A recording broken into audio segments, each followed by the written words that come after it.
They can hear me. It's everyone's favorite game. It's Monday. Oh god, I could hear myself, and that was the most torturous thing that's ever happened to me in my life. I'm so sorry, everyone. That's if that's how I sound, that's on me. But you can hear me, which means it's ICL Monday, and we get to say who's in this chat. All right, first, someone other than me, say something, and then people will guess who you are. Never mind. All right, never mind. All right. All right. Person number 2, say who you are, or 1. You guys get to pick amongst yourself who's person number 1 or 2. Good evening, All Lorcana right. fans. Ruins it every time. I mean, I guess that kind of gives it away, though, right? I thought I was trying to hide it. You can't like cut me off immediately. It's true. I know. I was like, nope. You're like disguise it, make them guess. So I try to go for something. You're like, oh, look. Yeah, right. You're like, I thought this was a game. All right. And my other guest. Hello. There we go. All right. So no one's guessing. No one ever plays my game ever. I always am like, guess in the chat who's talking, and they literally never do it. So I guess you can cut to video because no one ever plays my game. They are all a bunch of. They can just tell. They can tell. Yeah, I like how now that we can see you, you have to like stop swearing. You're like, oh, I got to censor myself there. They can see. I like this background, Luke. It's very like inky and very it's very abstract. I'm digging it. Yeah, and we change the color occasionally, make it all fancy. Sometimes it's a little bit more farty than others, but tonight it's not farty at all. True. But welcome to the ICL. And tonight's is an exhibition match between 2 of the teams who are joining us for Season 2, Ink and World Class Cards. We're going to have a few players that have played before on other teams tonight. Spoiler, but who knows which those players are. They've been all over the place. And I think they're pretty happy to finally have joined up in the ICL, and we're happy to have all of them here.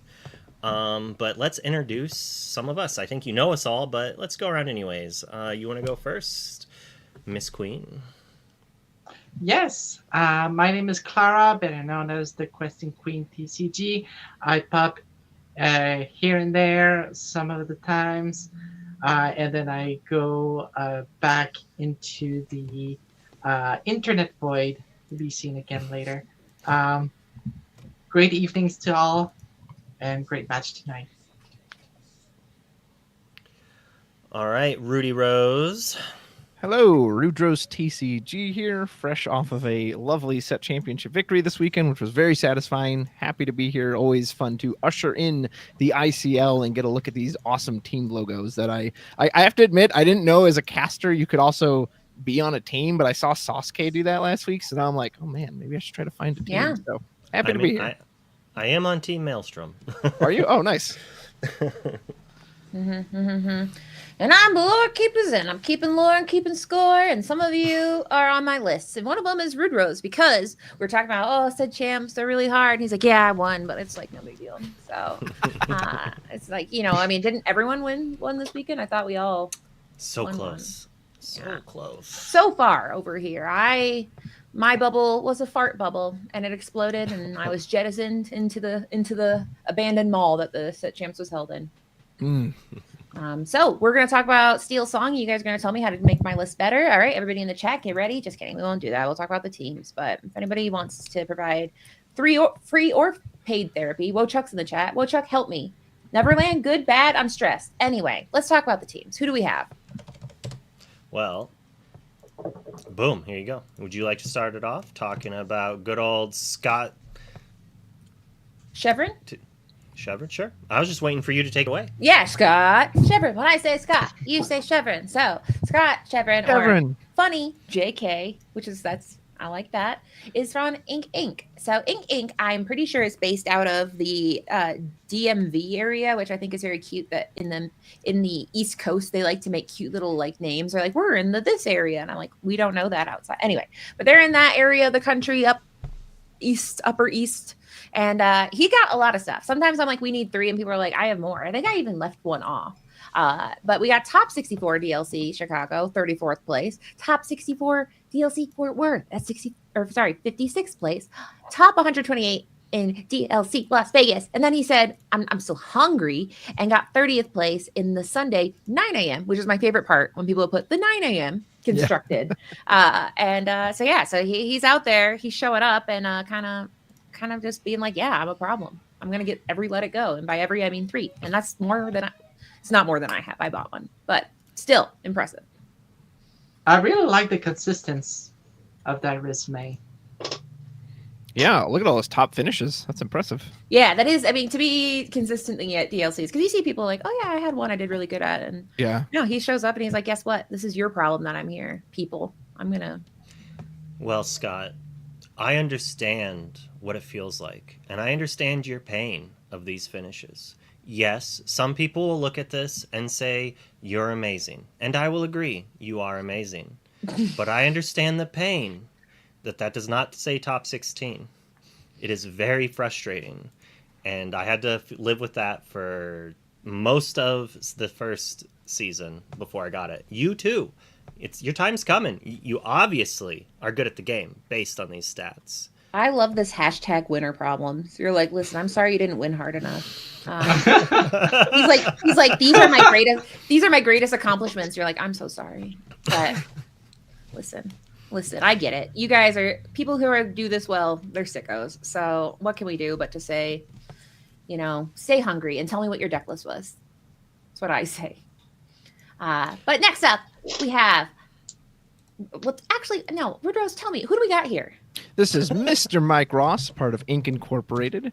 His player lore, he's got 2 little ink points here, and that's 1, 12-time set championship top 8. 12 times. I don't think I've even been to 12 set championships, so that's impressive just for the amount of numbers. Surely it must have gone to multiple each set. And then we also have a 2-time set championship winner, so also very impressive. We were talking about this beforehand when we got on. Katie kind of alluded to it that, these are hard to win. They're not easy. They're not taken for granted. A lot of it's matchup dependent. So Mike is clearly a player who is not afraid to keep grinding and keep painting the ink well and making sure he achieves victory. It's scary. Yeah. So, yeah. Like local achievements are nothing to scoff at. So, that is awesome for bringing that in there. Yeah, it's a super mystery bag. You were just talking while we were chatting beforehand how your local meta is basically like a DLC Sunday event or day 1 because you have all these players with multiple like day 2s in that, and you're like, it's a 24-person set champs, and collectively they've won like dozens of Rapunzels and stuff. It's frustrating for sure. Yeah, that is a Shark Tank, that's for sure. Well, Garrick here, I'm a big fan of Garrick. He stayed with us at NA Champs. He helps do some YouTube videos with Maelstrom occasionally. And he's got some good stats here. Top 128 in DLC, 2K undefeated packs, 2024 playmat winner, 12 times set champ top 8s, 3 championships, 3 times SCG Con Lorcana top cash finishes. Not bad at all. And hair that makes JDZ jelly. Oh, so my husband this weekend was asking about the term mog, and I was like, oh, I can use an example. So when Garrick shows up, JDZ feels like he's being mogged by Garrick with Garrick's hair, because JDZ is always like, don't come on my show with those beautiful, beautiful curls. So that is mogging, I think. But I tried to use it in a sentence. That's the only example I could think of.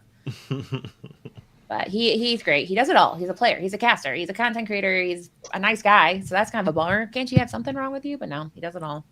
All right. Well, that is our lineup for Ink. And they've got a few other players that we'll have to wait till the next season to see. But this is who they're playing against. World-class cards. Claire, you want to read this for us? Yeah. So Daniele Madrigal from World-class Cards. Really interestingly, a TCG lover from Italy. Tell me I've pronounced your name correctly. So also played in a Pokemon World Championship. So, from Pokemon, bringing that experience into the game. Let's see how you like Disney Lorcana. Won a Golden Mickey in Birmingham. Well, it seems that you already like this game so much that you have a Golden Mickey, so that is amazing. And the first, I can't read the rest. Yeah, first one to win a Golden Mickey with a Super Goof. That's not a bad thing. Super Goof, he'll hook you up. He wrecked me And like oh my gosh. And then there's 2 of them. Sorry. This isn't therapy. Move on. But either way, that is impressive. I'm glad that Super Goof is getting his oh, sorry. Is that Santa coming down the lane? Wow. Merry Ho, Christmas, ho, boys ho. and girls. I mean, I think Luke, you should read this one for reasons. Well, I mean, he is one of my besties. Yes, and that's why I think. Aaron Rubin, aka Lorcana Bro, one of the most recent pickups for World Class Cards. They picked up him and Kendall a month or 2 ago, I do believe, to my heartbreak. But alas, still love him, still a bestie. He has made top 16 in DCL Atlanta, first DLC of the season, and already got his Continentals queue or invite. Amazing.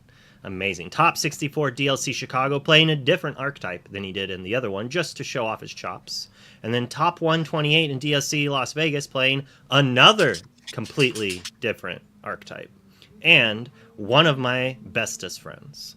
And he has a really cute dog. That's not on there. The only Lorcana Bro, Aaron Rubin, and his pupper, Luffy. Yeah.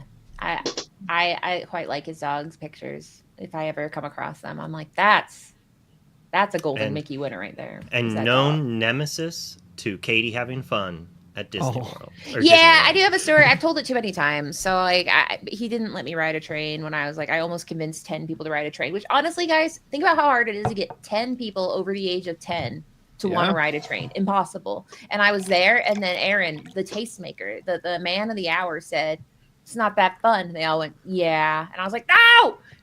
So that was the first time I ever met him, and like, that's not fair. That's not what he's known for. But whenever I see him, I'm like, could have been cool. But it's okay. It's okay. It's okay. Trains, it's an acquired thing. Gotta say, love the tux. Yeah. Yeah. Well, what a suit this guy's wearing. I love this picture. It's so vibrant. This guy, this Lorcana Bro. He's part of the Lorcana family of names. You know, out there we've got Lorcana Dad, Lorcana Bro, Lorcana Man, Lorcana Kid. I mean, there's a lot, and they're not related. It turns out. Oh, there's Dad Canna in chat. Maybe Aaron should change his name to Brocana. Or Brocana. That's true. For copyright reasons, maybe. But either way, now we're on to our third one. And this one might sting a little bit too. Luke's having to walk down memory lane. Weird Rose, who do we got here? This is Kendall, sometimes better known as No I'm Not. From World Class Cards, of course, that is the team he is on, and our player lore for Mr. Kendall, or No I'm Not, however he prefers to go by. DLC Atlanta, top 16. It's always going to have a special place in the heart, I'm sure, since it was the very first DLC, and you get to say you were a part of the top cut there. We also have the second best player in Georgia, as well as Future Vibes World Champion. So a lot to hang our hat on here with No I'm Not. Who's the best player in Georgia? Zan from Atlanta?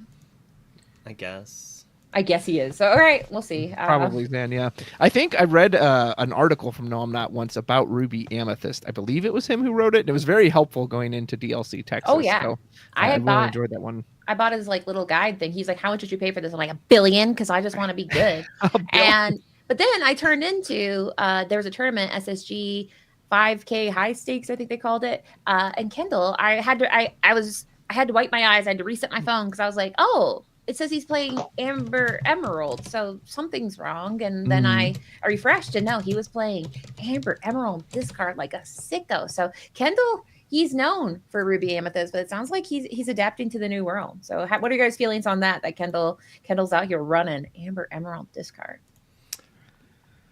He's out for blood. He's going to play what he needs to play to win some games.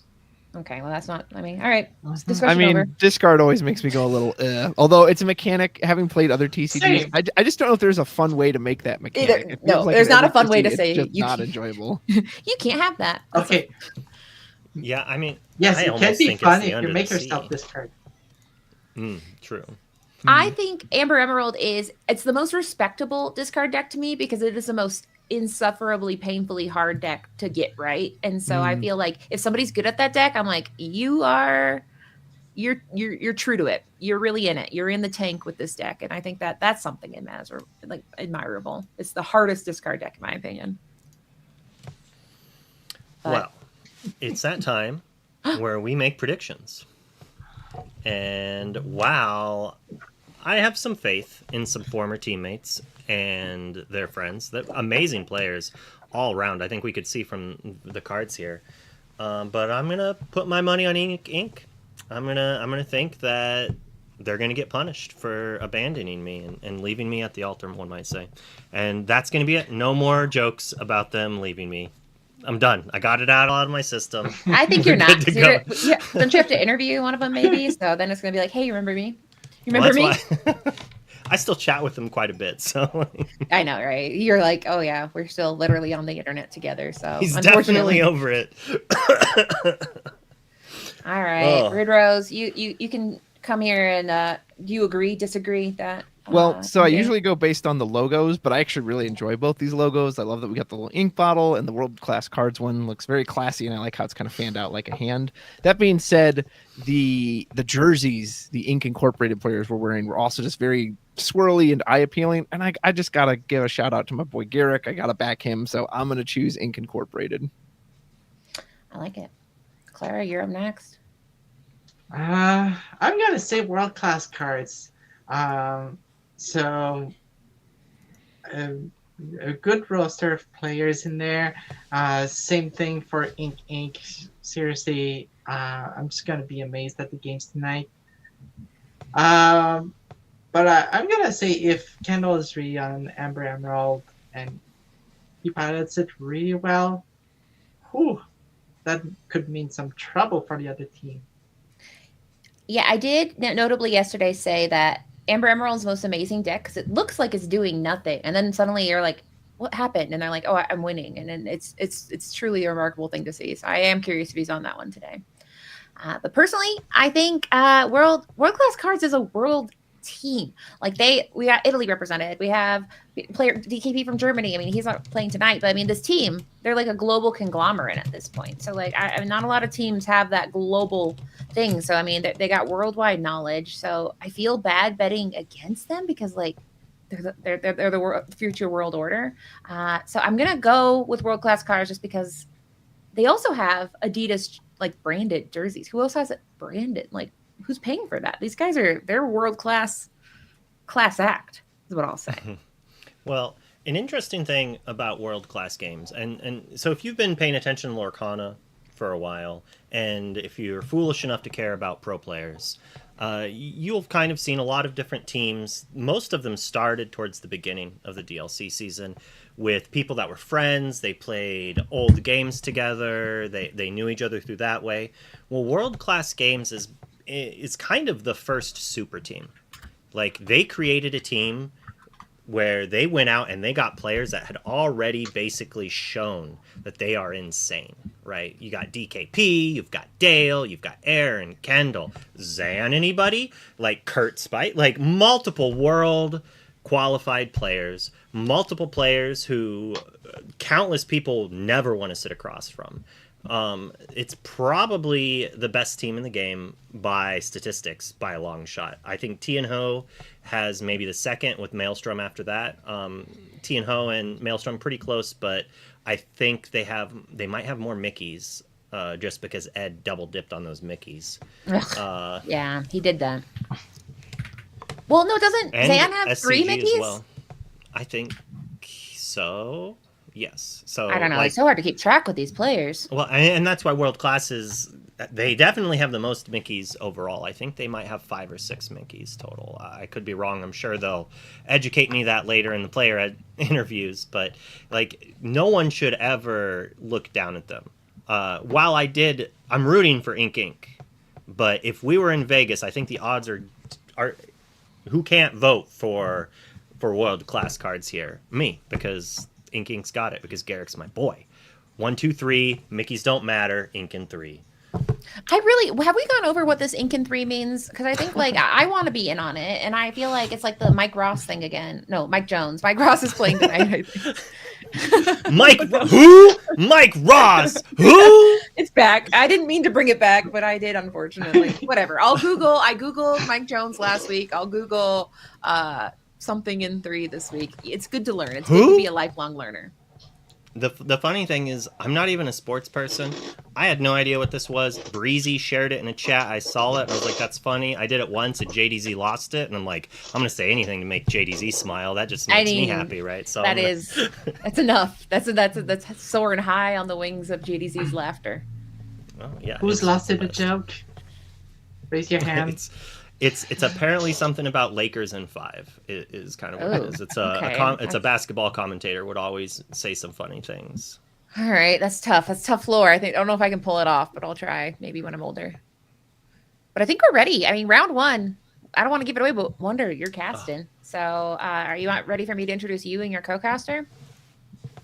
Oh, apparently I'm just butchering names left and right. It's Tian Hu. I said Ho. I meant Who. And World Class Cards. Not games. Oh, wow. To be fair, there was a stream where I won't name names, but somebody said West Side Coast Cards several times. West Coast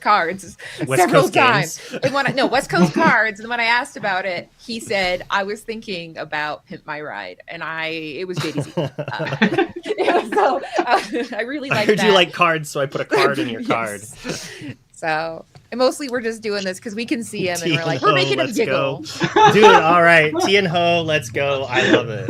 So with you, though, we have the wonderfully talented. It's one of the people who's feeling a little bit like seeing a ghost of lovers past. It's Bannable of Team Maelstrom, former teammate of 2 of the people on More Class Cards. So welcome, Bannable. Have fun, you in Wonderland. And I'm sending you the deck list. You already have it. But either way, you'll get them. You're running too quick. We are at 6, but they're not set up to play yet. Oh, top of the hour. It's over. I'm sorry. Well, that's a DQ. Both sides DQ. Yeah. Commentator DQ. All right, Bannable. Sorry, you can't come on. So, but that's good. I'll suck all around the horn and say something nice about Bannable. That's hard. Okay. Well, we can. Is there anything else we got?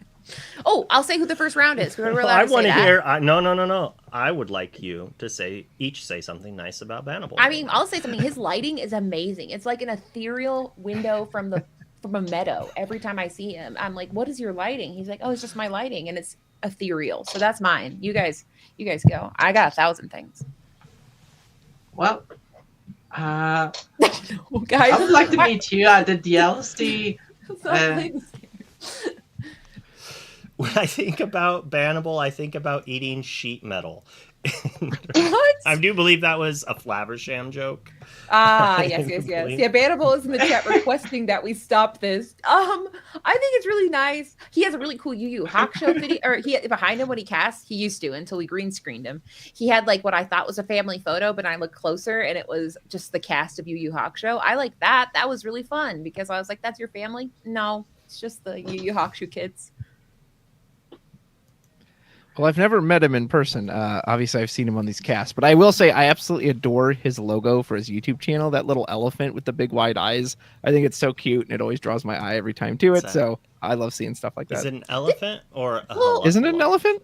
Yeah, because Bannable, wasn't there's a guy Hannibal led elephants over the owl. But isn't a heffalump the same thing as an elephant, kind of? What the hell did you say? Did you say is an elephant the same thing as a myth, like a cartoon? Yeah, they're like the same. Isn't a heffalump like just a version? Didn't they look like elephants in the movie? Am I just wrong? Do you ever see the heffalumps? I guess. What are you? It's been they're on the card. The heffalumps. Why are you saying it? I don't understand. Because he said it looked like an elephant, and I said, "Isn't it actually a heffalump?" You just are trying to get me to say the word I can't say like that. I don't think Bannable's logo is a heffalump. I think Bannable would be more the historic route than the heffalump route, but that could be maybe you're right. Maybe you know Bannable better than me, and he's like, I love heffalumps and I love woozles. Bannable's here. He's in physical pain as we debate whether he is more of the heffalumps or more related to the legend of Hannibal. Tonight on the ICL, is this man a real person or is he simply a heffalump? Dead Canna says, Luke, explain a woozle next. Definitely when you start playing the cards, looks as like a we weasel. will see tonight, we get those names right, and I'm pretty sure our players tonight are able to spell their cards correctly. The players are like, "Are we starting?" We're like, "Hold on, we're trying to figure out what a heffalump is." Don't. Yeah, we're trying to see if Bannable is perhaps referring to the lore of Winnie the Pooh's greatest nighttime terror, heffalumps and woozles. Well, the answer. I do. More. I mean, we're going to find out right now, so that's really exciting. No more wait. As exciting as this is, we're going to swap over. So yeah, wave bye-bye. Bye. Bye. All right. Most important thing. Is it an elephant or a heffalump? It's an elephant, yeah. What's wrong with you? This is why we don't let Luke explain things. He gets everything wrong. He pronounces everything wrong. Yeah, these are all true. These are all true. Oh, 1 second. I can't believe we have 2 former teammates and I don't get to cast either one of them. Who put the schedule together? I didn't know which round they were going to do before I set up the casting schedule. I found out the rounds afterwards. I know, but maybe they on. Did we get the pronunciation on Daniele? What's the pronunciation on his name? I don't want to mess it up. How do we properly say your name, Daniela?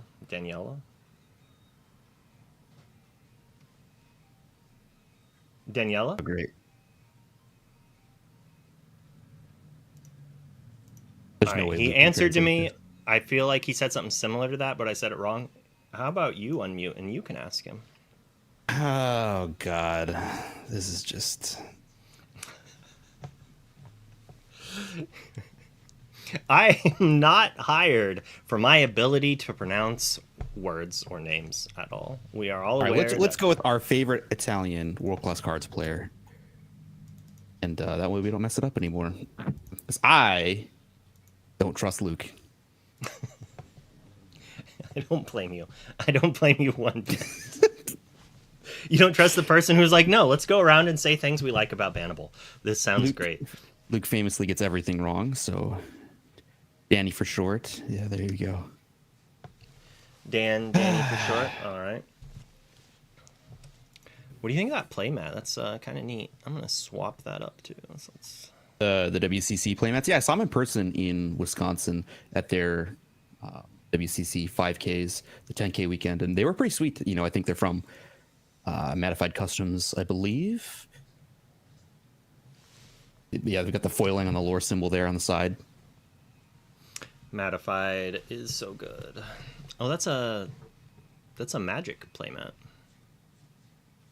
On the left? Yeah, I think so. Isn't that the wizards or the magic symbol in the top right? Oh, yeah, it is. That's the Planeswalker symbol. You're right. It's been 1 year and I don't recognize a single. I know. I'm so out of the game that it's like I have no idea. All right. Well, we're just about done with mulling here.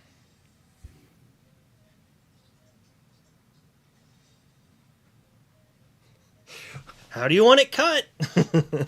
I know. I always hate the awkward song and dance. And then I'm like, wait, do they want that order on top or on bottom? And then it's just a whole thing. Oh, a Tipo. Mm-hmm. Have you looked at the lists? I have them. I have looked at them. I'm just trying not to spoil anything, just in case, we've got cheaty eyes or whatever. I don't know. It's cool, though. Popsicle, it's nice to see Popsicle still getting played. I know some people panicked that Sapphire was going to be unplayable, but no, you can still play Sapphire. You can still play Popsicle without Hiram. Yeah, Crab's done a pretty good job of trying to replace it. It draws quite a few cards. I do like it. Okay, and so what are you thinking if you see this? Okay, so we ink a Pete, so we know that Scott is playing Green Steel, but then they play turn 1 Clarabelle. What's going through your mind? I've seen a few people recently not playing discard. And they've been playing this Amber Steel song variant of Emerald Steel, similar to what we played 3-4 sets ago that Aaron and us all played. Yeah, with the Beast Relentless. Yeah. Yeah, it's interesting because at that point you're like, okay, well, if you're playing small Clarabelle, you're probably playing big Clarabelle, which means maybe you're not playing a discard deck. Obviously, Danny playing Blurple here. We saw an ink of the first Amethyst card last turn. Good. I'm. It still hurts to even see Ruby Sapphire. I don't know. I've been playing Amber Steel recently again. Yeah, still a good deck, but okay. So we've got Morph now. I'm definitely thinking Shift Clarabelle's in the deck at this point. That is not what you want to be doing on your. No, I agree. Turn after Depot. That's your not 4-ink turn hand. hard cast Friends. That seems painful. I'd almost rather have played that manner, but at the same time, yeah, that's not fantastic either in the face of a Morph. Well, I mean, manner typically pretty good against these green steel type decks, especially if you can follow up with something like a Maui to protect it next turn. But easily could have just drawn the manner off of the draw too, so it's hard to know. Ooh, that's a pretty one. Yep. Shift Diablo. Beautiful Enchanted.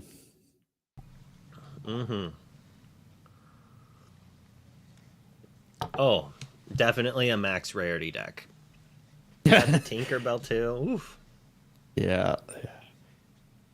I could never, but to each their own. You could never spend that kind of money? Well, I could. I just couldn't justify it rationally. So you're saying if you were qualified for Worlds and you won, and say that, because I got a play set for winning a DLC. So assuming that there's something, let's just say if you won a DLC, would you play with the Enchanteds you got? Probably not. I'm a non-foil kind of guy. I'm so boring. World's least interesting man. With the best humor, though. I mean, worst handwriting, best humor. I do also have the worst handwriting. That's true. So you should be a doctor. Yeah, that would probably pay better. Obviously, this is also very good to take out the Diablo. Only got one draw out of it. Kind of optimal. Frustrating. Yeah, I mean, when the Blurple deck goes first, it's just not that scared of Diablo. Yeah, that's so true.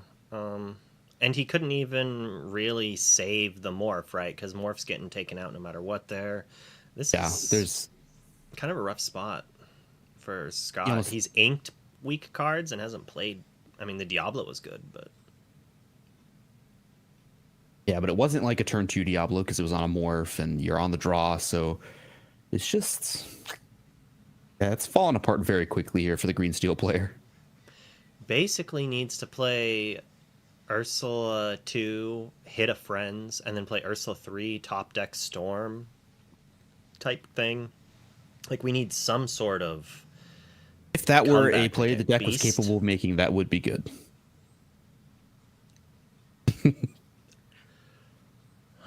The deck's not capable of doing that? No. Spoiler alert. Spoiler alert. There's some sort of Ursula not in the deck. I am well renowned for not looking at the list before. I'm always like, how much do we want to spoil? But we're in the game now. I'll give away a little tidbits. That's fine. Oh. This is basically over. Yeah, when you're ahead on board, this Elsa is just very strong.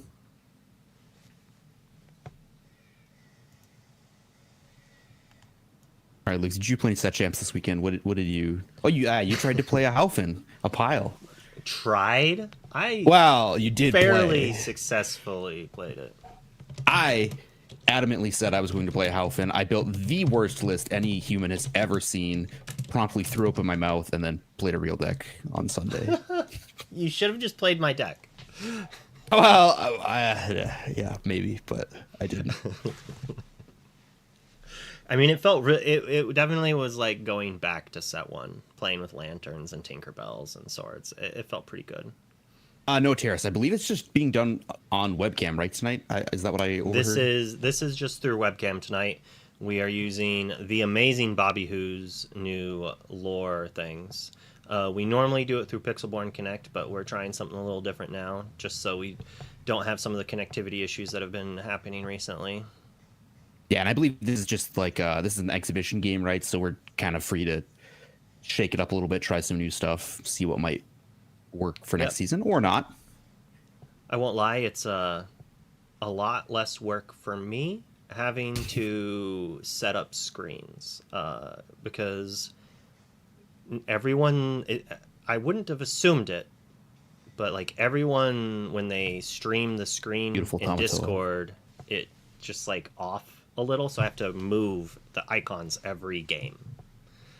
And that tilts me, and I finally said, you know what? No more, Bob. No more. That is a gorgeous enchanted Comatose. Yes, it is. Yeah, starting to run away with it a little bit on the Blurple side here.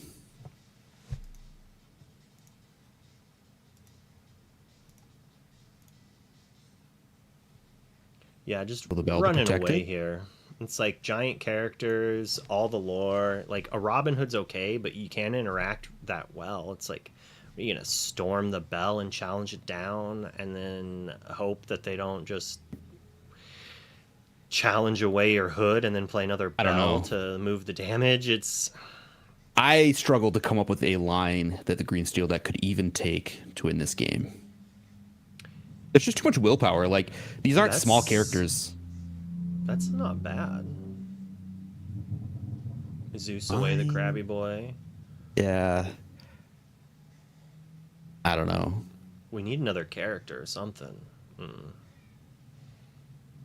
But then again, with 2 cards left, I don't even know what else I would necessarily want there. Like any bounce on this bell, right? You can just move damage to Pluto. Like snaking the bell and moving damage is just dirty. It's just there's no. He's like, come on, bring it. I already know you got everything. Just give it to me. It's like if the purple player had no cards. I mean, he's in the tank, so it quite possibly could be a bad hand. But I have a hard time imagining that there's just nothing there. Ooh, I wonder if we're just trying to get another bell, anything there. I mean, it doesn't seem that scary to do. I mean, it's just good practice. Like, one lore is not that big of a deal. You just draw first, make your decision later. Good habits. Something you could learn, Luke. I'm wearing my fancy new vest that I got from... I said that if someone gifted 5 subs to JDZ's stream, I would buy it, and they did. So I bought it, and we got it here now. We're rocking the red purple. So let's see if anyone's actually playing Ruby Amethyst today. I would say maybe Kendall, but I don't know. It could be. He's been playing lots of stuff lately, so yeah, we didn't start the timer. Again, trusting Luke to do anything right is just too much. I've passed that along. It may or may not It's good you have me here. Someone to just like has no shame in rubbing it in your face. We shifted it. That's awesome. That's funny. Dirty. I feel like that's a flex, so that didn't need to happen. Yeah, it's crazy that this game is going this way after the turn 3 that was just like so mid. But then the Elsa's Scott spent so many resources on that Diablo, right? 3 cards on that Diablo, it got 1 back, and then just got eaten for free immediately. I think that was kind of the turning point. Yeah, which is true, but at the same time, those resources weren't that good, right? Assuming it was not that impactful of a song. It definitely would have been better if he could have like sang a storm on the Tipo or something like that. Yeah, and there's also the reality that when you do nothing on turn 3 and have a full hand, like there has to be something in your hand, so it's probably like good late game stuff, which is exactly what we've seen since then. Yeah, Danny just doing it all here, and this is kind of just what Blurple does, right? At this point, he's going to try to Elsa or Belle every single thing you play, and with foxes and snakes, it's brutal. Actually, I don't even know if they're playing snakes now, though. They might just only be on Foxen. I would say a lot of the Blurple lists are not playing snakes at this point. If I were playing it, I'd probably still be... Right?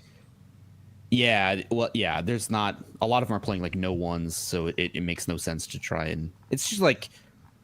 Not that you want to play Snake on 2, but when you can't play Snake on 2 ever, it really makes the card worse.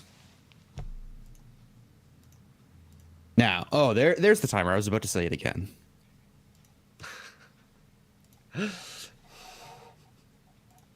I'm proud of you.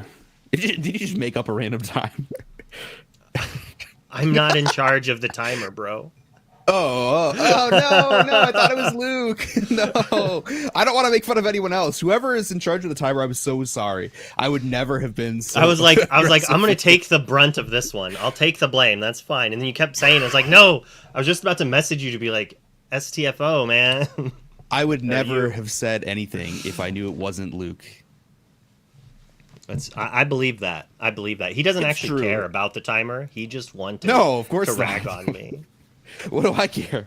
I mean, he's just jealous that Aaron put that I'm his best friend on his card and not Bannable is his best friend. I did see that, and that was a little bit tilting. But I'm just going to chalk that up to Aaron not knowing I was casting tonight.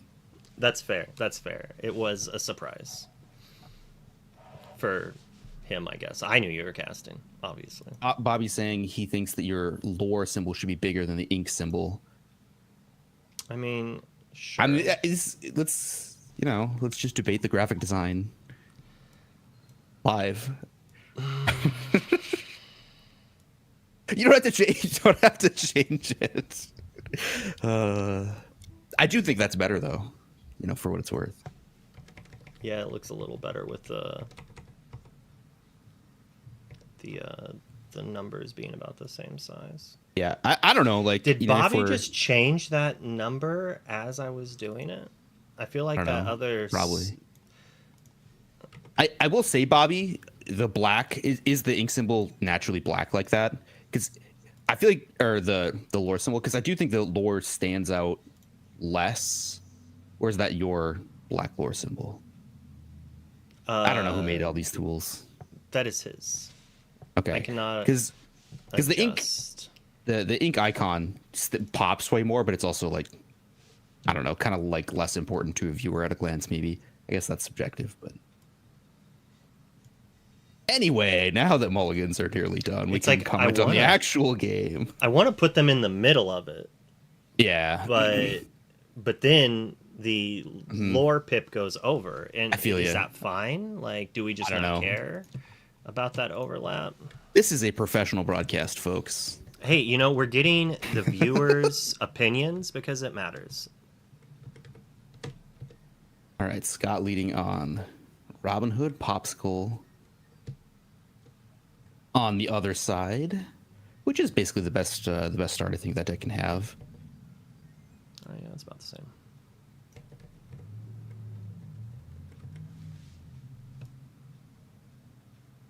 All right, another Enchanted Morph. Now, on the play, shifting Diablo into Morph, a much, much better play. Oh, yeah. It can come down, and it can sort of... It hampers genies that Blurple decks are often playing. Doesn't die immediately to Elsa. Much, much better. Is this what we want? I don't know. I'm trying to watch the game. One of us has to. I had it zoomed in. I could literally only see the lore pip on the middle of my screen. Shift Beast, I think is very good. Blurple does struggle a little bit, especially in the early game, to deal with Shift Beast. Once you can later ping it with Elsa, but that's not even like that bad.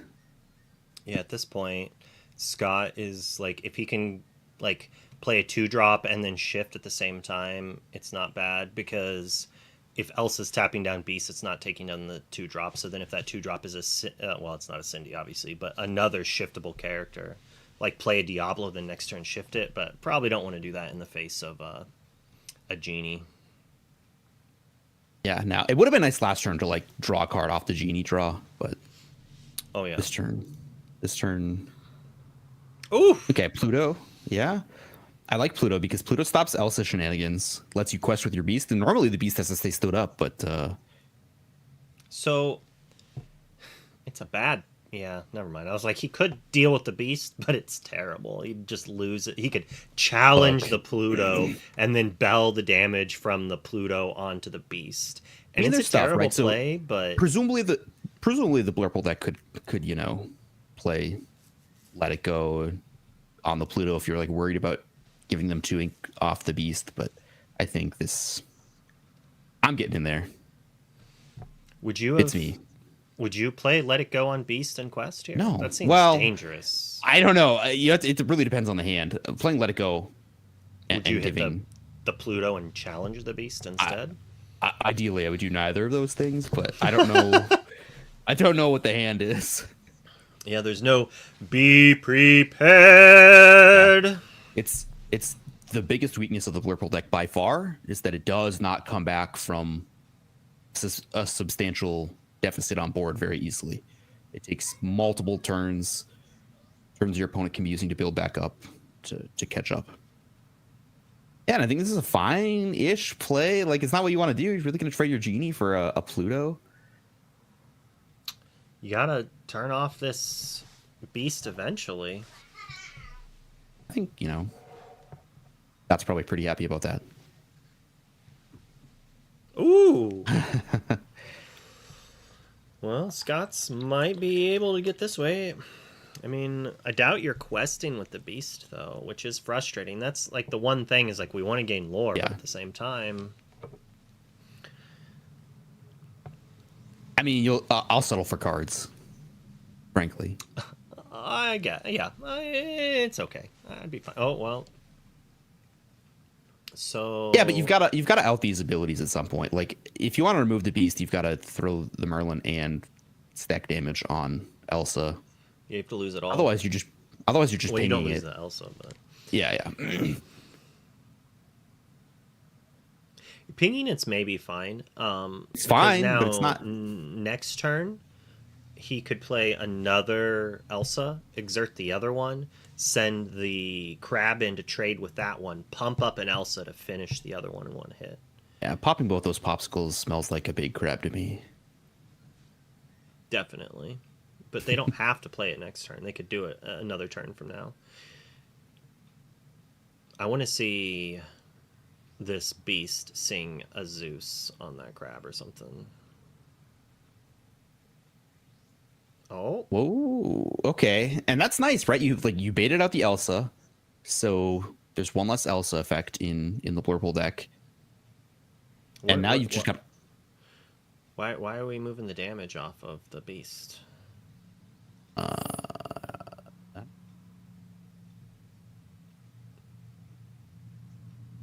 It's me. It's like we can't challenge, and it wouldn't trade anyways. Well, it would, but we can't.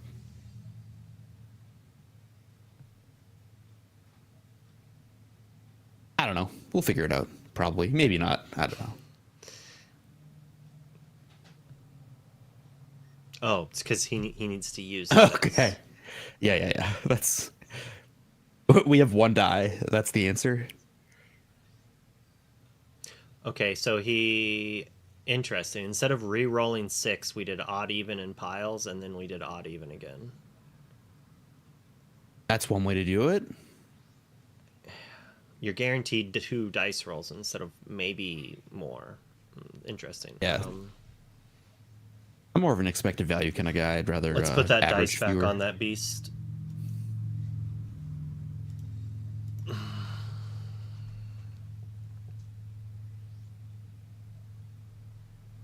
And yeah, it's gonna be tough. Over to Danny. It's gonna be tough to beat this many draw engines. Like the purple deck just has no sweepers. There's no play you can make to quickly get out of this. And that's good.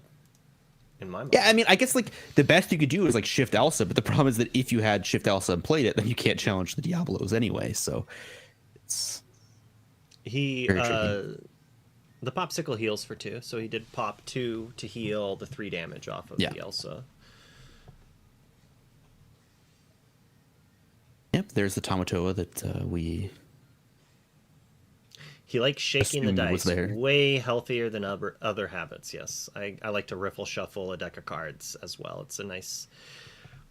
It's the one thing I do miss having fetch land style cards, just so I could take some anger out on my deck when I'm drawing poorly, and I get on a riffle shuffle, and it's like you don't like that, then draw better. Under the Sea on just the Elsa, a very funny play. Well, you want those Diablos to survive. Seems worth. Yeah, well, and the Under the Sea, like what does it hit in this deck? It's not a long list of things. You're really going to save it for their TPO, you know? It's so. Is Under the Sea that much better than Swords when you don't have shrink effects? That's a good question. That's very metagame dependent. I think it's like way better against some of the way better against Amethyst. Way better against Amethyst. And it's a better. I think it's a better card. It's also much harder to play. So you know. I need to flip a camera. Oh, this is it's backwards. Yeah. I had Magic player brain again. I was just like, what are you talking about? The cost is in the top right.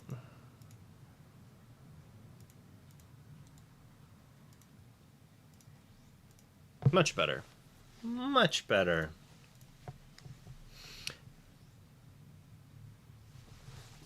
Iago. I don't know if that's going to be enough against triple Diablo, Beast, and Pete. No. I think what you needed was like the Pan Shadow Finder into Iago. That would have been a good play. And now I'm assuming we've got Pirate Pete. Nope, we've got a 6. We got good old Tinkerbell. Mm-hmm. Let's sing Storm on Iago. Come on, do it. Do it, funny JK. Yeah, I mean, very well could be in there. It's not like we've seen a ton of those. Having made all these plays already suggests to me that it's not in hand, but knowing about the Fox Crab is kind of nice, but yeah. This is just. I was like, are we doing it? Are we doing it? I'm questioning the Beast here because I'm not a baby, but you know, Scott, he wants his 4th extra card. Okay, we're not giving away the 4th extra card. Fun fact, I think you probably are better off getting closer to the win than... Because what... If they answer the Beast, like, then they're not... They can't do everything. So they get to answer both, right? They could Crab, take out Beast, Fox back Crab, trade with Pete. Mm-hmm. But yeah, I mean, that's a Diablo that survives. And it's 2 more lore, puts you at 14. They take out your 2 other things, and you get a quest for 5. He's doing the math, folks. And go to 19 and have like 10 cards in hand, and the purple deck has no sweepers, and you're still way ahead on board. Yep. Well, that a free roll. But sometimes you just have to say, I'm going to draw more cards. I don't care. That's true. I don't need it. You're probably 100% to win either way. So I guess do whatever you want. Someone called it trash time once, and that's like stuck with me, where it's just like you're in a spot where you feel so far ahead, you start making minor mistakes. Yeah, and you know that can cost you games. Well, it's a topic that comes up in, you know, I've heard it in Magic too. You know, it's kind of a sports idea, like of garbage time. This notion that there comes this time in a game where what you do just doesn't really matter that much anymore. So you like put your backups in or whatever. I actually think that it can be important in Magic, especially with some decks that go really long, that once you have locked up a game, you just have to start taking game actions to end it so that you don't waste time off the clock. Now, you do have the burden of not mistaking a 1 game for a game that you could still lose. But there are times where you're so far ahead that you basically can't lose. And if you are making a mistake, it's going to be like minor, right? I'm not suggesting that you attempt to throw the game away, but yeah, if you're playing a deck that takes a while to win, then you do at some point just have to start taking game actions once the game is locked up. Definitely agree. You have to you don't want to delay time, especially in some matchups like these steel archetypes. Sometimes you're spending every turn answering what your opponent's doing. And if you're spending all your resources and efforts doing that, you're going to turn around. They're at 13 lore, you're at 0, and you have 5 turns to win the game. Good luck. Have fun. Yeah, and the inverse of that is that when you've lost, you should just concede and go to the next game. Yeah.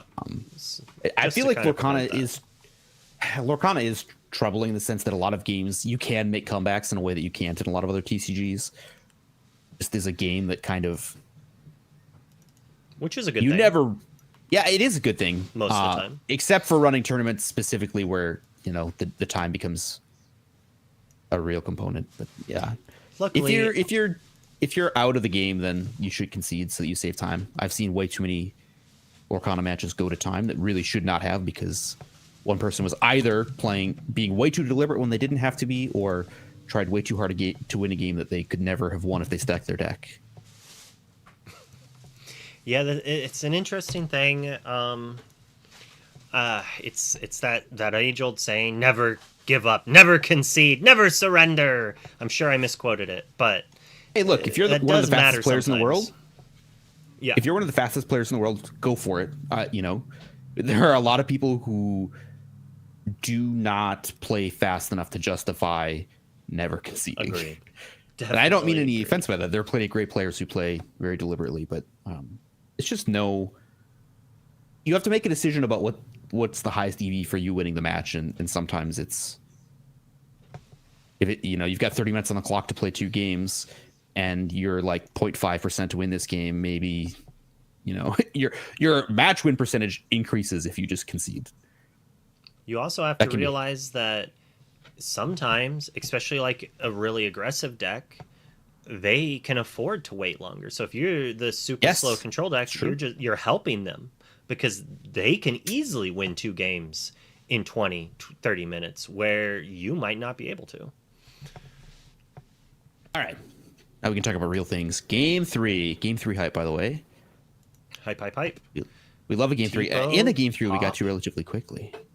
So I heard there was like a 12% chance or something like that to have Popsicle Bell Friends in your starting hand. I haven't done the exact math, but I heard that that's what it was. But when you can do that, it feels real good as this Blurple list. I guess it depends on how aggressively you're mulliganing for that opening specifically. I don't think you should be mulling for it. I don't think so either. It's to be clear, that play way worse than just shifting a Diablo. So, well, yes, but they don't have Diablos. I know. I'm just saying it makes sense for the green steel deck to mulligan more aggressively for their bonkers opening, because that one wins games like on its own. Singing Friends with Bell on turn 2, like, congratulations, you're +1 card. You got a free divination. I mean, well, you drew a card. I mean, the Popsicle Bell is like 1 card, not even, right? Because you draw a card total. It's 1. You draw a card. Well, you play it, replaces the Popsicle replaces okay, so it's itself. 1. It's 1 card, and then 1 card. It breaks even, yeah, because then the Friends replaces itself in the Bell. Yeah. Whereas the Diablo's like, they had answer it me or lose. They might not have had it in their starting, but it was a turnoff. But still, what he needs. I'm just saying, I'm way less scared of that than just like shift Diablo. For sure. But Scott cannot be happy to see like a genie on this turn, or this is a great opening. Like a manor, like any good 4-drop, anything but hard cast Friends. But he won the last time he did it, so. Oh, well, he has 4 drops. Iago.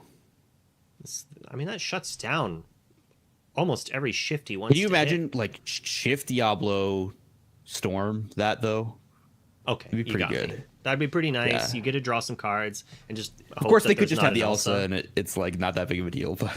It's still good enough. He only has 1 card in it? 2 cards? Looks like at least 2. Well, here comes Diablo. All right. Do we have? We've got it. Good. But we got the baby. Delicious. That feels good. I mean, obviously the Elsa. If the Elsa comes down, that's going to be a perfectly reasonable answer. I'm sure a cold shiver just went down JDRR's back somewhere, and he doesn't know why. Maybe he's watching and he knows exactly why. True.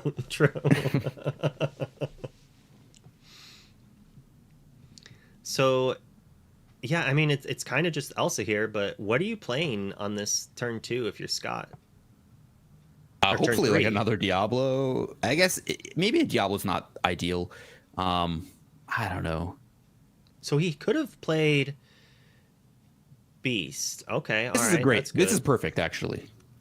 We didn't need to exert 3 there, but that's fine. I mean, it makes no difference. This is the perfect answer, I think, because now the Elsa alone won't do it, so it's going to take some sequence of cards to get out of this situation, which I think is what you want. I'm pretty sure I have seen Scott play before. I must have seen him on Garrick's stream for his event.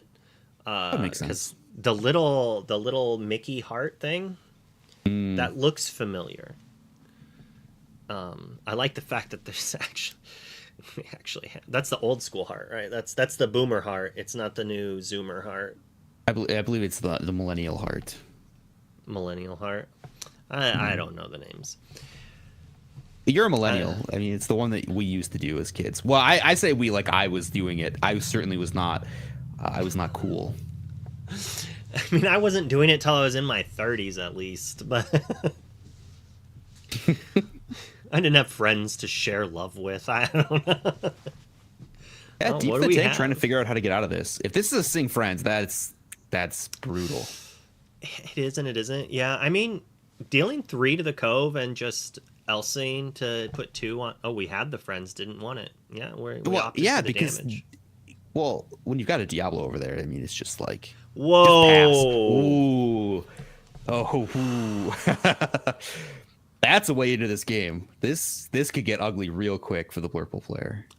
Yeah, that's because now the Elsa's shut off. If only. Do you think bodyguards should protect locations? I kind of think they should, honestly. I thought it did initially. I'm indifferent rules-wise whether or not it should. I mean, you know, I feel like a bodyguard that protects a location as a bouncer, you know, Ravensburger, if you want to. So you would prefer. So you'd prefer them to create another keyword type thing that protects just locations. I don't know, and then maybe a third one that does all of it. Locations are not good enough for that, in my opinion, to justify that but mechanic. Wouldn't that make them better? Like some of the bad locations would see a lot more play if you had to fight through Plutos. It's true. Maybe make them too good. Gaston. Well, that's one of the big expensive cards that was stuck in Danny's hand. Notably, does not draw a card, lets you try and find an answer to Diablo, but does not answer Diablo on its own, which is notable. Yeah, I mean, at least Belle and Gaston can take down the Pluto, and we see a Hades, so that Diablo's gone no matter what. That's I think fine. you should have played Finders Keepers last turn for sure. Yeah, that seems real bad. But the thing is that, like, you don't even care if Diablo gets Hades, right? That's 2 into your Inkwell. That's great. Yeah. Get to use all the extra cards you drew. Yeah, and what if there's another Diablo to shift on the... no shift, but still, I mean, it's like the problem is still there. Too. Yeah. The problem is still there, right? Like, exactly. You're going to... The Blurple player spends their whole turn answering the first Diablo, and the other one's still there. I mean, at least they can just answer the non-shifted one. So he can't even answer this. I guess it's the Hades. I was going to say, it could have been that the right play was actually to ink the Finders Keepers last turn. So this turn, we could Hades the Diablo and then sing the friends. The thing is that you kind of want to Hades the non-shifted one. Like, that's a mistake. That's a mistake. Oh, maybe not, I guess. If you really need to friends, then that makes sense, but... yeah, you are right. Giving them the extra ink. Well, is a little the thing is that the Bell sing friends, so it's like if you want to sing friends, you basically have to. It's tough. That's a really tough spot to be in. Danny didn't have that friends last turn, right? That was. Well, I don't know, but he had it now. So well, we saw it off of the Diablo hand. That was the thing. It's like I don't remember seeing it in there. Ooh, on the board. It's like if you want to take down my Gaston with your Pluto, be my guest. Which is honestly my guest. It's like a fine trade. Like if you've got a Pluto, I kind of like that. It's a little scary though. Like in my mind, there is a Bell in Danny's hand, right? Because Gaston puts 4 on Pluto. Bell comes down, moves 3 of it, right? Takes out a Diablo, and then easily bash down the Pluto again. I would be very wary of questing with that or doing anything with that Pluto. Oh, okay. The Bell's still not bad because it'll shrink down the Pluto, but I think now you have to play into it to force them to have it, kind of. And as we were saying earlier, we need to get lore. Yeah, we don't know what is in the player's hands. It's just a fun speculation game at this point. you did have the option to like just not quest at all there, pass. I'll be right back. I gotta murder a kitty cat, and by that I mean very nice and gently pick him up and put him back in the back room and give him some pets. It's dangerous to leave chat in my hands. He doesn't care about you folks. He doesn't care. Yeah, still a tight spot if you're the Blurple player here. If you want to use Bell to take out Diablo, you have to send Hades into Pluto. Well, you can't even do that. That Tinkerbell is really good. It's crazy. Yeah. The Tinkerbell was really good, right? Because it marks damage on the Hades, so the Hades can't challenge Pluto for Bell. Yeah, it's pretty rough. Yeah, it's really crazy. I mean, yeah, this is so bad. Well, actually, this isn't that bad, right? He gets to quest for 5 up to 8, and then has Scott still has to challenge. Sure, he could challenge with a Tink, but if he does, I mean, he's got 5 cards. But there's a world that Danny just has to quest, and maybe just not do anything and pass, and then save that 5 lore and force Scott to have removal.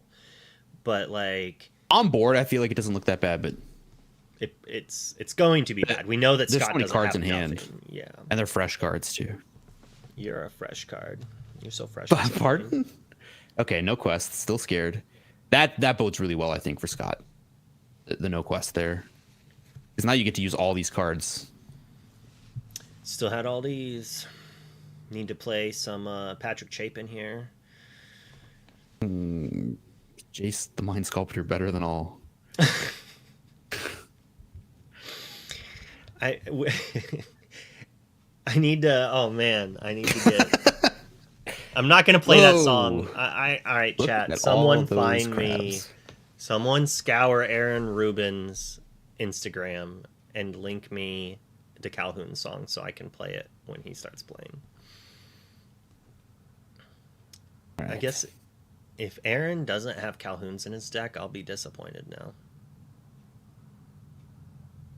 You couldn't find it? Oh. It's interesting, right? Because if you're speculating, I guess I don't know. They can play whatever. If I had to guess, I'd put Aaron on Green Steel, but what do I know? It does tend to be his more favored recent deck, as he has played that quite a bit recently. But something worth noting about world-class cards more recently, a lot of them have been varying the decks they play. It's as if there is some reason to encourage people to learn multiple decks. Maybe banning a Flaversham leads to that, where it's like you don't want to get stuck being a one-trick. They ban your card or other things happen, you're just dead in the water. Kendall out here trying to prove he knows how to play more than just Ruby Amethyst. I'm not sure he's done it yet, but he's trying.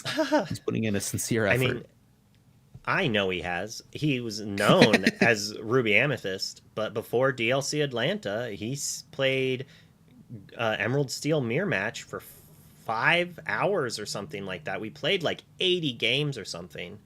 And at the beginning, he was beating me. And at the end, I was like beating him decently, just from like the lessons learned. And those games won me a lot of games in the DLC where I was just like, oh, I learned that I need to do this instead of this. And my opponents didn't know that. And it was just like, oh, you played your turn 2 Ursula 2. I win. Thank you. And you had to save it so you could prevent their Ursula 3s from happening. They're figuring something out right now. I don't know what it is.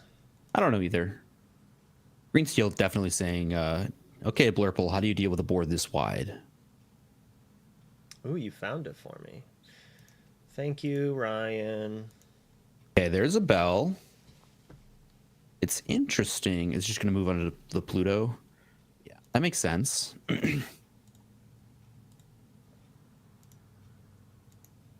Now we can answer the Diablo. But still, I mean, this Tinkerbell is very threatening. You've still got this beast drawing cards. Quest up to 7 here. It is a lot of lore. It is. This beast might have to quest just to make the tempo. Okay, that makes some sense. Like, mark the damage on your terms. Yeah, and not I can get let behind that. the tank get a 2-for-1. Yep. Right. When then it is. I mean, still it's a little weak. awkward in the sense that the tank still got value and stopped the lore gain of questing. But yeah, I've been saying it a lot recently. I think the meta's back into a Tinkerbell area. I don't know how long it's going to last, especially with the amount of Zeuses and such. But she doesn't get hit by World's Greatest Criminal Mind, which is seeing much more play. And it helps deal with this kind of thing. And in a way also answers a lot of the evasive threats with other things. That shift is really nice. That shift is really strong. Because you get to fight for the board and gain lore and threaten to gain a card. It's almost if Robin Hood is one of the best cards in the game. At least top 10, I would say. Most likely. It's hard to say, but I question in chat how many times for R&B, how many times did he wash his hands after playing Emerald Steel? Yeah, he did in our Discord say that he felt bad. I told him to embrace the sleaze, but I guess it's not his thing.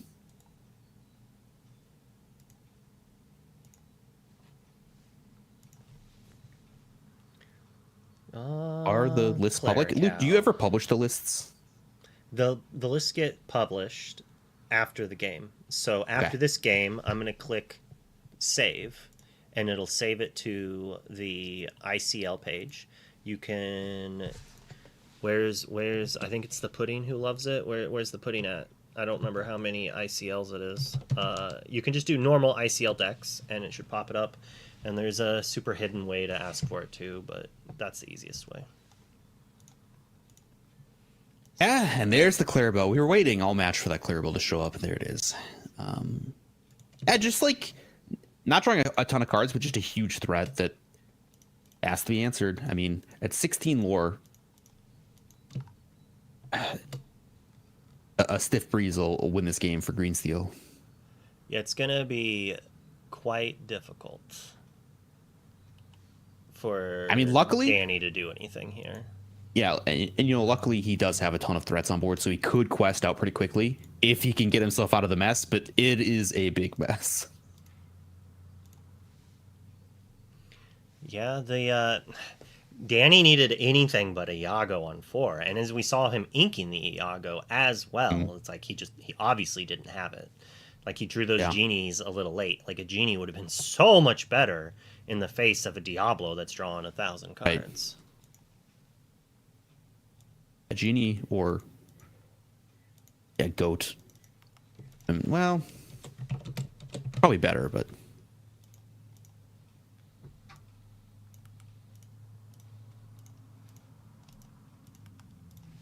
all right, we're in math mode. All right. Magic, we say math is for blockers, but in Lorcana, math is for challengers. That's right. Turn them sideways, let your opponent do the math. Math is for blockers is such a terrible phrase. I hate it. It's like, math is for attackers, math is for questers, okay? Yeah, but it's the, head empty monkey brain. But sometimes it's just like, I've got 10 characters. I have to quest. Like, there's no way that it's anything else. This is what the maths are for. We don't say maths. What is this? This is America. Remove that S. It's America. We don't know math. Hey, speak for yourself. Some of us do. Yeah, just play red, no math needed. Exactly. Elsa. BB, I agree.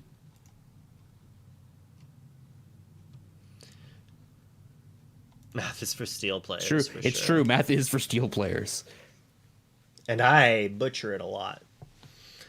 I had an easy clear of like 4 characters earlier today, and I just did it wrong and left a character that all right, let's find the line. And find the line. Challenge down Robin Hood. Now what's next? Because we've got to remove a lot of threats here. Okay, so Clarabelle down, make some trades there, put some damage on Iago. Iago, very, very well sized for challenging 5 characters. Yeah, Scott not having the answer for the Iago is kind of rough. But Yeah, not this enough. It's a good turn. 18 lore is still very scary. It just you basically have to stop everything that gets played from now to the end of the game, and that's hard to do. Inking Bruno is like that has to be very scary. It's like, well, he obviously does not care. Oh, and another big cow. Yeah, just putting out multiple threats.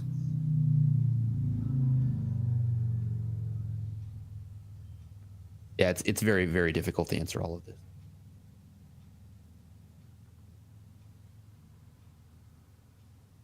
Draw of Clarabelle. I was confused where the draw came from.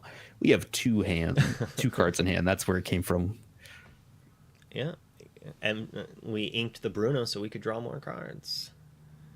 I mean, there's a world that Danny can answer some of this and live, but it's like Scott's hand has to be just removal, and he has to draw. I'm here to tell you that there are no let it goes in the deck, so it's gonna be tough. All right, yeah, that'll do it. And that's it. That's Scott taking it for Ink. Slaying the dragon, as it were. I think, if there's a big bad M-Boss team in the game right now, it is WCC. So, yeah, that's a good start for Ink. We're gonna move into the interview. So if you want to unmute there, I enjoyed that. Like the first game when you shifted Bell on Bell, I didn't even think of that as an out for Robin Hood. That was really good. The Bell on Bell was quite cute to see in stream. I was just like, did he just shift that? Yeah. I just told him I did not expect that. That came out of nowhere. Oh, it was great. So, your first games in the ICL, how does it feel? Excited? Yeah, it was very cool to be part of these things. Very cool. Thank you for the invite, guys. Yeah, glad to have you in. You didn't. How did you feel, Danny, when you had to ink an Iago and then play another 1-on-4? You had to have been hoping for any other 4-drop there, I feel like. Yeah, I feel like I was hoping for Genie, but I didn't have it, so yeah. I was worried about Genie Crab. Yeah. For that turn. Oh yeah, it would have been brutal. Yeah. Well, Bannable, you have any questions? Yeah, Scott. So why this Clarabelle deck and not the discard deck that's been prominent for most other Emerald Steel players? I mean, I've been on this version since Vegas, so I know the lines really well.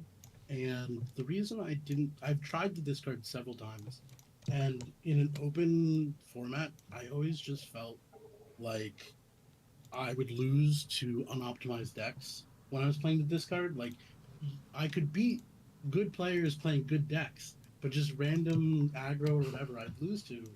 And I always, in every tournament, was like, I just want to play my deck again. Like, I have answers for everything. I yesterday played this in a set champ and didn't drop a game until top 4. Like, nice. I just feel very comfortable with it. The one of Under the Sea also has come in clutch. Like, I think in 6 rounds yesterday, I played the Under the Sea in 3 or 4 games in backfully, and it's just I feel like I have a good matchup and everything. Makes sense to me. Yeah, and I guess so.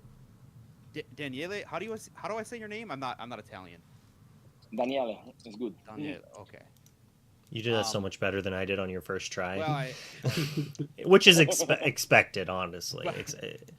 How do you feel? So I know a lot of these Amethyst Sapphire decks have been cutting the 1-drops. How do you feel playing without 1-drops? Churnabox Followers, Magic Room in the deck.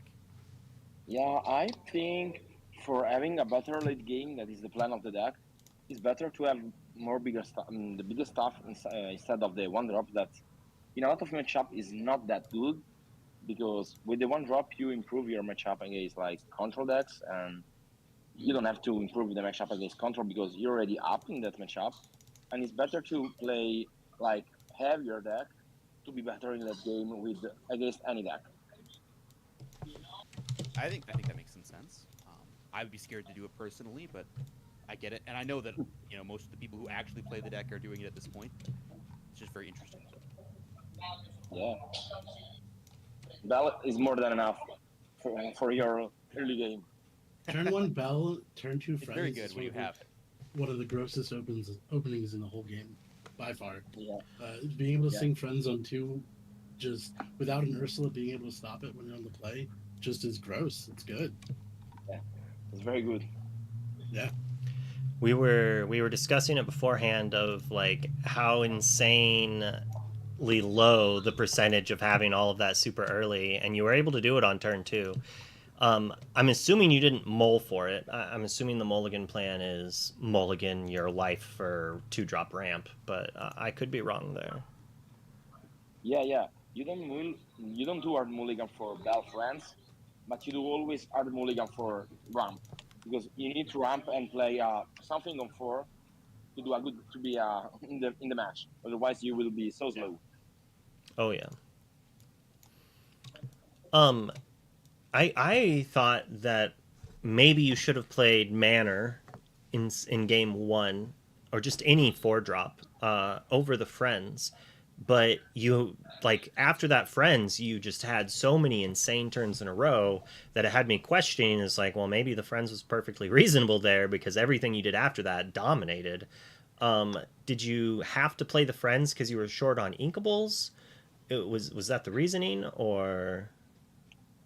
I was scared on the Ursula, so I was thinking, I don't have any good turn 4, because in this matchup you don't want to do Manor, because Manor, it takes some time, but it's not the best drops, and you want to win the late game, as I said before. So I have already one Elsa. I want to do Elsa into Elsa or Elsa into the Bell.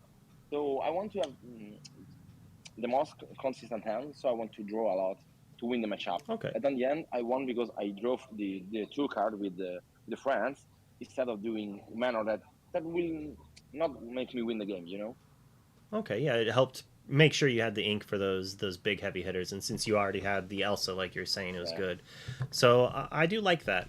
Normally, when I see someone play a Friends on turn 4, I'm happy. Yeah. But you showed that no one should be celebrating early, because everything you did after that was like a haymaker. It was absurd. It was brutal. Yeah. All right. Did you have any shout outs that you wanted to give? Let's start with you, Danny. Okay. I want to shout out to my teams, work hard, and I want to shout out to my local store that give me the possibility to play in their tables and in the room. I want to shout out to my shops, Galactus. And if you will be in Italy, please make a visit to us. And thank you very much, guys, for the invitation. Oh man, I would love to come visit. That would be sick. It's been too long since we need Lorcana to be sending us. Let's do Worlds in Europe next year. I would love to fly over there again. Actually, 12-hour plane flights are not fun, but yeah. It'd still be gorgeous, I'm sure. Funny, do you have any shout-outs you want to give? Yeah, I want to shout out the local DMV community, Dinners with Marks as well. Just everyone who I've been testing with, the team, all my friends and loved ones. It's been just fun getting to play at a high level, and the community's great. So I owe all my successes to the community that I am in and all of the testing partners I have. So just shout out to everyone. All right. Well, you did fantastic, and we're going to let you go, but continue to have a great night, and thanks for the games. Yeah, thank you. Thank you, guys. Bye-bye. All right, let's move over to VDO, Banny, and... Well, if you want to give any shout-outs before we swap over to the amazing JDZ Quest and Shaner's Edict? No, I'm good. I get my shout-outs in way too often. Shout out to my wife who's watching my toddler, I guess, and all the players. It's good enough for me. Thank you, folks. All right. Happy to be here. Catch you next time. We're going to put you in JDZ and Shane's very capable hands. I will see you in the post show. You are live. Yo. Yeah. On. It's good to be here. Yeah. Shaners, Edict. How you doing, brother? It's been a long time. I haven't seen you in a while, man. You left us up here in the Pacific Northwest, and you're hanging out down there in SoCal now, right? How you feeling? How you looking? That's true. I'm in SoCal. Actually, we have Pacific Northwest weather right now. It's a little cloudy, a little rainy. It's actually making me a little nostalgic, even though I was born and raised here. I've bounced back and forth a few times, but I'm feeling good. Yeah. You're in the dojo locked in with me, man. And we got the ICL on a Wednesday. We got this beautiful exhibition match between the world-class cars and Ink. Ink comes out early for the quick dub. Is that what you thought? Is that what you saw happening here? The world-class cars going down early to Ink? No, Ink is definitely the underdog in this scenario, but they proved to be, very good competition, and I'm sure they're looking to keep it up here in round number 2. Let's do it. I'm excited for it, man. I really enjoy the ICL. You guys know I'm always hyping up the ICL and just being here on a Wednesday. I really like the Friday, but Wednesday, hump day, is going to be a vibe. And I'm excited to see these 2 new teams coming in. Also, I think there's going to be another exhibition match taking place on the 14th. We'll have 2 more new teams coming in, and next season is already shaping up to be a fantastic rendition of the ICL as this preamble season is starting off. So, Shane, would you ever get out to get some set champs in this weekend? Were you crushing? How many mats did you get? I know you got like 3 or 4 already, right? You had a more successful weekend than I actually. You are the set champion in this room right now. Let's not lie. Oh, come on. I fell a little short, unfortunately, in the one I played this weekend. I actually split my weekend. I played a Magic event on Saturday. Okay. Played Lorcana on Sunday. I did well in the former, but not the latter. So you win some, you lose some. But no mats for me. I don't even play with a play mat. Who needs a play mat? I have like 50. I mean, yeah. I was leaving one for you, and you played a card that I've never seen in play before in my life. Do you want to talk about that? You got to try everything, okay? And I'm talking about the whale. All right, I've thought this guy was good. I believe I'm a strong believer in the whale, and the card is quite terrible. But when it pops off, it can do things that no other card in this game can do. I mean, it's an 8/8. What do you want as it comes out and does its thing?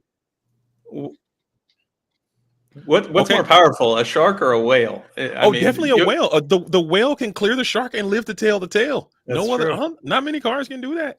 Let's go. I think that's it. But I got something coming in from production.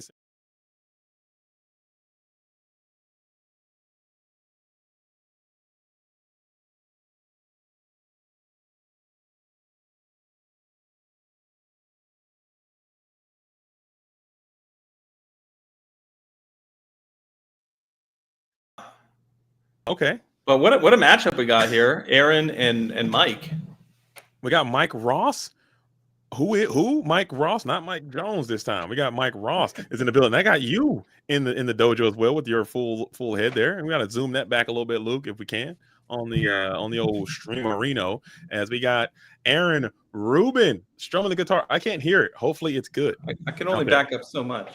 But you get the zoom view. It's okay. Yeah, I think Luke's got to give you some zoom support there. Maybe like give you a nice little recrop, because they got you just pure. They got your pure head in there, and we need to get you like more bot. I mean, not a bad. You don't got a bad skull, a bad cranium there, but I think you got a. I'm trying to match your style a little bit. I got the sports jacket on, but you can't even tell. It's okay, man. It's all good. It's all good. There we go. It's all good. We got it. There it is. It's happening.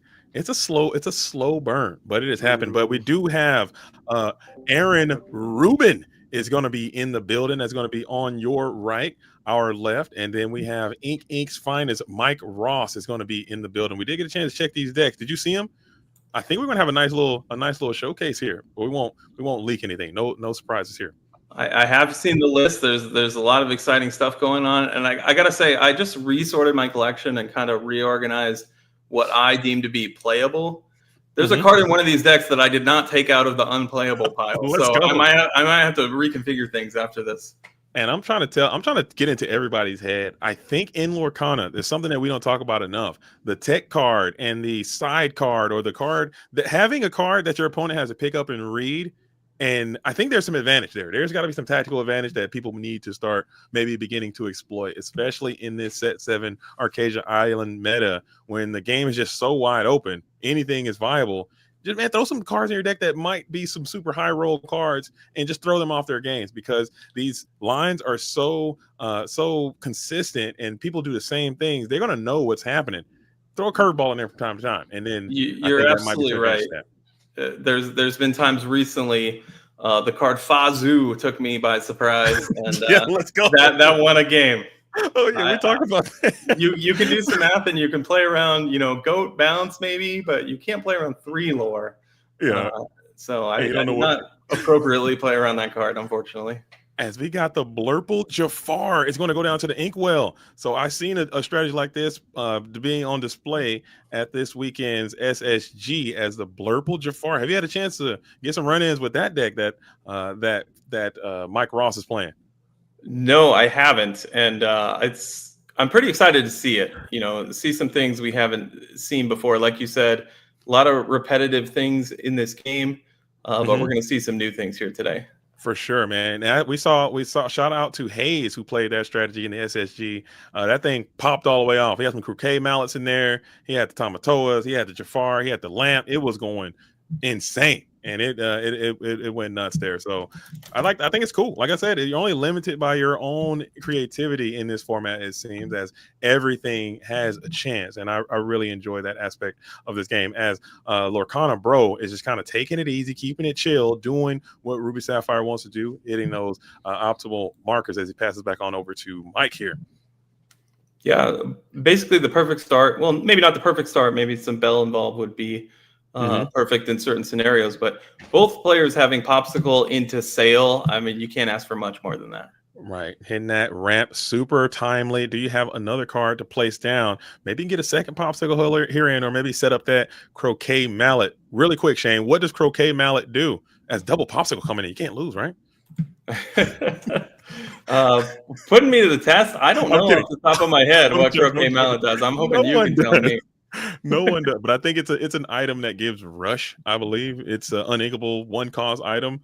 It's insane, and it kind of popped off there. As we are going to go to that 4-ink turn, we hit the Scrooge McDuck. So we got the item variant that is going to be played. Shout out to I think there's a few players who are dabbling with this item version of the Ruby Sapphire strategy. It seems quite good, especially in these lower control. Is this what you played this weekend? I know you played some Ruby Sapphire yourself. I did play some Ruby Sapphire, but not the item variant. And I think Scrooge McDuck is one of the best cards that's seeing the least amount of play right now, if that makes sense. Since the Forest Sphere ban, obviously we've seen less and less of it. And I mentioned a card that I didn't have in my playable pile. This is the card I had to pull out of my collection now. Oh, that is the Jafar. I don't know what his sub name is, but I know, is that the one with the Challenger? I think he has Challenger 3. Challenger 3 going up to a 5/5 here with a tanky 5 in the willpower as well. I think that card is kind of cool in this Jafar shift deck. Just another option to put the tyrannical hypnotist on. I want to say tyrannical hipster, but you know what? That's just my own issues. That Scrooge McDuck, this is nice how far I'll go in. Why do you think Scrooge is so good, man? I think he's just because his stats and he can get that plus. I mean, 4/4/4 is above average stats in this game, but any deck that can potentially play that for free, any card that says free, I think is just incredible in this game. So yeah, that card deserves to be in more decks, quite frankly. And as the card pool expands, we have another set on the horizon. We're going to see more and more items potentially in a build like this, and we see how powerful it is right here, just coming down on turn 3 thanks to the Sail and just providing that big body. And then in the future, once we gather a few more items, we could see Scrooge's cousins show up. I think that's real. I think that's a really good a good bet. I think more Scrooge the merrier. Those stats are ridiculous, and just being able to plus, I think is just insane. Just even if you grab an item from your deck and put it into your Inkwell, I think there's some inherent value there. As Genie Wish Fulfilled is going to come on, I will ink the Elsa as well. Probably just going to set up a pass here, unless you got another item to put out. And you will not. We'll kick back on over to Lorcana Bro, this is the game that this deck wants to play. I mean, I think this is fully in favor of Aaron here because it's going quite slow and you don't have access to that whole new world because you're not playing Steel. Yeah, we see the workshop engine now coming down and getting started.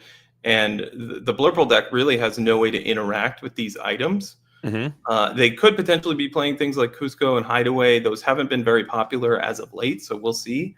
But right now, everything's rolling. And what did I say about Scrooge? Look at this turn. Incredible. Beautiful. And if he hits here, that is just instant crazy value, as it looks like we're collecting. Oh, and we will get that whiff. But still, I mean, you'd have a tremendous amount of items already in play and in the inkwell. I think just having a guy coming out for free, cheating that ink is just going to, like you said, that's just inherent value in itself. And those stats are quite impressive. So now it's going to be on Mike Ross. You got to make something happen. You haven't really, you got that ramp in, you got that genie in. Lore still is not even in your favor. Aaron is actually ahead in the lore total, which is insane. I didn't think that would be a possibility. You know, I thought you'd kind of be in charge of that at least, as you will take the lead now. Genie could quest in for 2.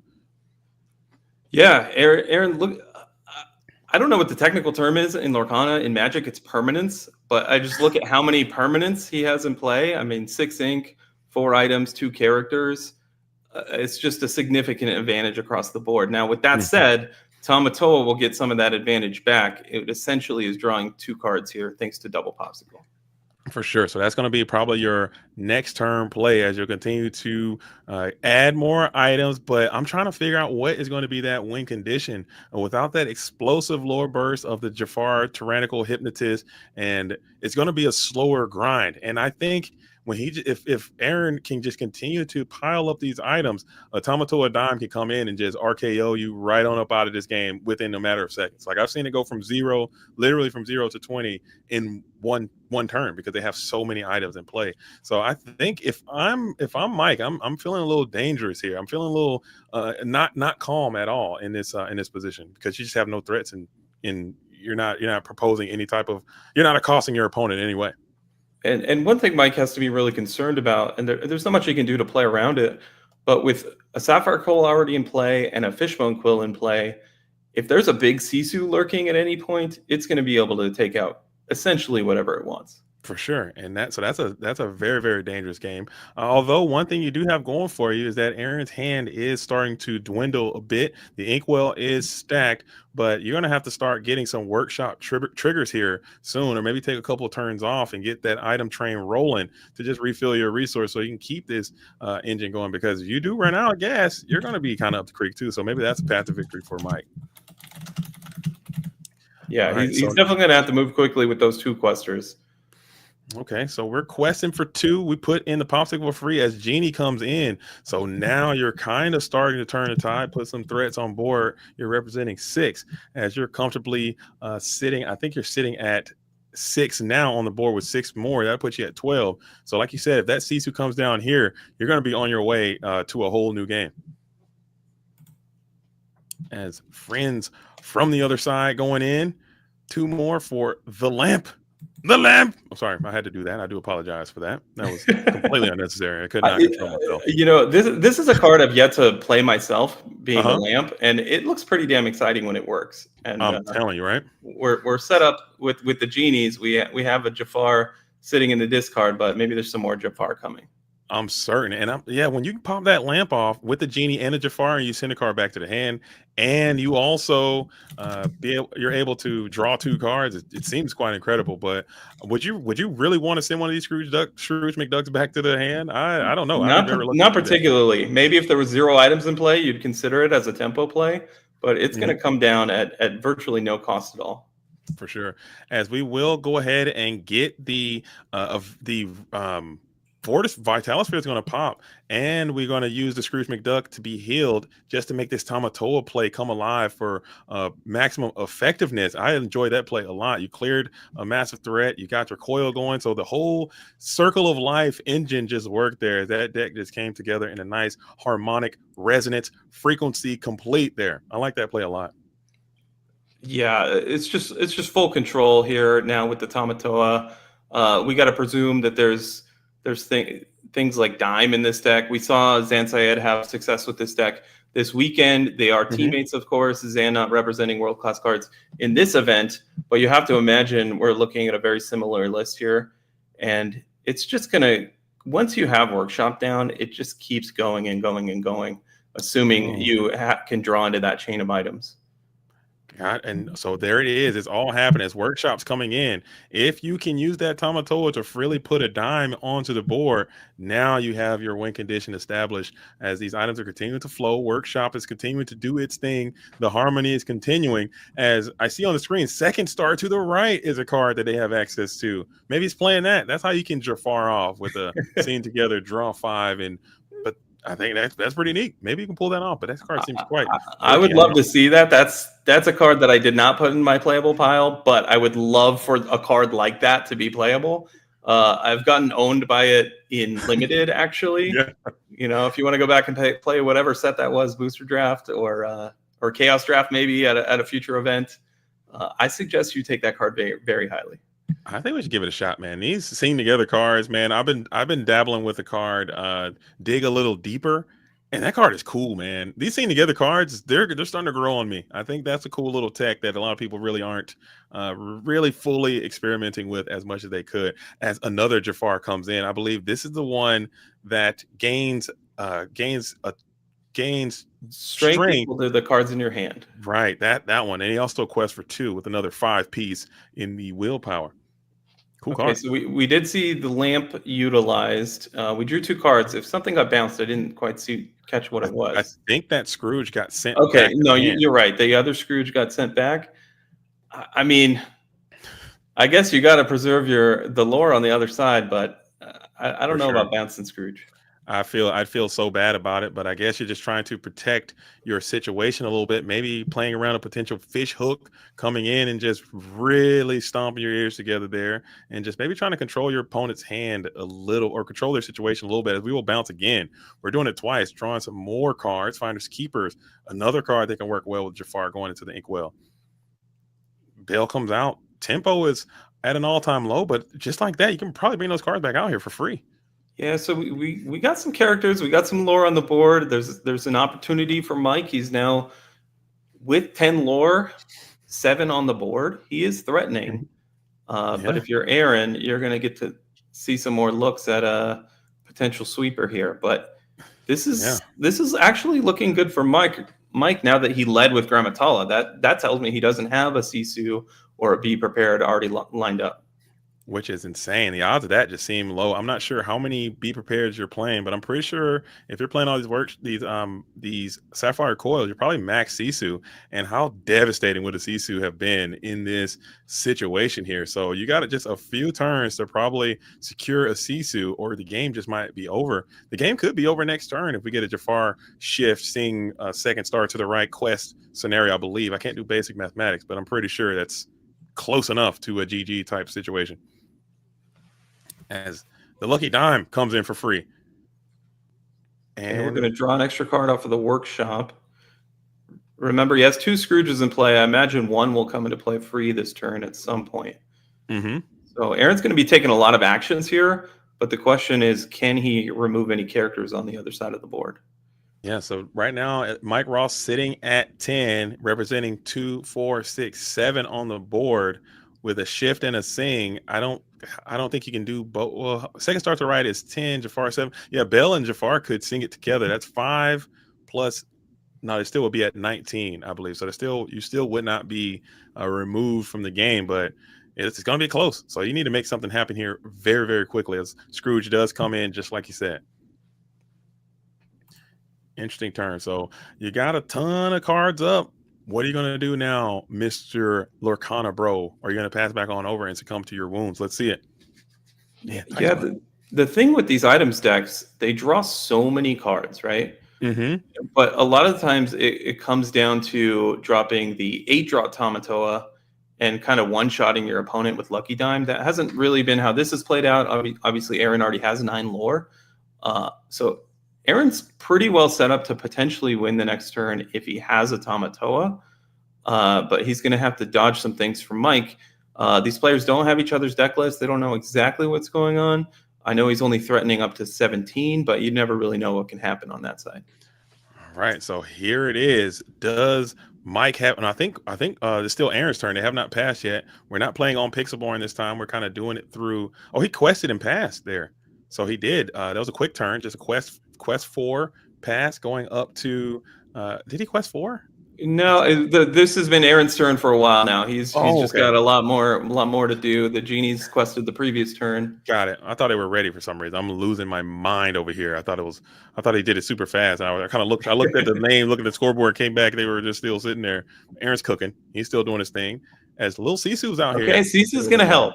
That lowers the clock a little bit, and he had to go digging for that. I don't know if he started his turn with that in his hand.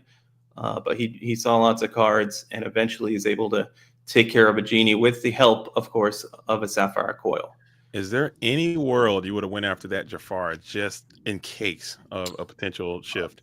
I'm not sure if that would have been a potential legal target because we don't know exactly how many cards Mike Ross has in his hand. Okay. I can't see either. I know Mike inked the Finder's Keepers. That usually tells me that he probably has a few in his hand.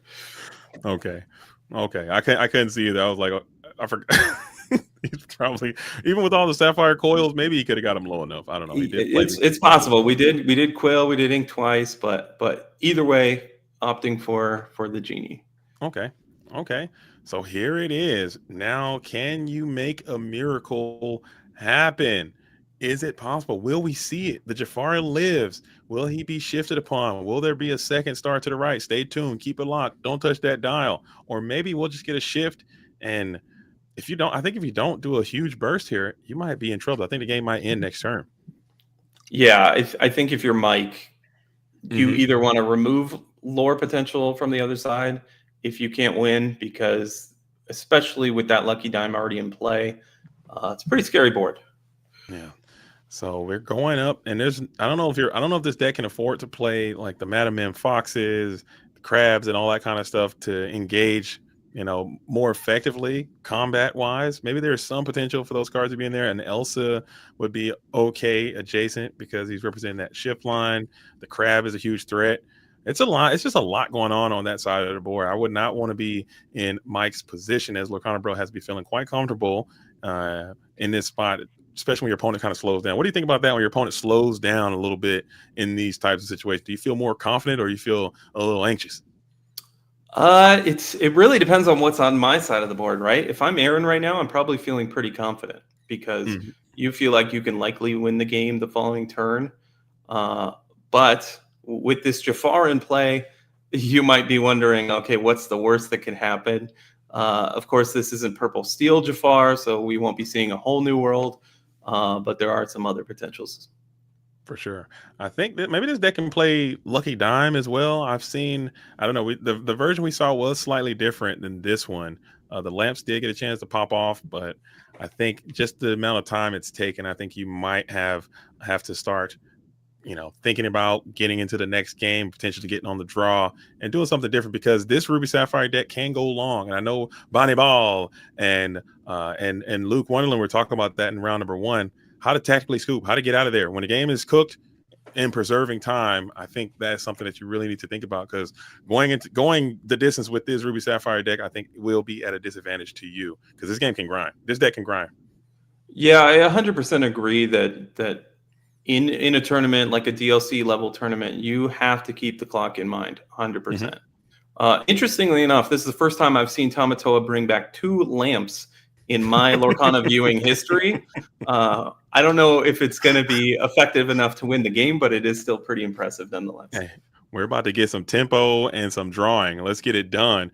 As Tamatoa, happy as a clam, will get a bounce in on the Scrooge. Again, he goes back to the hand.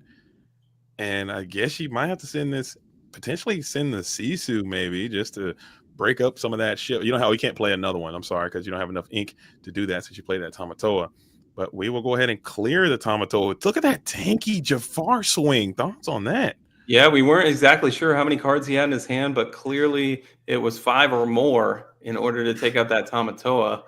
So that does lessen the fear of potentially dying on Aaron's turn. But I still think it's possible. And I think you kind of almost reverse RKO'd your opponent, so now they must answer you, because you have 2, 4, 5, 6, 7.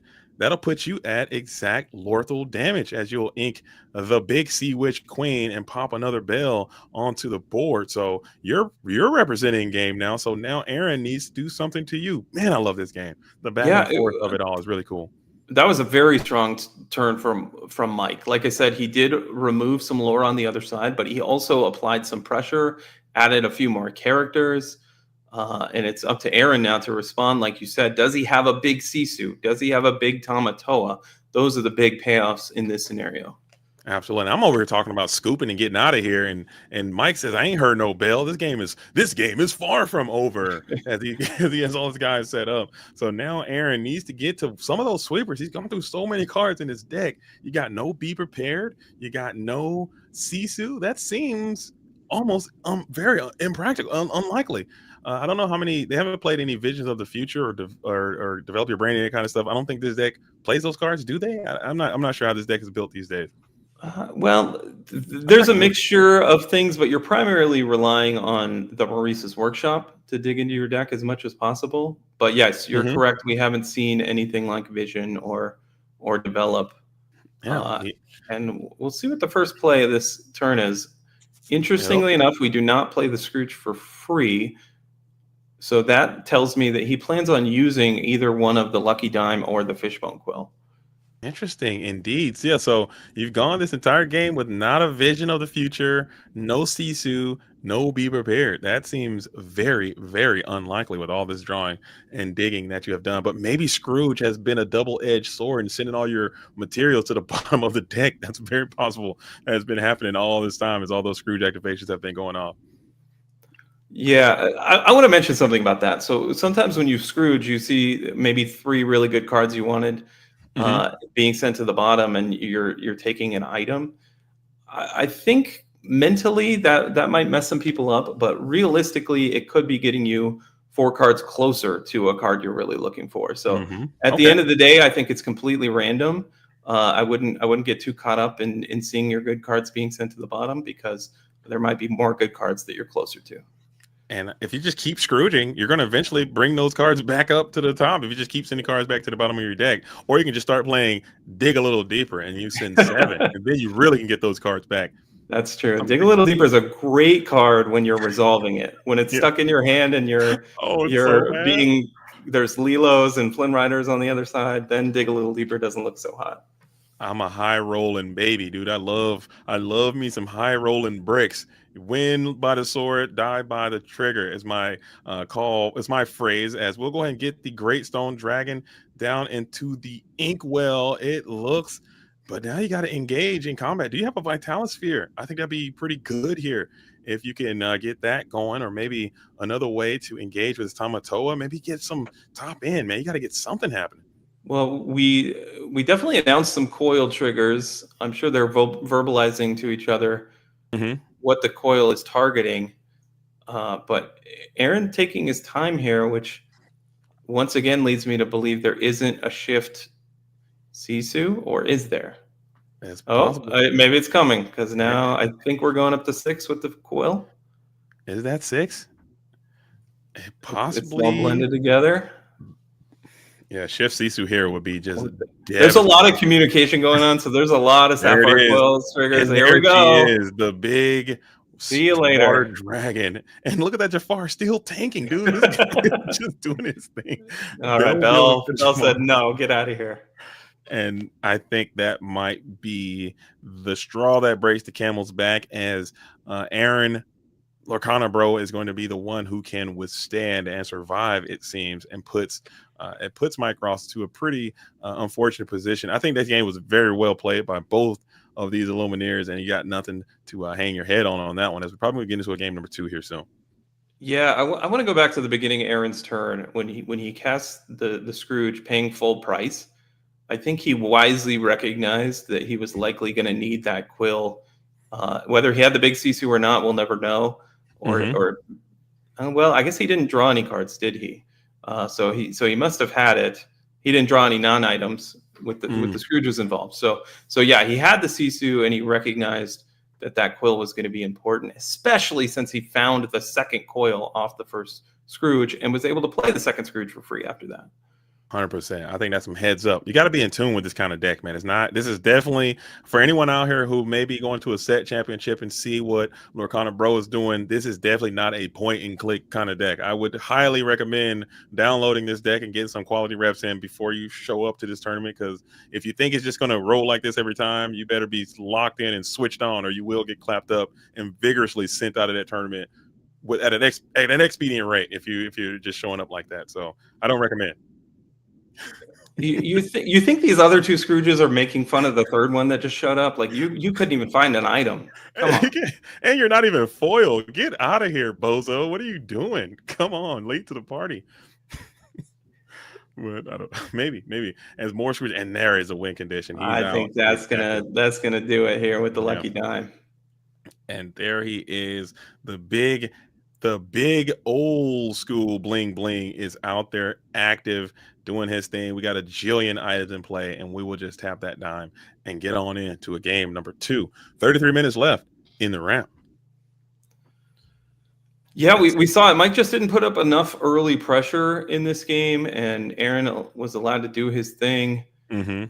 And he finishes it off with the Scrooges that came back and forth, back and forth. I started this game by saying Scrooge is underplayed. I think the Scrooge stocks are going up right now.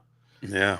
So what do you think? What do you think Mike needs to do to kind of even the bubbles a little bit there? Because it seemed like you said, he was trying to get into this control bag a little bit, and it ain't gonna work. I think you got to really hit the gas pedal early. I don't know if they have any early 2 quests, or is there a way?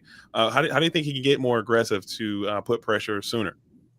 You want to ramp into a genie and start applying pressure that way, I think. Mm-hmm. And really just applying pressure throughout the game. But that's probably your best possible start. Of course, popsicles can be involved and things of that nature in the early turns. But you really want to be getting 2 questers in play. And then there's some combo pieces in Mike's deck that we might see get those in the mix as well. Oh, for sure. We saw like 4 cost Jafars that I believe quest for 1. That's just not enough pressure against Aaron's deck. Aaron's deck is probably the most controlling deck we've seen so far in Lorcana's history. Like if you give it time, it's going to take over the game. Yeah, it is. It is out of all the decks I can think of right now, it is the most inevitable deck in the format. Like if you can't beat it, it will like 100% win. It doesn't stumble. It's going to get to the point. Granted, it does come out of the blocks a little bit slow, but if you don't have that turn 1 Daisy kind of type beats, or some cursed merfolks getting in early, or those 2 quests and one cost guys, even a Smee, somebody come out on 2 questing for 2, you're gonna just be behind the 8 ball. So it's really tough. Looking at the deck list, we did see that they have this Ursula the Sea Witch Queen coming in, but that's just so late in the game, and like all your threats seem super late. Maybe if you can get this Jafar Tyrannical Hypnotist up and blast off some lamps, blast off some friends, some finders keepers, and just start aggressively questing early. Questing is what I say. It's not sticking at all. I mean, I'm trying to push it, but no one's buying. I don't know. I might need an explanation on that one. Questing? Questing? Questing. Aggressively questing? Oh, okay. I'm trying it. I'm shopping it around. It's not working. I mean, everyone is like, nah. But I'm just keep sending it. Maybe someone will stick to it. It'll pop off. I mean, Lorthel took off. I didn't think Lorthel would take off. Lorthel was in the ethers now. Questing, I think is good. But whatever. Well, I like you, JDZ, but I don't know if that one's going to stick with me. It's not. I've been told. My feelings aren't hurt, Shane. It's good. It's good. Whatever. You guys are all dead to me, dude. Whatever. So Mike notably missing ramp. Aaron has ramp. So Aaron with the advantage here early on. Yeah.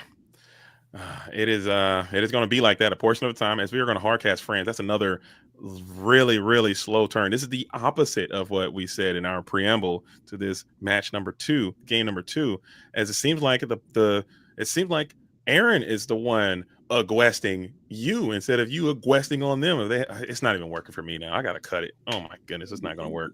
Yeah, when Tipo is the first lore of the game, and you're the opponent, you're not feeling too great about that. You probably just got a lot of your top end stuff, a lot of your combo pieces. The thing about playing these type of combo decks, the cards can just come in disjointed, wacky orders from time to time. If your hand is just a bunch of genies and lamps, you're like, oh, this is dumb. Or you got a bunch of huge Jafars in your hand, like, oh, this is really, really stupid. And you just got to play the game that way from time to time. When it's rolling, you're feeling good, but sometimes it just comes in these backwards orders as Finders Keepers goes down to the Inkwell, and this big body Jafar is going to splash into the board. Question for 2. But is that good enough? Yeah, it's definitely a big body. We know that Mike has plenty of cards in his hand after the Friends and the Popsicle. So everything he had played previously had replaced itself or better. Mm-hmm. But if you're Aaron, you can just not turn sideways at this point. You're not too worried about applying pressure, and you have 3 Popsicles already. Anytime you're playing a 6-drop Tamatoa deck, the first 2 Popsicles are so vital to your game plan, and Aaron's already set up for that.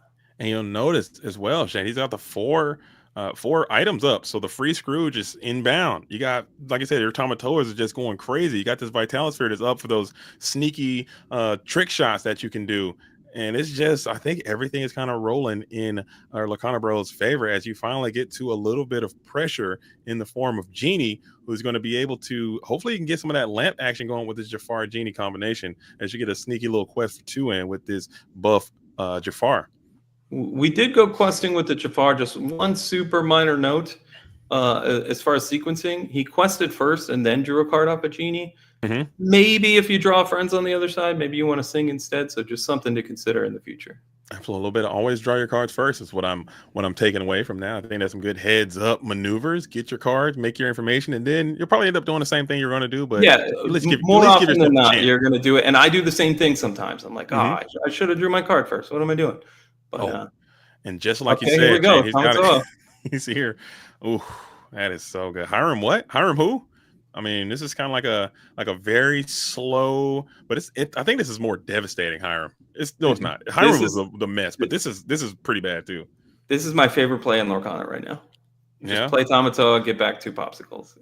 If you're gonna take away Hiram, you got to give us something. I'm glad that stuck around. If they would have got rid of Popsicle, I would have been real sad. It would have been, a lot of people would have been extra sad. Or if they would have errated Popsicle to make you have to pay for it, I think that would have been fair. Honestly, I'm the opposite of you. I really disdain the fact that you can do Popsicle for free, no cost, no target. Like, I think it should have to heal some type of damage or something. There should be some more restrictions to it. I think that's very silly that you can just do it in the ethers like that. But I won't complain about it too much. It is what it is. As we will go ahead and get that lamp activation going on, and we will bounce. I believe that was Grandma Tala back to hand. All these cards going back to hand just seem super low value for you. It's going to trigger those effects again. So it's a decent tempo play for Mike. And even though he had a pretty slow start, didn't have a character until turn 4, he is applying some pressure now. And we're going to see Aaron net a card thanks to that Grandma Tala coming back.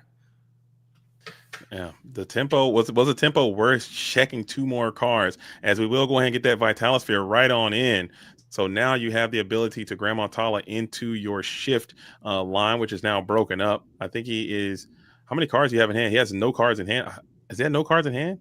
I can't tell. I can't see Mike's hand, but Grandma Tala, it must be over 3 because Grandma Tala does perish in that situation, banished to the discard pile. Yeah, he's definitely got a few hidden from us. As we'll just ink the Grandma Tala, get another Popsicle going, bring it back up to 4. You did have to crack that Vitalisphere. Tamatoa, happy as a clam, gets his exertion on. We'll see if we can put an item into play. If this can be a lucky dime, and it is. Ooh. Yeah, for a second it looked like Aaron was thinking there maybe he had more than one item to choose from, but dime is going to be the correct choice more often than not when you're cheating it into play.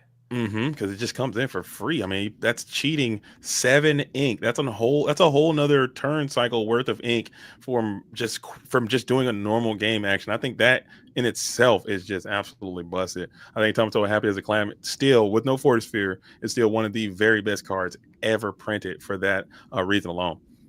Insane. Yeah, really incredible turn for Aaron. He used all of his ink, so 7 ink, right? And then we had 11 ink worth of things coming into play. Just tremendous for him. Now he's going to get a little more ink thanks to the Hades.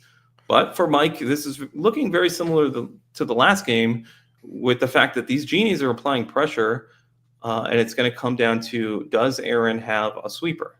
Yeah, a Sisu or a Be Prepared is still quite impactful here. But you still got the Hades and the Bell up. No Sapphire Coil to be established just yet, so it's not the end of the world for you. And if you can just keep aggressively questing here, you're at 10. You're almost go up. Was at 17? You can go up to next turn if this board stays intact, which it very well could. And then you're going to be in trouble there if you are. I think it's a little bit easier to get to 3. Although in this super hyper control deck that Aaron's playing, 20 is like just a formality. Like if you're not at 20, it literally does not matter, because they can just beat you so easily, and it's just so oppressive sometimes. All right, we do see that Sapphire Coil come down, and Sisu's going to take out a Genie, so that definitely slows down the pressure a bit. And once again, this is playing out very similar to last game, except for now we have a Brawl also. Ooh. So there goes the majority of the pressure on Mike's side, and we'll see if he can recover on his following turn. I mean, you still have this little Hades who's has some pretty impressive stats. No Vitalis Sphere is up and active, so he will be generally safe to start questing. Again, I'm not sure. I can look at the deck list, but I'm fairly confident that you don't have the ability to play all the bounce cards and all that kind of stuff to save this Hades after a quest to keep the characters ready, which I know is a blurple technique that they can do. You quest, bounce, go ahead, you know the vibes. So he doesn't have the ability to do that, I don't think. And if you just lose this Hades, I think you're probably going to be out of this game here soon, as Hades will set up a quest. Getting all the way up to 12. How do you think he can win, though, Shane? What is the win condition for Mike in this type of scenario? Because it seems like we're in deep water now. Well, a Genie's a good start. That's more pressure. And you just have to wonder, I believe Aaron has 2 cards there. Does he have a big Sisu, perhaps? That's what it came down to the previous game. But we haven't seen the Jafar Striking Illusionist yet. This deck. We have hinted that it's in his deck. That's certainly one way to gain a burst of lore, but usually that involves a shift as well. So I'm not sure all the pieces are coming together for Mike, but there is some possibilities. Yeah, I just don't see it without that. If you had the whole new world, it'll just be so much cleaner and easier. As you will just go ahead and get the lamp going. We're bouncing back. I believe that was the Scrooge going back again to just kind of keep that tempo off. I know that feels terrible because you're just giving more opportunities to get more items again, but you're just trying to keep the tempo down and continue to quest. And maybe that's the way you win. Just keep turning them sideways, slowly but surely. You might win this race, but I don't feel comfortable, as we'll get the Scrooge out for free again. Let's see if you can hit for a plus. And I believe you will. The Fishbone Quill comes on into hand for a plus value, and it also helps support this Sapphire Coil. So this is just a mess. We got to clean it up. Ooh. It does help protect that bell, potentially. I mean, we need every lore we can get. So I do understand bouncing the Scrooge there, but yeah, it still nets you a card for free. I can't sing the praises of Scrooge enough. I think it's really showing how powerful it is here in these couple games. Yeah, I think you nailed it very early on. I mean, it's been the absolute card of this matchup, and unfortunately for Mike, he had to continue to send that thing back to hand, send the Grim Atala back to the hand. Those are just cards you really just don't want to keep resetting for your opponent. They're just too impactful, and the Scrooge has been popping off all both of these games so far. Still, it's not over, but Tamatoa, happy as a clam, is going to be up and active. You still have that dime that you can tap. Yeah, Aaron's had 2 very good turns, but it looks to me, the way things currently are situated, that those characters on Mike's side are going to survive. Is there 2 ink or 3 ink available? Well, 2 ink, and we have 1 ink here. I can't tell if this is going to be number 3 or number 2. Look, okay, number 3. So we could see a Brawl or a Sisu here. We do not. So Mike's got an opportunity here, and let's see if he has anything in his hand to add to that lore total, to maximize it. And I think Lorcana Bro just took a turn off, because he could have gotten back the Vitalis Sphere and got loose with that, but they elected to say, you know what, let's just completely set up the entire restriction plan and just hope my opponent can't do something dramatic. Probably just read the tea leaves and realized, hey, there's really nothing they can do, and just have the vice completely wrapped around, and it's going to be a lights out kind of thing if you can clear this board and you don't really see any crazy threats next turn. Get a Sisu win, Greatstone Dragon, Ink, boom, blow up the entire thing, and we're out of here. We're up to 17. That's got to be a little scary for Aaron. He's hesitating with this bell. He could shift a bell. That's one additional lore up to 19. Ooh. But 19 is not 20. And no goat. Yeah, goat bounce would be so clean right here if you had it. And I'm not a goat bounce, guys. Hades, the Infernal Schemer, number 2 is going to be deployed. So you do have some outs to remove these characters in quest for one with Bell. And that is going to be lethal damage. This Sisu is about to be absolutely degenerate, dude. Hopefully that's not the case. Come on, Sisu. Not like this. Oh, no. As the Greystone Dragon can also trigger and get another coil off. Oh, no. All right, so a crucial moment for Aaron.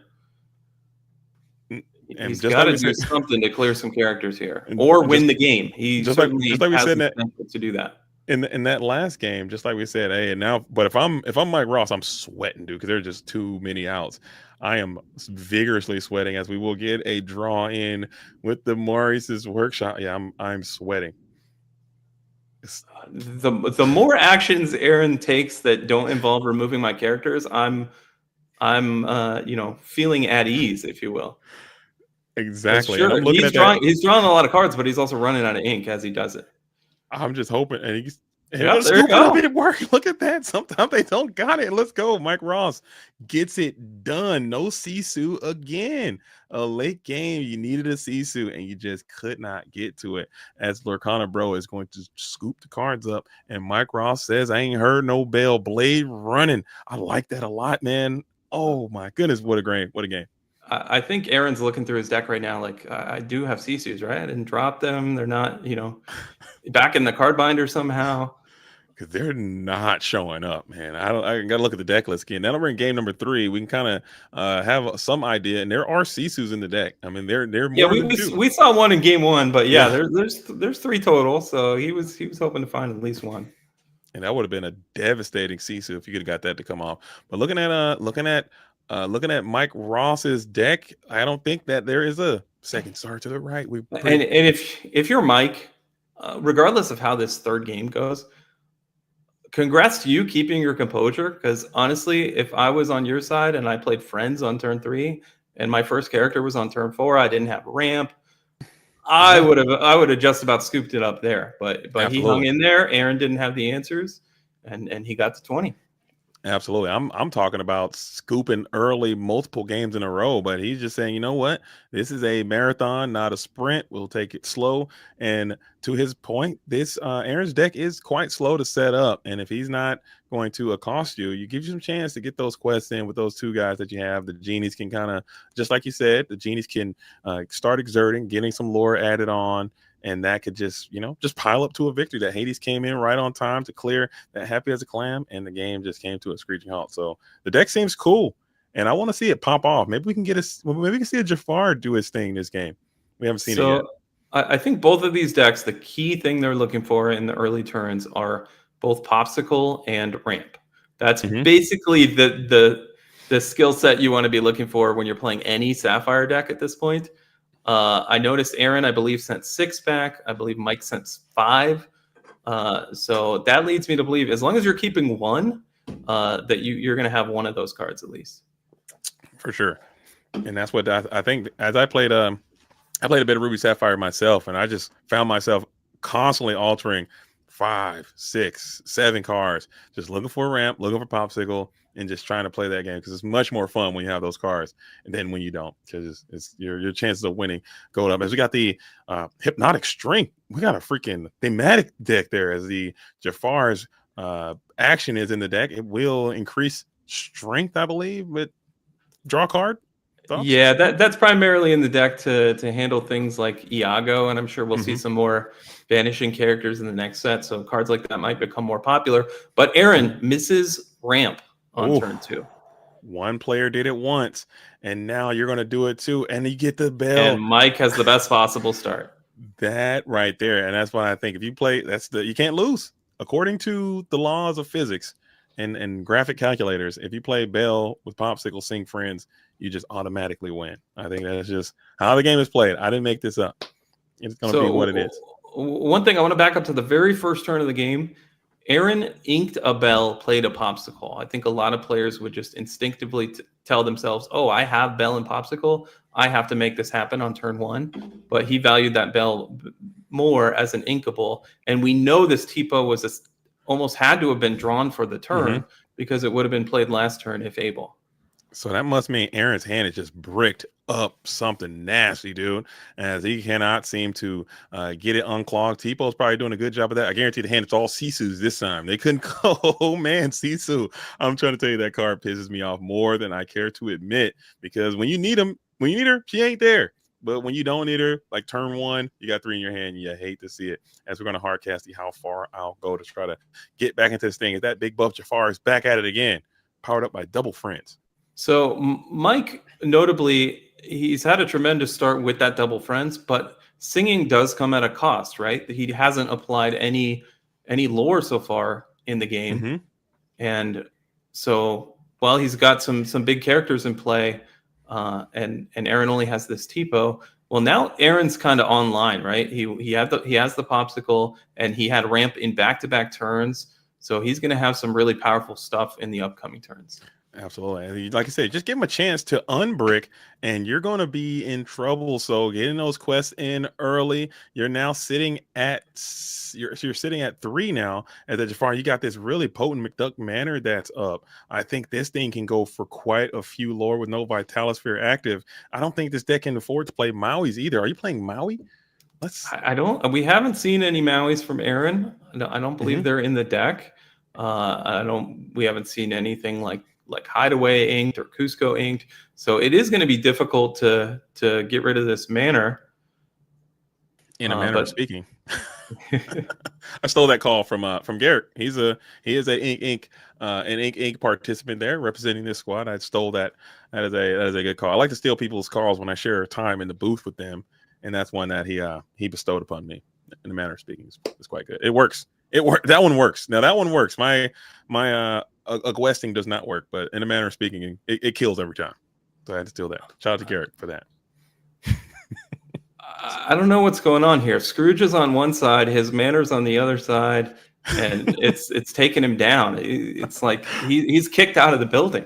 That is so important. Oh no, the manor, your own home, is just taxing you, man, and it feels miserable. So this, and we get the Jafar down to the Inkwell again. You get your own Tamatoa out there. He's going to get one back, but that is good enough. As you're going to put the Jafar into the Inkwell and not even worry about bringing him on in to do the thing. He's like, nah, I'm just going to let him sit down there and keep this big quest for 2 guy up who might be a little bit better in this situation. Yeah, Mike up to 7 lore, threatening a handful more. If you're Aaron, you need to get this McDuck off the manor. Or McDuck off the board. And he goes after the threat first, maybe and the big clam is out on 8, which, I mean, that's pretty chill. Do you have Hades here would just be completely demoralizing if you can get to the Infernal Schemer right now. We saw that there were a few played last round, as we will freely place a Popsicle to make sure you get that McDuck Manor lore value there. I don't know if he added it or not. And there's the Schemer. He's out. Ooh, as the crab is going to get tucked away into the Inkwell. So the best thing you can have right now, if you're Aaron, is be prepared. But because there's dual threats on the other side, that's not going to quite cut it.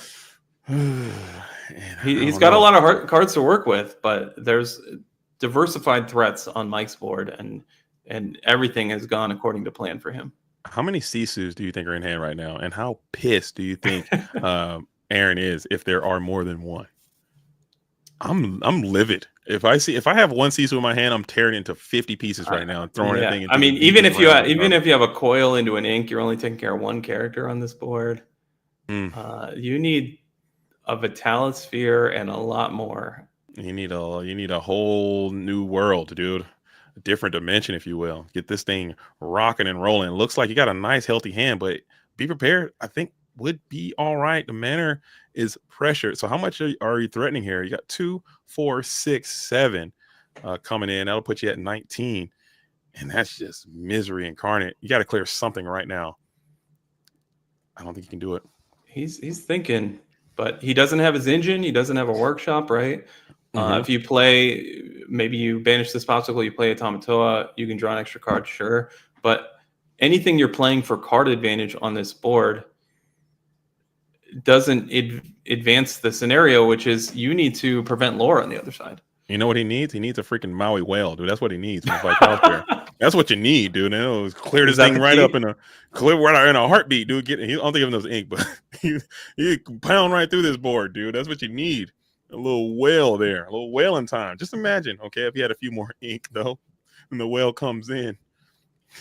I'm joking. Maybe not. It just get Hades away. Who knows? But man, just clearing a freaking manor. And Aaron's thinking long and hard about it. I think if you go be prepared, next turn come in with the Maui hook, you could survive, maybe. I don't know.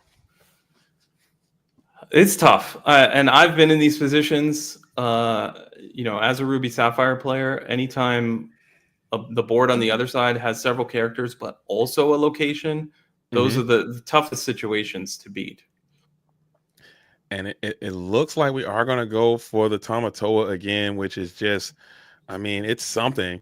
We'll go ahead and Vitalosphere in to clear himself. I love that when characters can take themselves out, dude. That is just too funny to me. Like different versions of themselves as Tamatoa takes out Tamatoa.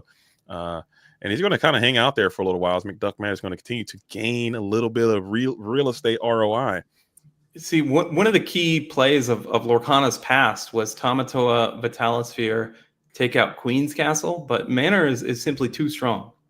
Ooh, and another schemer is going to keep it scheming and pass it back on over to the Lorcana bro, who needs to get to a be prepared literally yesterday. I think it is the only card that can save you, and you can't get to it as we're going to shuffle up and deal. And we're going to get to the dub, and world-class cards goes down in the debut. And now we're going to go to the all-important game 3 to save face. I did not see that happen as Ink comes out representing themselves well, representing that Maryland, DMV area of Lorcana enthusiasts, man. Strong players, clearly, as it just did not happen for Lorcana bro. Probably just bricked up way, way, way too much. But let's do it. We're going to hop on into Discord and let's talk to these players. Thinking back now, there were a few turns where I should have drew cards first before making a move, like a gentlemen. What's going on? Well, yo, Mike Ross, Mr. Lorcana, bro. Congratulations to you, Mike Ross, on your victory coming in. I would like to say that I thought you were the underdog, but you came out with this really cool strategy, and it just so happened to work out for you. Can you just talk more about this deck? How has it been working for you? What made you bring that deck to this nice matchup against the world-class cards team? So I've been playing lamps and crabs for the last week. Kurt, Spice, and I have been talking about it, for the last week or so. It's a really fun deck. Crab and lamp just feel gross, especially when you can get full value. There were turns in that game where I should have probably drew first before making a move, but I thought I played pretty well. It's just very unfortunate that his game 3 really wasn't a game. So, yeah. It does happen like that from time to time, but can you just talk more about this deck? I mean, we saw the Jafar, the Tyrannical Hypnotist, come on in, and I thought this would be a pretty decent matchup for him to demonstrate what he's capable of, but he found himself into the inkwell a lot. How does that usually go? What are the lines? How much lore does he typically gain? And are you playing second star to the right, or are you playing, or is it just like a more residual this is burn just thing, more of a control thing? Yeah, it's just, I'm just looking to play this and just draw a ton of cards.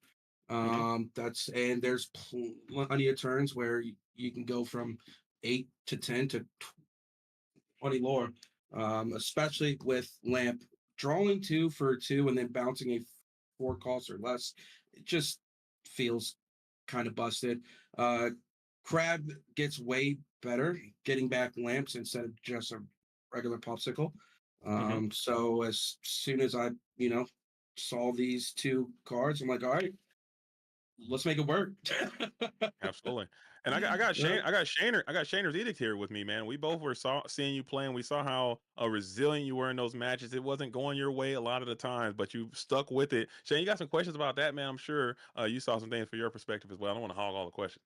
Yeah, you mentioned that Aaron didn't have his best game in game 3, but really your start game 2, from our perspective, was not what you were looking for at all. What was going through your mind at that moment? Yeah, so as soon as I seen, I was like, oh no, I do not have a turn to ramp. This game is over, done.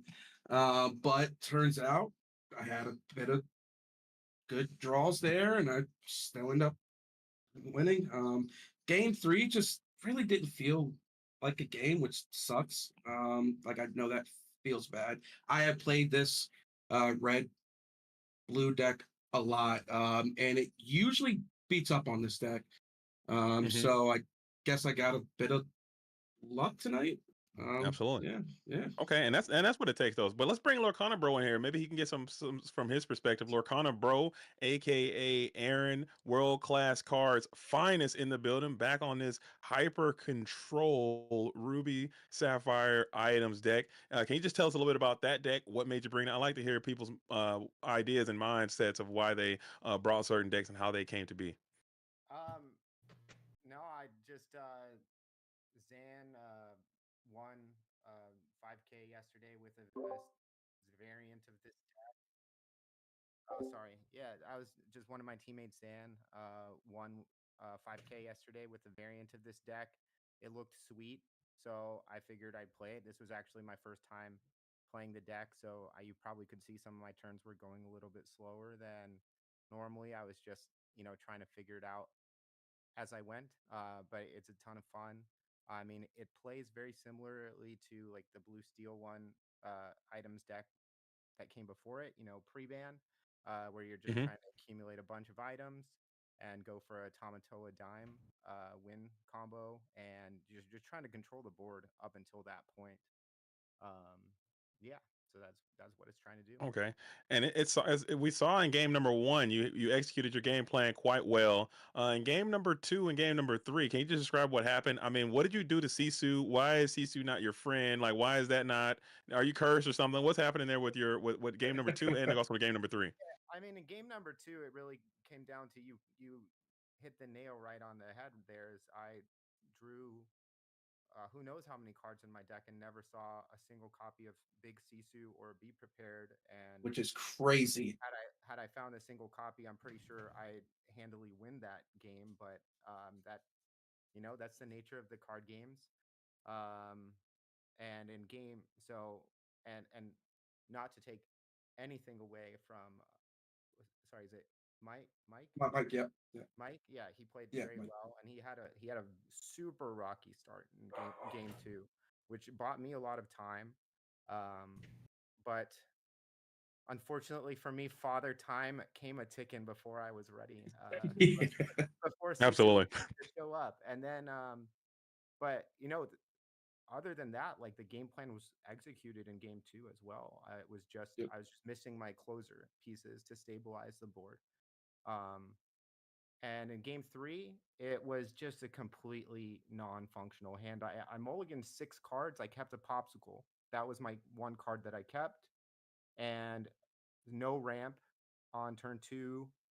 No play. Oh, I think I drew ramps to play the Tipo on turn 3. But even in my post mulligan hand was no play on turn 2 or 3.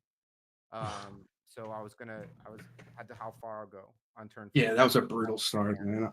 So it was just basically I just didn't really get to do what my deck was supposed to do. But I mean, that happens sometimes, Absolutely. And this is not chess, man. This is not skee ball either, man. You just got to roll the way sometimes it's going to happen, especially your opponent opens pretty strong. Turn one bell, double friends on the other side. You're probably losing that no matter that what. was gross. That was absolutely gross. Singing friends twice is just like, all right. I it's actually a shame because like Mike had the super optimal start, turn one bell, sing friends again. I would have loved to see if my deck was able to operate, like how can it actually keep up with that? Oh, for sure, dude. I have played this a million times, and that deck just draws so many cards. Once the engine starts going, and you got a workshop out or two or three, you just start churning through the deck. Hey, Aaron, I know game 3 didn't go well for you, but in the first couple games, we saw Scrooge McDuck come. It was back and forth, getting bounced, getting replayed, and it really looked like Scrooge's time to shine. I know a lot of people were down on Scrooge after the bannings, but can you just talk a little bit about your opinion of Scrooge? In my opinion, it can only get better from here with future items. Scrooge is insane. Like I compare the card a lot to, Ariel from set 1, the song Ariel. They both do the same thing, one for songs, one for items. It's just that Scrooge, for its cost, like Ariel has Singer 5, Scrooge can be played for free and has just superior stats. So I just feel like the rate that you get on Scrooge is so much higher that even if you whiff, which you will, it's really not that bad. But it was super interesting that because the lamp says if you have a Jafar, it is a must bounce. So it's not a May ability. You can't. Correct. Yeah. But something you can also bounce your own characters. So Yep. you can quest with a genie, bounce a genie, replay the genie, and draw a card, which may have been in game 1 a better thing to do than bouncing my cards that dig me deeper into my deck. Yeah, I will definitely say bouncing a Scrooge is not a fun thing to do. I'll just say that. Absolutely. Yeah, bouncing Scrooge, bouncing Grandma Tala. I was like, that's a bold strategy, but it did just what happened in that game number 3, and then in the overall match, it did work out for you this time, Mike Ross. But taking nothing away from you, Aaron, had a pretty unfortunate situation, but that is the way the game is played sometime. But gentlemen, you guys come out, Don't worry, Ink you're upset still my best the friend, world. Aaron. Upsets the world and gets the 2-0 Overworlds class cards, but this is the exhibition. I'm certain next season of the ICL they will have their revenge. But before we let you guys go to cheer on your team for the round number 3, we'll kick it on over to Aaron to do some special shout outs, and then we'll pass it over to our winner Mike Ross to do the same before we wrap this thing on up. Yeah, Mike, what's your team? What is your team's name? Ink. I'll get you, Ink, if it's the last thing I do. And I'm sure it's coming, brother. I'm sure it's coming. Shout out to obviously my team, World Class Cards. They've been really awesome, and shout out to Luke, great buddy of mine. Bannable too, also great buddy of mine. So it's great to see them again, even if we're not hanging out. Just seeing them alive and kicking and doing their thing is really awesome. So yeah. Very nice. All right. And what about you, Mike Ross? Let's get some shout outs. Go ahead and let us know where we can find you, man, as people may not know who you are, but they will soon if you keep showing up to the ICL. Best way to find me is probably in 20 lore. I'm usually posting in there a lot, chatting up, etc. Shout out to Ink. Shout out to the team, the DMV, and most importantly, shout out to the kids and wife at home, probably sitting on the couch right now. Thank you for taking care of the kids, giving me the time to, freaking play on here. Let's go. I like it, man. So I'll be interested to see what you guys do next season in the ICL. And thank you guys both for your participation. Let's get it. But we'll let you guys go so you can go ahead and cheer on your teams as we'll hop back into the main booth. We'll get back in. Here we go. Here we go. Here we go. Here we go. Yo, Shaner's eating. Man, am I saying that right? I don't think I'm saying that right. Am I? Can you hear me, Shaner? We got to unmute into video. Can you hear me now? How about that? I'm here. Am I saying that right? Shaner's eating. I'm saying that right? You got it right. I see. This is how I know you're not a Magic guy, JDZ. I'm not. I'm so the sorry. Magic people get the reference. Luke, I'm sure understands. There's a card called Chainer's Edict. And if you ever hear the term Edict Effect, okay, which is like a B King Undisputed or a Lady Tremaine, right? That's where that comes Edict from. Gotcha. Okay, yes. I know what a T1 Glistener Elf is. There you go. There you go. Okay, I'm impressed. You know your stuff. I don't know. I know what that is. It's no Maui Whale. But seriously, hey, it was super fun coming out here kicking it with you, man. But let's get some shout outs from you. Anything you want to say before we wrap this thing up? It was a great time in the booth with you. I hope you come back and do more because I loved your insight. I appreciate that very much. It's been a pleasure working with you. I honestly think you're one of the best in the business right now. Thank you to Luke behind the scenes. You can find me on Twitter at Shaner's Edict. And I'm going to be back for the post show. Don't go anywhere. Let's see if Ink can complete the sweep here. That'd be insane if Ink can do that thing. But hey, guys, make sure you tune in. We're going to do a very special stream tomorrow on the Illumineers. And I'm JDZ Quest on Twitch and on YouTube and on everywhere. Make sure you guys give me a follow as well. But we're not done. We got the all-important round number 3 coming up. And in the booth, replacing me and Shaner's Edict is going to be none other than the incomparable, the unmatched, the most hilarious person in the community, in my opinion. Sisu, just kidding. It's going to be Katie, but Sisu's here. Sisu's here as well. As here we go. Thank you guys for watching. Enjoy round number 3. Peace. Hello. How are you? Now I do. Oh, Sisu, can you hear me? Yep, I can hear you. Can you hear me? Good. Yeah. So here's the thing. I had to mute myself because I was having I got done recording something. I said, I'm going to eat a little donut. I'm going to have a little me time. And I get a message. JDZ doesn't message me when he casts. JDZ's locked in. He's never locked out. And he says, you got to mute yourself. So, did you guys live hear it? No. But did Sisu, Shane, and JDZ and Luke and anyone else? Yes. You guys all heard me eat a donut. So sorry about that. But, I'm humble. I'm humble, man. So how are you doing, Sisu? I'm doing well. Like I said, I had a long day today, but you know what? We're here casting some Lorcana, and I'm with you. So it's always obviously gonna be a great night. Yeah, and you got to get some ASMR that nobody asked for. But the other thing I will say is you said, and I'm a little hint. You said this is a mirror match, but this is a mirror match of 2 giants on this mirror. So I'm pretty excited. Yes, nobody loves a mirror, but are you kind of hyped, especially now that the plot thickens? Kendall has to physically win this, or he can no longer be. It's gonna be not world class. It'll be like world fine cards. World's just okay cards. No, yeah. I'm looking forward to it. This is a great. I've had the pleasure of playing both of these players. Me and Kendall actually did play a match on Saturday at the SSG tournament. It was in a side event, so it wasn't in the main event or anything. And then I've played Garrick as well, so I am definitely looking forward to watching them play this very intricate mirror match that we are about to see. Spoiler alert for those of you that know those players and know those color pairings. Just think what you think it might be, and it's probably that. And it's probably that.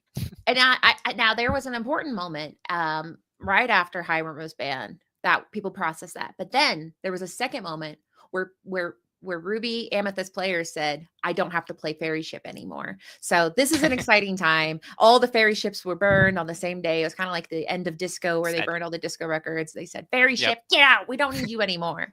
So maybe we'll see. Coincidentally, like disco did die at the disco demolition. If it was like a White Sox game or something. So it was a thing. The end of the Hero Band was the end of the Fairy Ships. They did teach that in I remember history, we were learning about World War II, and they're like, and by the way, they burned disco. So it's weird that we both know that, but that both our public schools are like, these kids need to know about how much they hated disco, and somehow they made it into our brains.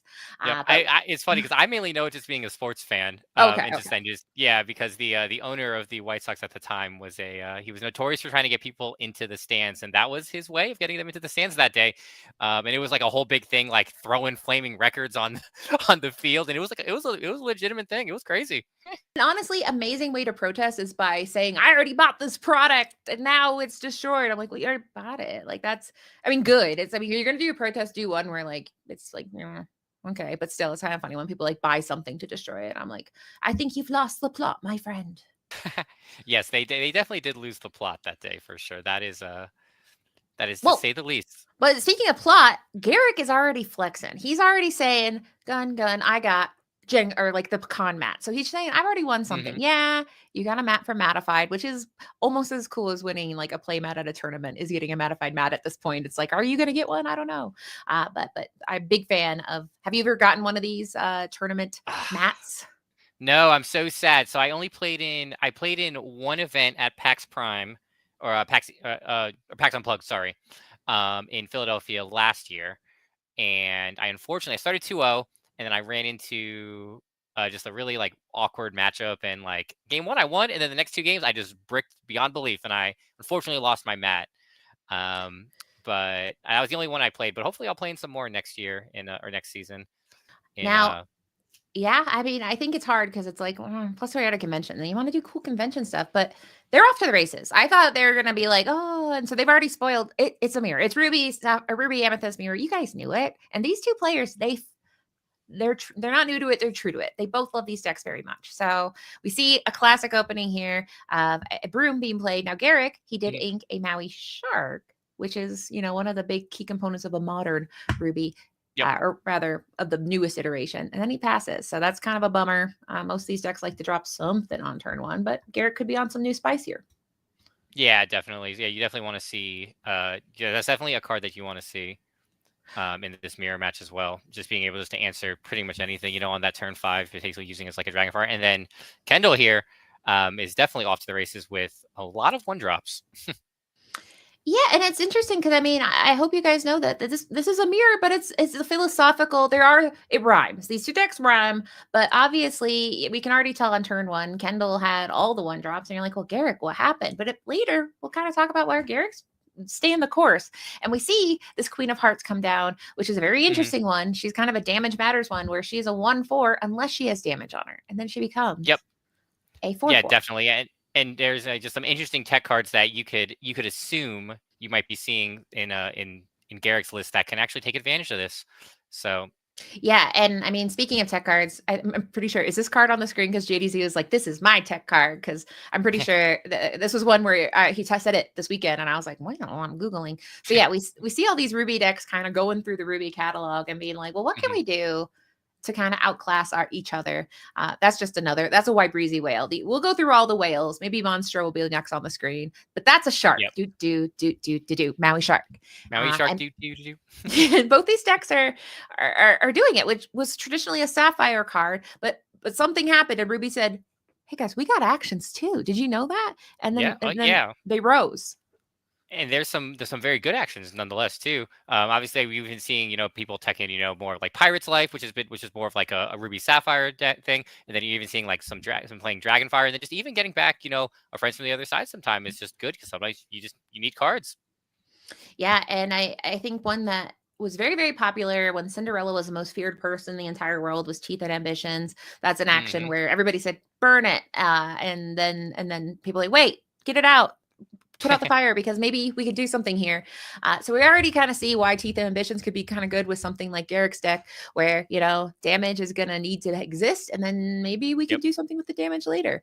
But either way, he stabilized the board. We saw Kendall kind of explode out there with his wide board. But now he has a Crab and a Genie, which a Crab and a Genie can do a lot of work together if paired right. Definitely. Yeah, it's definitely very good. Just obviously with you can see just anything coming up down, like, you sacrificing the Crab and then buffing your Genie to maybe potentially win that Genie war. Yeah, the Genie war, the war that Ed said, I abstain. I'm a pacifist in the Genie war. But either way, the Genie war is back on because, we're in an evasive meta. Literally just someone said the word Diablo. And then at that moment they said, everything needs to be evasive or I'm not playing it. Absolutely. That Genie war, keep going today. But we also see that, both these decks have Spice. Now, not Kurt Spice. Kurt Spice would never run a deck list like, or maybe he would. I don't know. Maybe Kurt Spice plays Ruby Amethyst on the DL some other time. But he might. You never know. Yeah, we'll ask him. Kurt Spice, if you're in the chat, confirm or deny, have you played this deck? But both of them have kind of brought their flavor. And it's interesting because I think we all know the hits of Ruby Amethyst. So we're all like, be prepared. But even be prepared is not a guarantee. Yep, definitely. So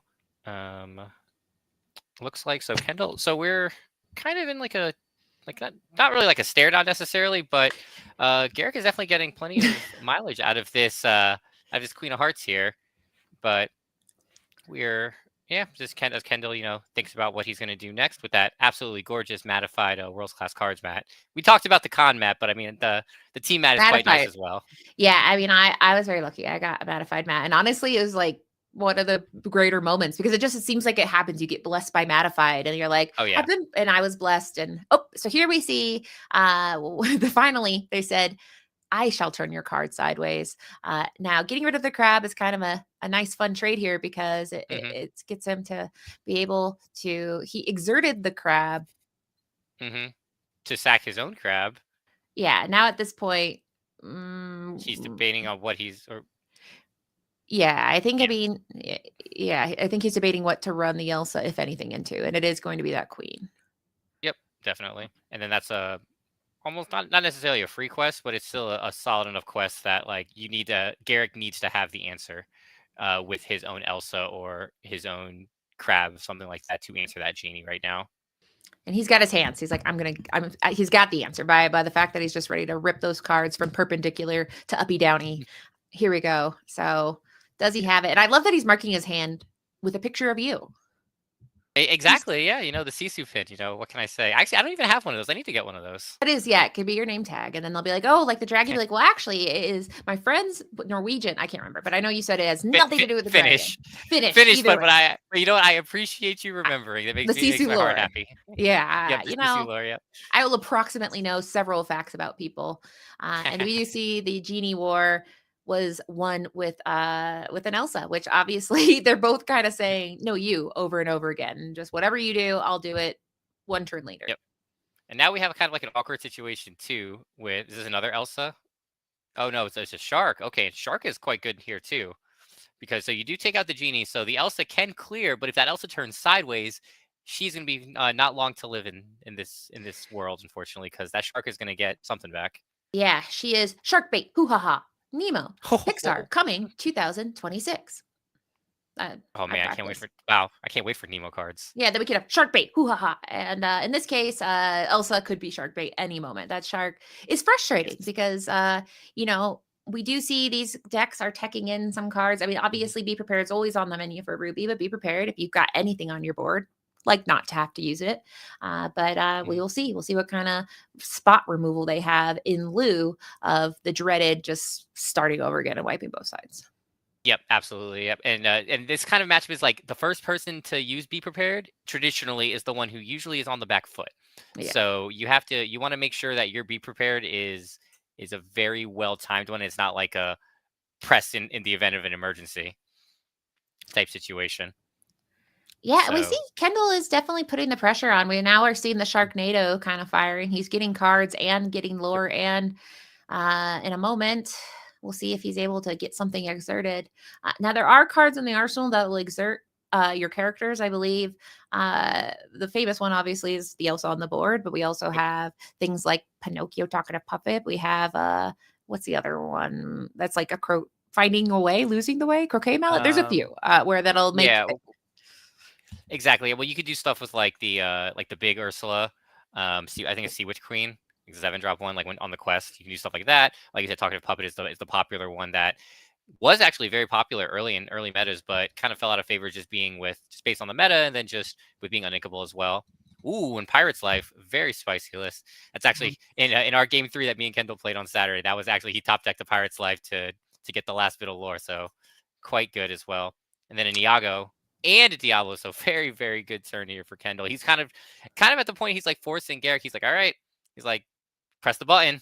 Yeah, but I mean, as we know, Peter Pan says, I can help my friends. I'm evasive. And if you get me some friends here, I can give some people some rush if you got evasive. But there's not a lot of big old guys that can come in for 5 damage. So he's going to go digging a little bit, see what he can get, because a crab, a Maui, anything, but it has to be evasive. So it has to be evasive, and then it can get brush. So, otherwise, we'll hit the panic button possibly, and I'll have to sing. And just looking at the list, coincidentally, there aren't as many clean answers to... I mean, I guess he's kind of looking for a crab here. Crab is probably genie, so maybe you can Ink play crab type thing to take the Elsa to trade. So, but it's not like he's not playing Iago like Kindle is. Spoiler alert for you guys at home. Which we see on the board. But that is not a spoiler if you're not looking. But yeah, exactly. But Iago would be great with that Peter Pan Take. We've seen Peter Pan, the one on the board here, Shadowfinder, and Iago are a great match because he just throws that giant spectral parrot at anything that is stressful. Now, mind you, parrot only hits for 4, so he's not taking down the shark in one bite, but we see Elsa on the board. Ooh, inking the Pirate's Life. I feel like he must either be ink starved or he's just kind of he's trying to deal with this shark. Oh, and he cannot deal with the shark. So that is quite interesting. So Peter, now we can see some. You're in danger, Peter. Yeah, Peter Pan is definitely in danger here. So like you can rush right in, get that Pirate's Life back, gain 3 more lore, whether it be via singing together or anything like that, or just playing it for 6. Which Kendall does have 6. That would be his ink turn. So very interesting moment here. Let's see what Kendall opts for. Or he could even go and grab, if he needs to dig a little more, he'd even go grab that Friends and still gain the lore, but again, draw 2 cards. Yeah, he has lots of fun little things he can do. And none of them are fun if you're Garrick. Because Garrick has some fun things he can do. And I mean that genuinely fun, where it's, some cheeky things that you can do with damage. But in this case, he's just saying, can I survive this turn? Candle's at 6, but or 10.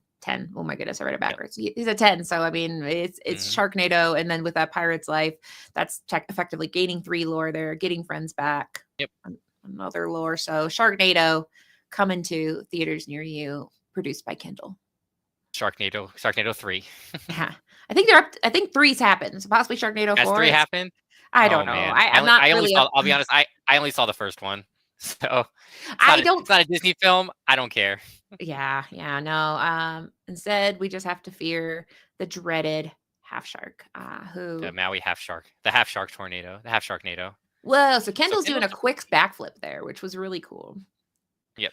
Yeah, he's just debating how he wants to, if he's going to just hardcast this or sing. So he's going to hardcast it. So he's digging a little bit, trying to find something as he goes up to 11 lore. So doing fairly well here. And he has to know how desperate his opponent is for Be Prepared, where it's like, if I can hardcast it, get some cards, quest possibly with these last 2 little guys here, because that Diablo is going to be banished into a pile of feathers in 1 single card. So it makes sense why he'd be, more interested in seeing what he can do without maybe overextending on the board at this point. Yep, absolutely. And pretty much just Kendall just forcing. Is this a sing together? It's a sing together for their. Oh, so he found a Pirate's Life. So sing together for the Pirate's Life. So gaining 3 more lore, and Garrick falls down to 5. So no, he is at 0. So he falls to negative 2. I was looking at the wrong one myself. I know, right? We both got cooked by that, but and the thing is it's in the ink symbol. So Luke, if you're listening, this is on us. We're just, we're doing the best I can with our little brains, but together we work. And in this case, we see the fox rush in, and where is he? Where's that? Why? I think he might be grabbing the shark. Okay, so grabbing the Elsa. Yep. Grabbing the Elsa just to save for a quick exert. Just kind of being like, hey, I got it here. It's like, what are you gonna do? Yeah, so it's a recovery maneuver to be like, Elsa, you're safer in my hand. If I get Be Prepared, maybe he has another shark. But that Elsa is very, very helpful, especially in this mirror match where, like we saw, a genie can be very hard to get rid of if he doesn't do anything with it. But honestly, at 15 lore, Garrick has a lot of work to do and a lot of pressure to put on Kendall. Yep, and we know he already inked 1 Pirate's Life. So these are dire straits right now for Garrick, as he needs to find an answer, because if he does not answer, Kendall's just 1 Pirate's Life away from winning the game. Essentially, can't answer everything, but that shark is definitely a problem. Yeah, ban shark. Just kidding. I like to say that because then someone is like, "Stop saying ban everything," and I'm like, I need you to know. I just think it's fun to say ban something because you're going to get someone mad no matter what card you say.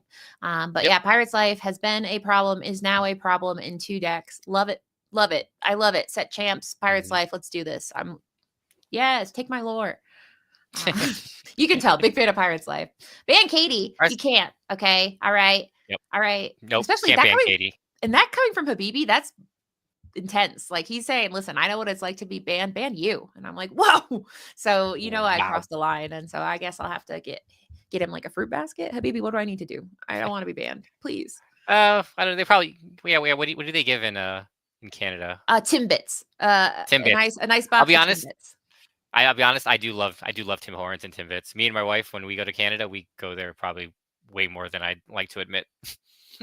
I know. Well, to be fair, it's just exciting. It's just God, Beaver Tails. What is it? Something like, did they put a Beaver Tails stalls right outside of DLC Toronto? They actually did. They had one. Okay, It was because you guys are it was in sickos walking. about it. It was within walking distance of the convention center. Yeah, and fantastic. Yeah. Okay. So here's that tech that we were talking about, Teeth and Ambitions, where yes, you do have to deal 2 damage to one of yours, but you get to deal 2 damage, and 2 damage is the same as infinite damage to that sweet spectral parrot, and he blows up. Blows up. I mean, gets banished, but it doesn't. He has to basically use his whole board. And inking his own shark and saying, "Go, my good sir. Yeah. Make your move." And that's very, very tough for Garrick here. It was like, be prepared, but I'm suffering so much. It's hard. It's hard. But I mean, you have to do it to survive. You got to play your outs. I hear people say that. I don't 100% know what that means, but I think it means just keep playing and maybe something good will happen. I'm 90% sure. Okay, good. Because everybody always says you got to play your outs. And I'm like, all right, that's the thing I'll say when somebody is struggling. Yeah. So, I mean, like in this sense, this is not necessarily a playing to your outs. It's more so just playing to not die immediately. The chat to not let your opponent win. I'm sorry, I said ban. Like I said ban some, like, and then they're like, ban Poglet, ban Inns, ban me. Oh my goodness, catching strays. Sorry, I'm distracted because it's like things have turned. I'm normally like not hated by the community, but today, it's bad. It's bad. I'm gonna have to contact community chose my lawyer. violence today. Apparently, they did. Please don't hate on Katie. We love Katie. Nope, it's over. It's over. I had a good run. I haven't done a giveaway in a while, and that's on me. But we see Lumiere. I can never say his name. Lumiere come in. And he's one that is quite fun for the mirror as well. So we can tell Kendall. Yes. Kendall is playing Kendall. It is mine. Kendall's playing Kendall's deck and saying whatever Kendall would do, I'm not going to do it. So we do see that Lumiere saying, it's Lumiere, right? Lumiere. Lumiere. Lumiere, yeah. Lumiere. I guess it depends how you want. Depends how you want to call say him Lumi. Old Lumi. He's notably gone right now, but he was there briefly. Yes. But Madame Medusa is a card that kind of texts against because it says, "Hey, guess what? I beefed up all my friends." But either way, Lumiere himself. Nope. Lumi himself cannot be buffed. Yep. As and Garrick inked their own Lumiere as well.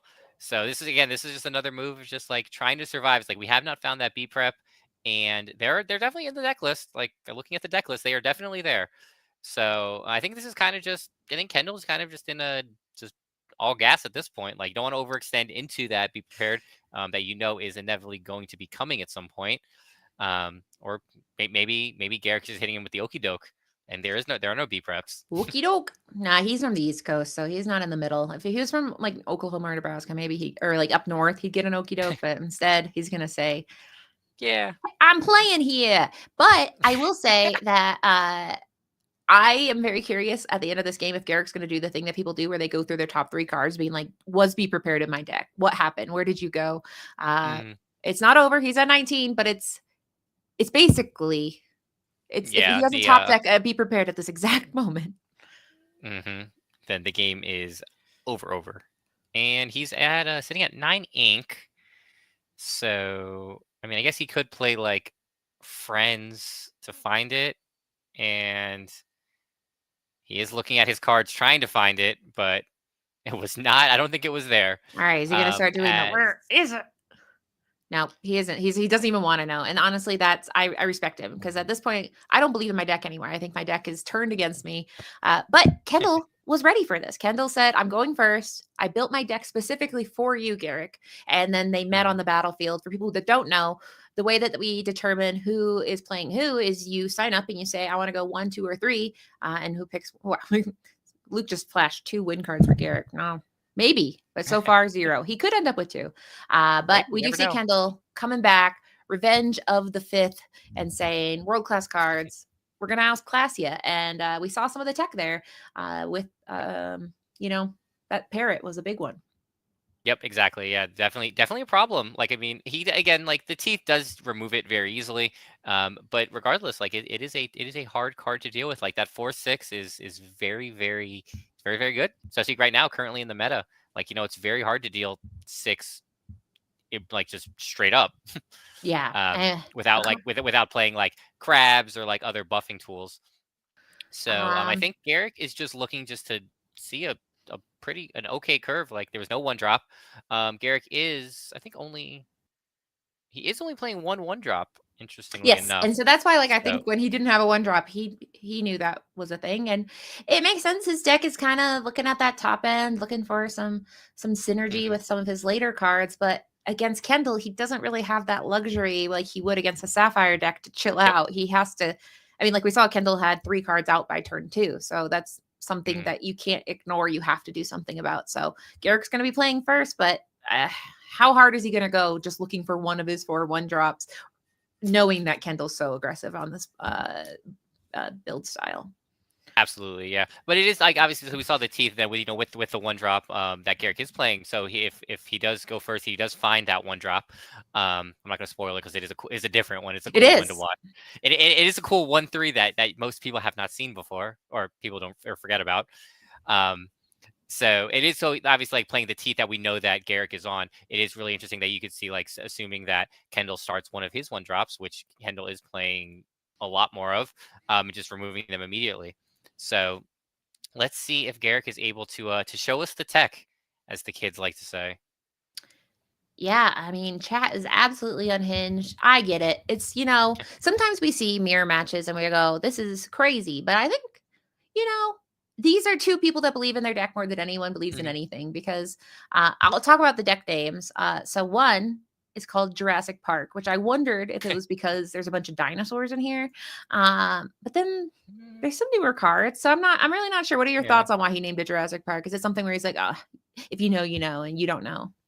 Yeah, it might be something along those lines. Like, I've started naming my decks like wrestling names. So it's just kind of just for me. It could be some inside thing for Garrick. Shout out to a bunch of everyone that I'm friends with on Twitter that absolutely poisoned my Twitter feed, which, I mean, honestly, I shouldn't be on Twitter. But you guys, I get so much wrestling stuff on Twitter now, and I didn't do that. So it's like, look at who you're associated with, and they want you to have this. And I'm like, I don't need it. No. And then my Twitter feed is like, more. And so I'm pretty sure that comes from me and Breezy. Yeah, and majority. I think Dan, and I think Lorcana. Oh, yep. Dan is a big. Yep, Dan is a big wrestling guy. So here we go. There he is. We got him. And that is it's not Olaf. Pain. Yeah. So why would you run this over Olaf? Just because it's the newest, coolest thing? I don't know. Maybe because he's a Storyborn ally. I need to look up Olaf and see, is there some kind of synergy I'm missing here? But you're right. That's the hot tech. Olaf, who? Minnie, not me. I got Pain, which maybe it's just a flavor of having pain. I think that's some good flavor. Yep, definitely. So Kendall, I don't know if Kendall elected not to play a 1-drop fearing the teeth, or he just didn't have one. But now he's like, all right, I'm going to play my Lumiere and saying, all right, good sir, answer this Lumiere with that teeth and ambitions that I know you may or may not have in your hand. Yeah, and I will mention that, teeth and ambitions, Kendall knows, because Kendall, I'm sure, has fired off many a teeth on an Olaf onto a Cinderella. So teeth and ambitions is a card that loves a amethyst or ruby 1/3. So in this case, I am curious too if he played around it, because I always find it like, don't be spiteful, okay? You just play your don't. Either way, he didn't let him. He won't let him do it. Yep. So we do see the Sisu emboldened warrior come out, which with it, interesting enough, without seeing the or without playing the Flynn Rider. So just kind of just trying to take it. This is definitely a mirror breaking card. Just draw as your opponent draws cards, playing the amethyst color. So like, you're like, all right, you can quest and you can draw these cards, but the Sisu is going to become very, very powerful. Yeah. So and also another intricate play was Garrick not questing with the Pain for fear of the Pan, because had he quested with the Pain before, the Pan would have been able to take out the Pain. Well, I love that sentence. Yeah, that was a really nice one. I'm glad you took it. And also, I can't talk about the card next to Peter Pan, so you'll have to any plays with that. But you're right. He does. He boosts everybody up. He raises He does the "you raise me up" is what he's doing to a higher strength class.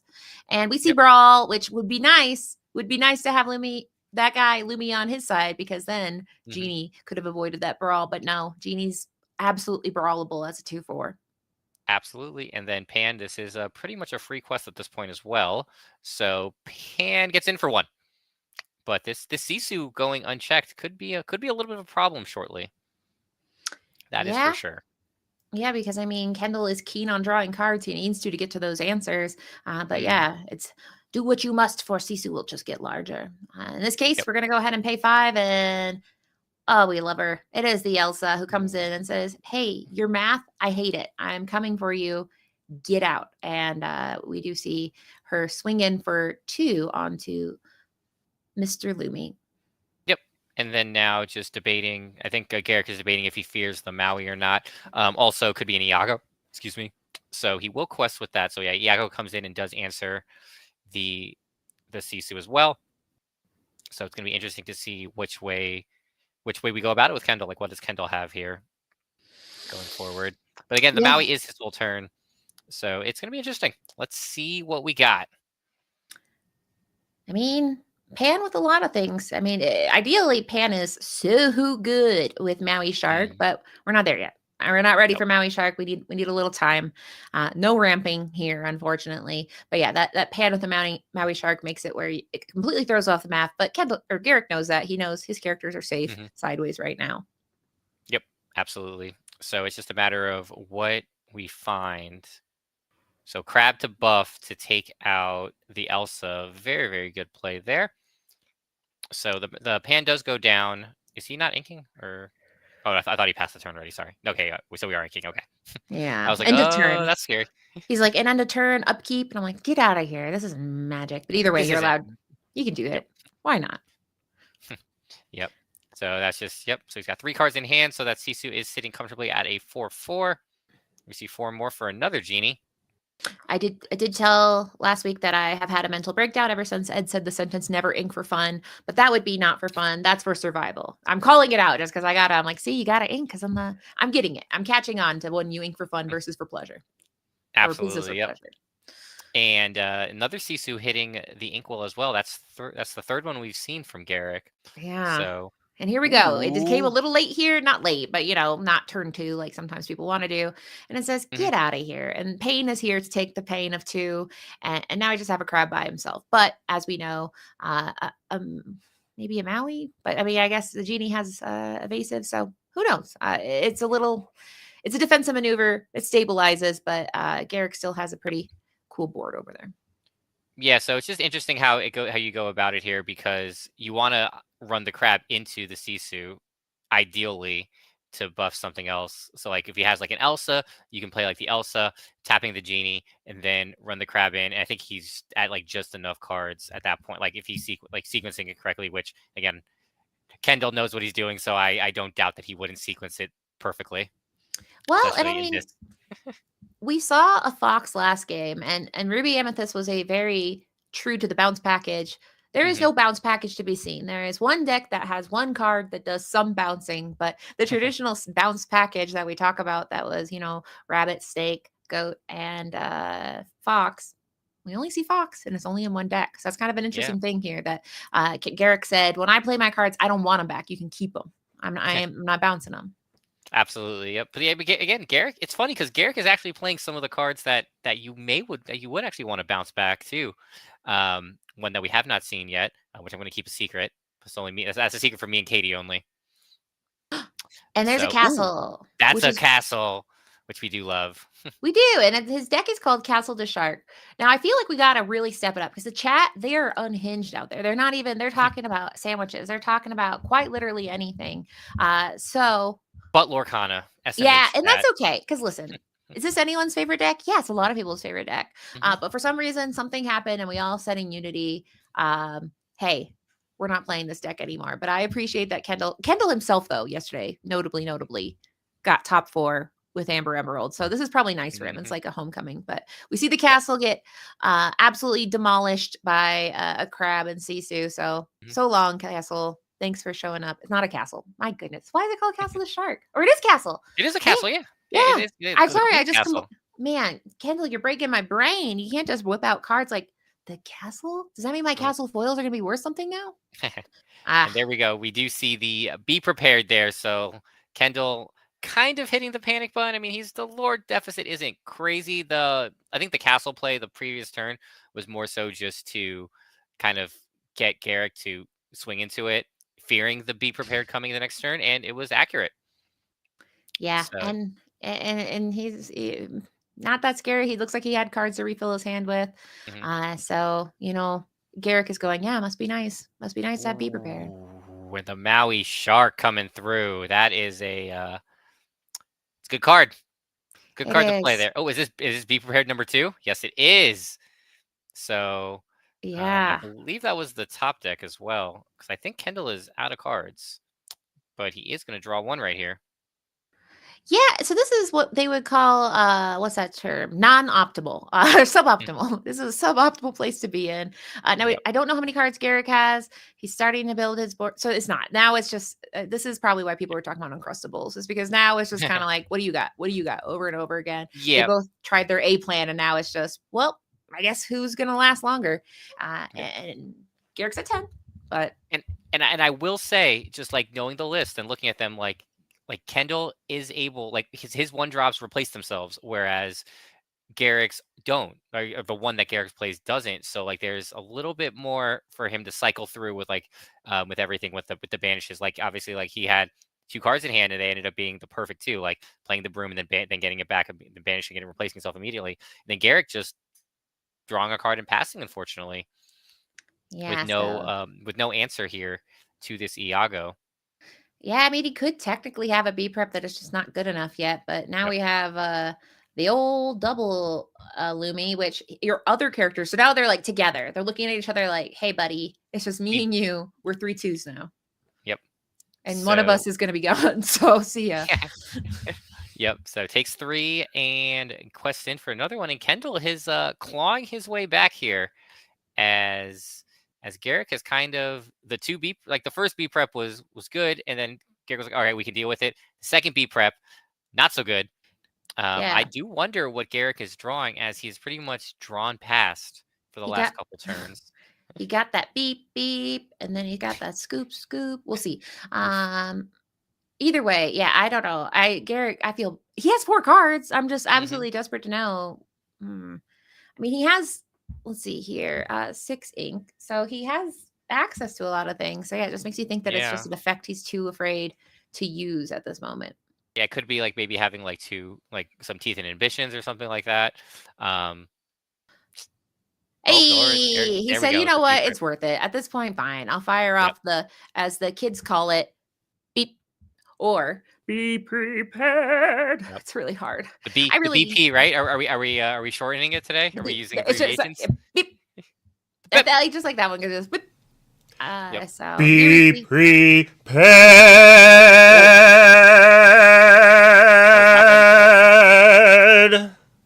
Someone go check on Luke, please. Make sure you didn't pass out doing that. He's actually. I just got report from the booth that was the end of Luke. He was so prepared.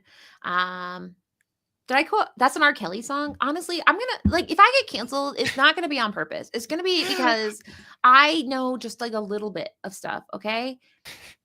I'm going. Katie, I think you might know too much stuff. I think that's. I know, but yeah, right. Tonight. Like I say something, they're like, "Oh, like gosh." When I was like on the Lorcana Goons, and they're like, I said a word in the chat, and people were like, "You can't say that," and I was like, "Excuse me, no," and whatever. So we see another castle, which a castle by itself is certainly nice. It gets too lower just for hanging out. Eventually, if he has any characters, that can be something. But if anything. It's any location is a tempo kind of speed bump of saying, are you going to do something about this? And Garrick has to. Yep, and Garrick once again just passing. So I am very interested on what this hand is. Like I am concerned at this point. Habibi said what word? If a Lorcana in person is a Lorcana like innkeeper, I said, oh, these goons, and then I whatever. So we see Genie. He's getting more card draw. This feels very bad. He inks in Iago another card. So he's really filling his hand.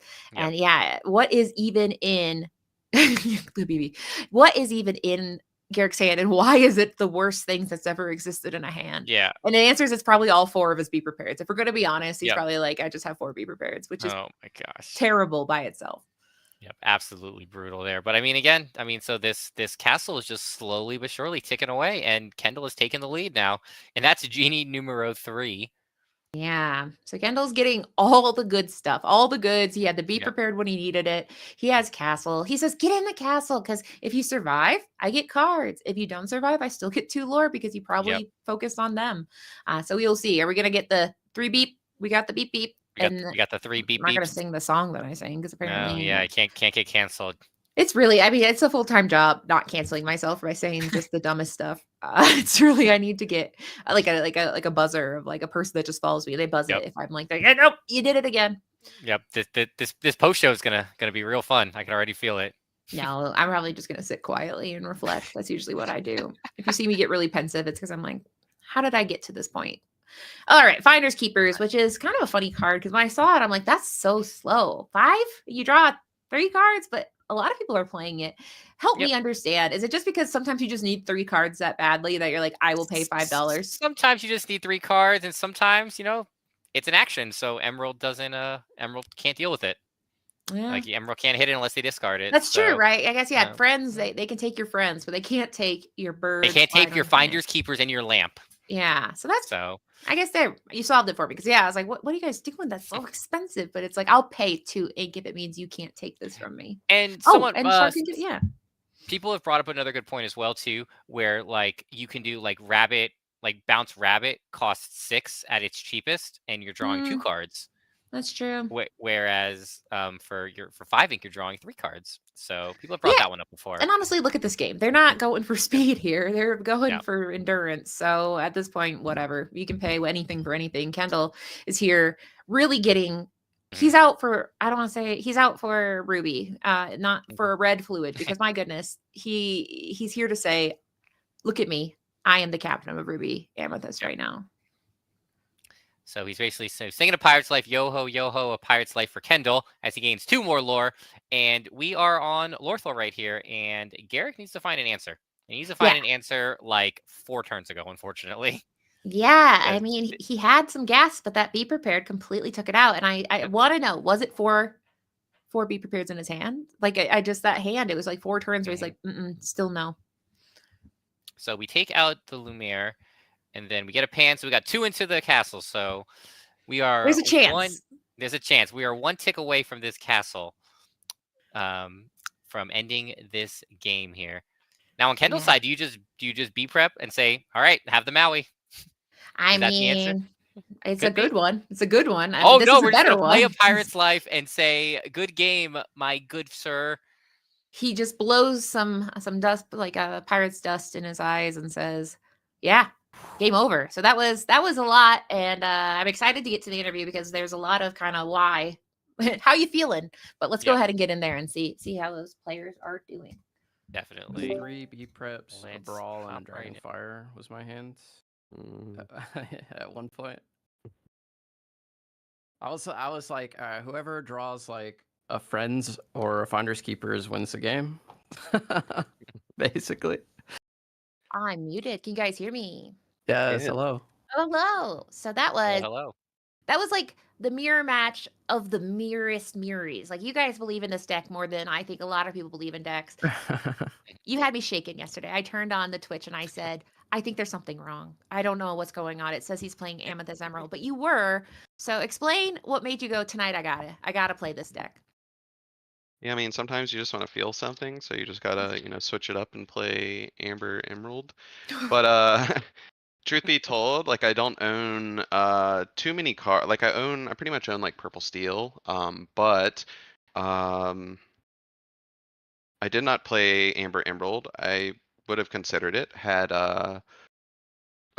it's just not my deck. I don't own it. So I borrowed it from my teammate yesterday to play it, and he borrowed my red purple deck. But then, yeah, we were coming back from Southside Gaming, so shout out to them because that was, a really fun event over the weekend. But yeah, we had really early flights this morning, so after the tournament yesterday, we decided to go to the casino all night. So I didn't sleep at all, and then I went straight to my flight at 6 a.m. I flew into Atlanta this morning. I pretty much slept all day up until we had to like check in for the ICL and everything. So I submitted everything I needed to before I went to sleep, but I was just like, this is what's in my deck box, so I'm playing it. But yeah, there's still no changes from like this past weekend or even from the Germany trip. But yeah, I mean Amber Emerald was a fun deck yesterday to play and try something out new. If it was in my book bag, I probably would have registered it, but Gotcha. Now, Gotcha. Kendall. Yes. Oh, sorry. Go ask your question. Go ahead. No, you're good. Go ahead, Katie. Well, as Garrick is kind of, we're going high level, then we'll zoom in. Garrick, you're also a connoisseur of this deck. You named your deck Jurassic Park. Do you care to divulge? Is that like an inside joke, or like you had to have been there, or is it something that we're all gonna go, I get it? No, I mean, before it was like when I first made it was Shark and Sisu and Shift Sisu and Iago, which is like a giant bird, and it just felt like very I don't know, like zoo, but with like, I don't know, dragons and fantastical creatures in it, so I named it Jurassic Park. And Dragonfire obviously like makes kind of in there as well, but yeah, that was like the initial idea. Gotcha. Very cool. Yeah. So just looking at your list, so just a couple of things. So obviously, I really am a big fan of the Pain Teeth combo, which I know you're using for multiple different matchups. But just talk to me through your thought process of going away from more of like the traditional one drops that replace themselves. You know, your Diablos, your Churnabox followers, your Magic Brooms, as opposed to going for this more. Are you just more targeting like specific matchups, mainly like Steel Song and Diablo, or do you find just more value in this line as opposed to like the one drops? I found that Pain, Teeth, and Queen have been really consistent into a wide range of decks. Yep. Like you mentioned, Diablo and Amber Steel yesterday in Set Champs, they played turn 1 Daisy. I played Queen of Hearts and then played Teeth and Ambitions on the Queen of Hearts, got rid of their Piglet and challenged their Daisy and won the game on turn 3. So like explosive early game combos like that feel really, really good. And then later in the game, I don't think I ever played her in this game, but I have the Bell Accomplished Mystic in here. So her with Teeth and Ambitions can really turn the tables in the Amethyst matches with for like the Genies and and stuff, like, or Elsa's, and then also Teeth hits like Iago and Cobra. Teeth also hits both of the Jafars in the Steel Amethyst Jafar, and you have to get rid of those or you lose as this deck. So Brawl doesn't work on them, which is another good case for Teeth. I didn't really get to showcase it in this game or this match. Would have loved to get rid of his one drops with Teeth early, but yeah, it's been really, really good so far. Nice, yeah, very cool. Yeah, I was hoping there was a couple of times, especially in like that second game, where I felt like there was like I was like, man, if he has a bell, this could be really, really good. I didn't want to spoil it for chat either, but yeah, so just unfortunately we get to see it. So Kendall, first off, congrats on the win, and then congrats on the top 4 from yesterday. Obviously, you and me, we played on Saturday in a match that was slightly more for fun. But just talk to me just about your list. So obviously, like you went more the traditional stuff that you have like with like the one drops, and then the Illumineer, like I definitely saw firsthand. So just talk to me just kind of how you're approaching, like especially like the Queen's Castle, which I know people are kind of going back to, it seems. Oh yeah, and then to add to that, why you kind of went off the bounce package. I wanted to kind of put that in there too, because it's all interesting. Oh yeah, good add in right there, Katie. Sure. So I wouldn't even call this one more of a traditionalist. I think Ruby Amethyst is kind of interesting right now. I think I saw Ed say something in 20 Lore the other day. Someone was asking for help. They were like, hey, what version of Ruby Amethyst is best into the mirror? And it's kind of like, well, the mirror is not a good way to describe Ruby Amethyst right now, because there's like Ruby Amethyst evasives. I think there's like a Ruby Amethyst more like just like a traditional probably bounce package deck. And then there's one where you can just like kind of go like a lot more anti-steal and aggro, kind of like how Garrick's doing with like the 1/3s and Teeth and Ambitions and Queen of Hearts. So if you really are concerned about Amber Steel, like there's even like one that's more slanted towards beating Amber Steel. But my deck, the first time I played it was in the Germany event last weekend. Yeah, just like an evasives list. I'm not playing the Moana. I'm not too fond of her. I didn't test her too much, but I feel like she's just as bad into steel as Iago, and so I like Iago in the Ruby matchups, or anything that's not steel, but still only like 2 Iagos there. Playing the Lumieres, like there's like a lot of good different breakpoints, like especially like in the mirror, it helps like your Peter Pan's winning Peter Pan Wars, just because yours now 3/3 into their 2/3. There's a bunch of different things. If people are going into the castle version, you can do like Maui plus Lumiere, like hit a castle or something. I don't know, there's quite a bit that I could think of. It's also because you don't really signal what, like, people don't really know what version you're kind of playing right at the very beginning. So I think a lot of times how you sequence your one drops is very important. And a lot of times you're able to catch people off guard. They don't know you're playing Lumiere yet. Like, for instance, this past weekend, my green purple opponent quested his one drop Clarabelle into my Magic Broom, and then I got to play Lumiere and take out his one drop Clarabelle. Same thing like in the mirrors when they go Diablo into your Diablo and they quest, and like now your Diablo kills their Diablo, and you're still getting a card on the way back as well. But yeah, you kind of move away from the bounce package just because in this evasive version, one, we're not playing any goats. So you're not really looking to bounce to kind of like burn them out and win the game that way. It doesn't ever really feel great bouncing genies because you're not just getting the card on the way back like when you're bouncing the rabbits. So yeah, for that reason, there's no snakes.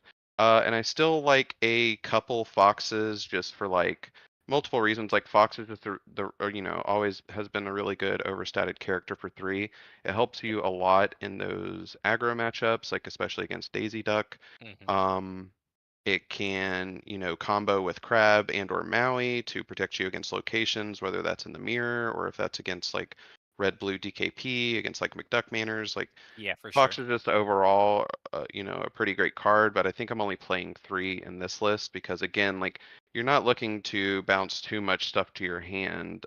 You can kind of get some utility later on, like bouncing Fox with Elsa or bouncing Elsa with the Fox to get another tap effect or exert effect, so that your shark can challenge in again if they've stopped questing into your shark that might be on board. So yeah, and then the last thing about the Queen's Castle, I think you can kind of just play like whichever like preference you wanted. But me and my teammate Daniela, who we y'all saw play round 1, we originally worked on the list together for the Germany event, and sometimes the 1 extra toughness does make a difference on the library. The difference between the 7 and 8 for the library, especially when you're looking at Maui Shark, because Maui Shark can obviously just one shot the castle.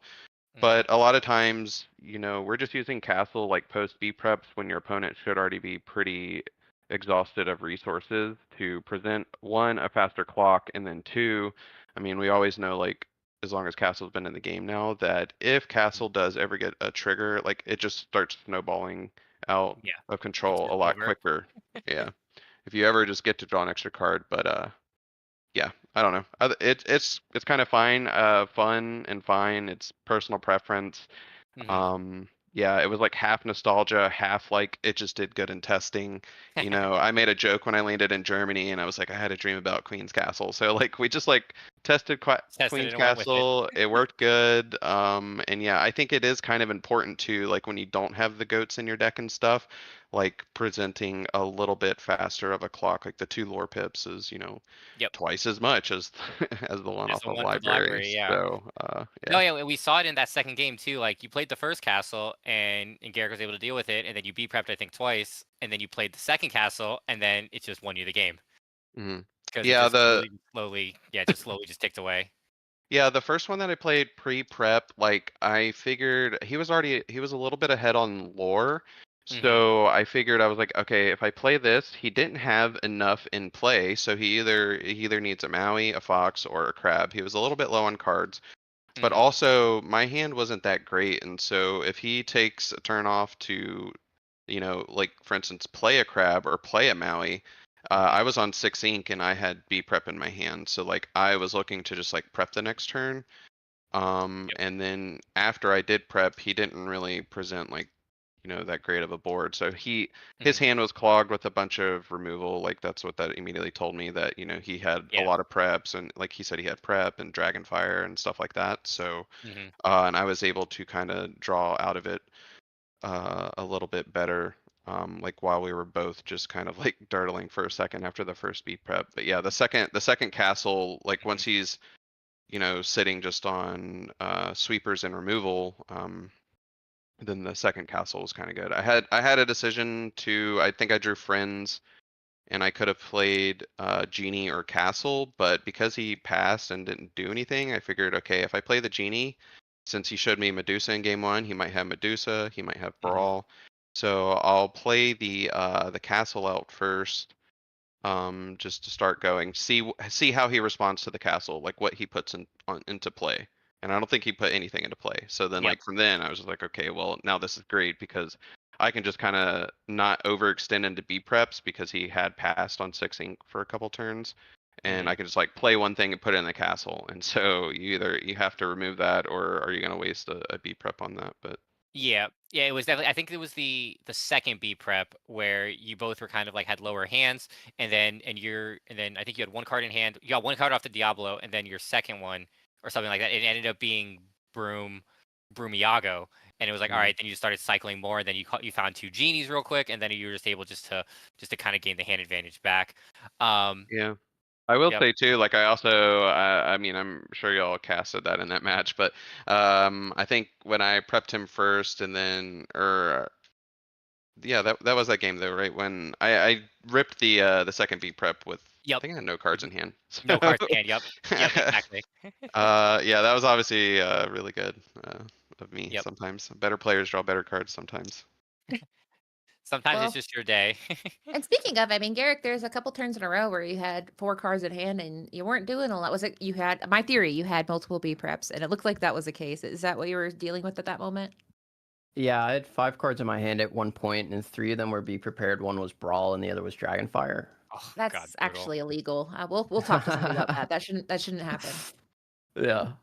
Yeah, that was rough, but I mean, it happens sometimes. I was thinking, like, after the Be Prepared on my Shark and Peter Pan, that got off the top.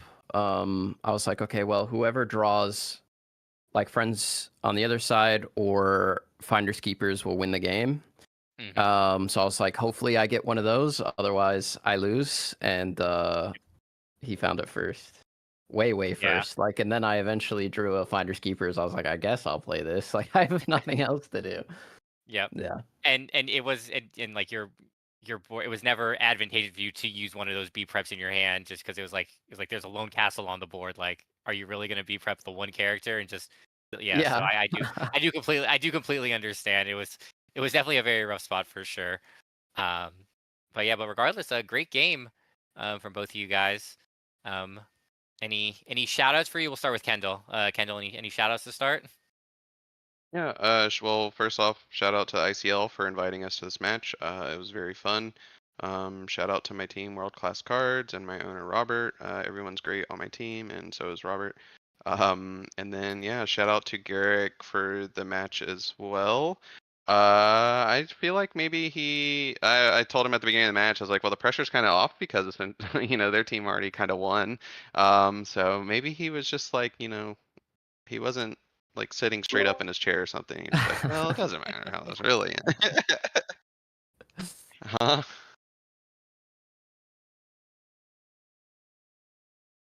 Yeah, I guess so. I mean, yeah. So they can't. Yeah, unfortunately, he can't hear the Luke. So it just sounds like we're vacillating. Shout out to Habibi from Yeah. from the ICL, because Habibi deserves all the shout outs. Oh, he tried to get me banned and canceled. So I don't know. I don't know where we stand. But I mean, shout out to not fully canceling me because I'm still live as we speak. But and then Garrick, quick question. Do you miss Fairy Ships? And also, do you have any shout outs?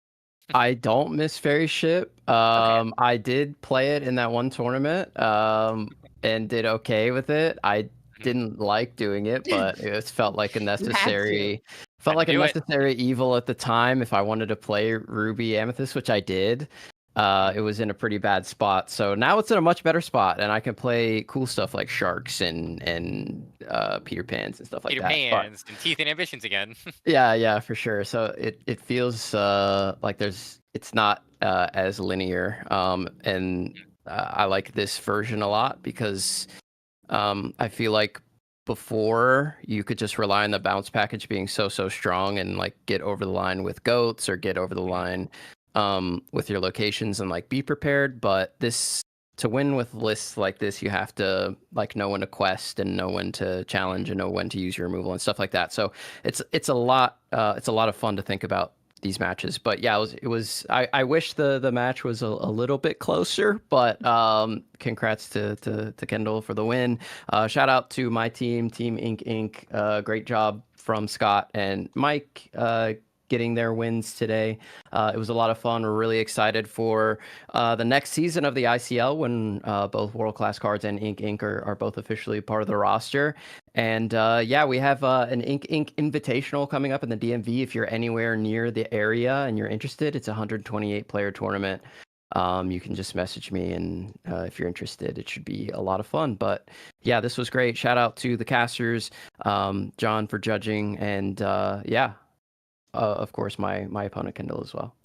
And you took that from me. I was gonna do one last shout out to John, the ICL judge, who We just can all wanted thank to sit John. in here and watch us play a game on his afternoon. But yeah. Well, if you're gonna watch the game, at least it's the pros. Exactly. Yeah. Shout out to the judges. Pay your judges, any and everyone, especially John. He's great.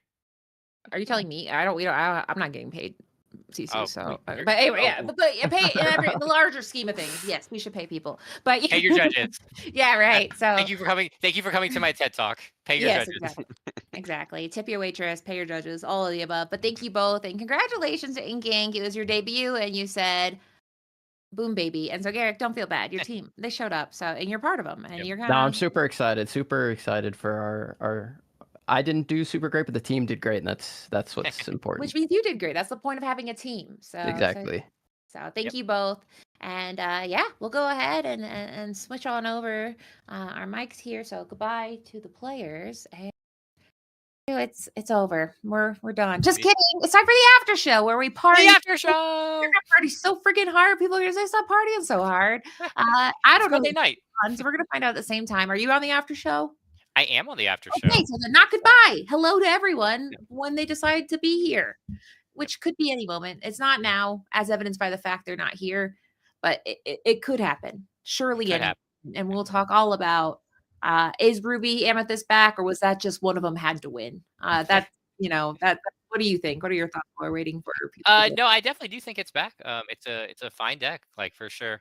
I think that the like Kendall was saying, there are definitely many different ways to play it. So I do I personally like it. I mean, I like playing against it. I feel like I have fun playing against it. But again, it is definitely back. It doesn't lose outright to the majority of the meta anymore. So, and it's fun. You can play it a plethora of different ways. Yeah, it turns out if you combine card draw plus removal, it's pretty good. It's not always the best, but it's two things that are pretty good. Yeah.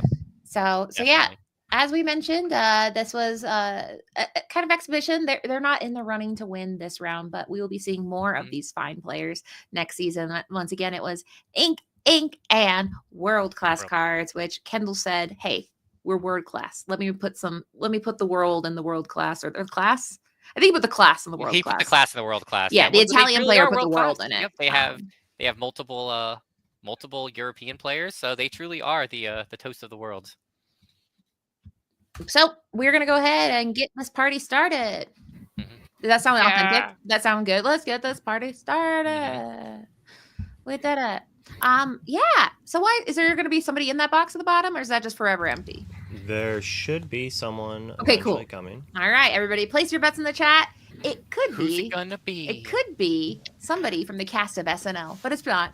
Anyway, so welcome back. Everybody's already said hello. So for people who are Red Rose and Bannable, who's now in business casual Bannable. Also, Bannable, are you proud that I knew that it was a reference to Hannibal and not? I was proud. Thank you. It's actually rare that anyone notices. So I was like, I got that's it, the one and then part. Luke was like, "Nope, it's the Winnie the Pooh stuff." There's like a 5-minute conversation that made me want to die a little inside. That was You can't be mad that I said let's all go around the room and say something nice about Bannable. That was not a good game to make anyone play because, like, if they did, I think it's because everyone had so many nice things to say. And then Luke. Yeah, that's how that went. Yeah, but welcome everyone. I'll stop talking. How'd you guys like that game? Is Ruby Amethyst? Are you guys sleeving that up right now? I mean, I've never been off that list, so I've always got it ready. Okay. I think Queen's Castle is really scary right now. I think it's time to come back. Absolutely, yeah. Oh yeah. And when Kendall played it against me on Saturday, I was like, "That's a card I haven't seen in a while, and that's a card that I'm very scared of right now." I mean, I played one set champs this weekend. I essentially got knocked out by Queen's Castle. So it's only fair. We're seeing some oldies but goodies. I don't know if Teeth and Ambition counts as a goodie, but it is an oldie. It is an oldie. Yep, it is definitely an oldie. Yeah. I definitely remember a format where I was just like, of course they've got the teeth on turn 2 every game, and I just didn't know how bad Cindy Storm was apparently gonna be. Yeah. I was upset about teeth. Yeah, there are a lot of teeth haters out there in the chat. There are a lot of people being like, "I will never," but for a while, you needed it. There was no way around it. That was a crucial play. It was a critical play, and it was annoying to play against. That's for sure. Well, I Phil, gotta don't say you dare. that the combo with the Rapunzel was really interesting. That's a good point. Yeah, sometimes it is hard to true. get that damage because they're like, "I'm not gonna do a Rapunzel trap," and I'm like, "Well, I will hurt myself. That sounds terrible. I'm gonna hurt myself." Katie. Katie is just And good night. I'll see all you the guys bangers. later. Katie is gonna find a way to get herself canceled. I'm not trying Yeah, to make you guys feel better. Kitty, I gotta say you're unhinged tonight. Apparently, this is me edgy. I'm She I'm takes her slamming back glasses some. off and she gets crazy. Yeah, this is unhinged Katie. She says raw and uncut. Unfortunately, she. Anyway, so I'm not gonna talk for the rest of the show. You guys figure it out. I'm gonna work on this thumbnail. All right, let's start up over here with one of the people who has not casted today, Rude Rose. I'm assuming you watched some of the games. Indeed. Highlights that you thought were awesome.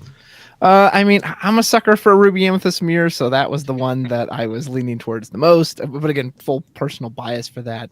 And I mean, I could spend the whole time just talking about Ruby Amethyst and how much I like that deck. And you know what's funny too is it's kind of the fair deck in the room. Like everyone hated it in set 2, understandably because of the power level, but it doesn't really cheat anything. Like the only thing it really cheats is singing friends on the other side. It has to pay for every single card it puts out. It doesn't just get to vomit free stuff on or sing 4 songs in a turn. So I think that's what I've always admired about the deck is it's the best removal with the best card draw, and it's just very fair. So I guess that's why I'm a sucker for it. I think it's the be prepared that really makes people dislike it. Yeah, which is fair. You have because you have such like the wide removal, or like you're able to play like Big Sisu as well. I think Kendall said it like a couple of formats ago. Someone was like, "Should I play Ruby Amethyst?" He's like, "Well, do you want to be 45% into everything?" And it's like, that's valid. I mean, to be fair, like in Magic, that was Jund, right? Although I would argue it was like 50%. Probably 50% of everything. But yeah, but that's basically it though. Like it's just a fair, like you said, it's just a fair deck, and card games need that. You just need a fair deck that the pilot can win the games. Yeah. I mean, and I know they're not. Oh, go ahead. Just thinking about Jund, Bloodbraid Elf got banned, didn't it? I don't think anything's going to get banned from Red Purple currently. I mean, people wanted B-Prep, people wanted Goat banned for a long time. Yeah, the Merlin package.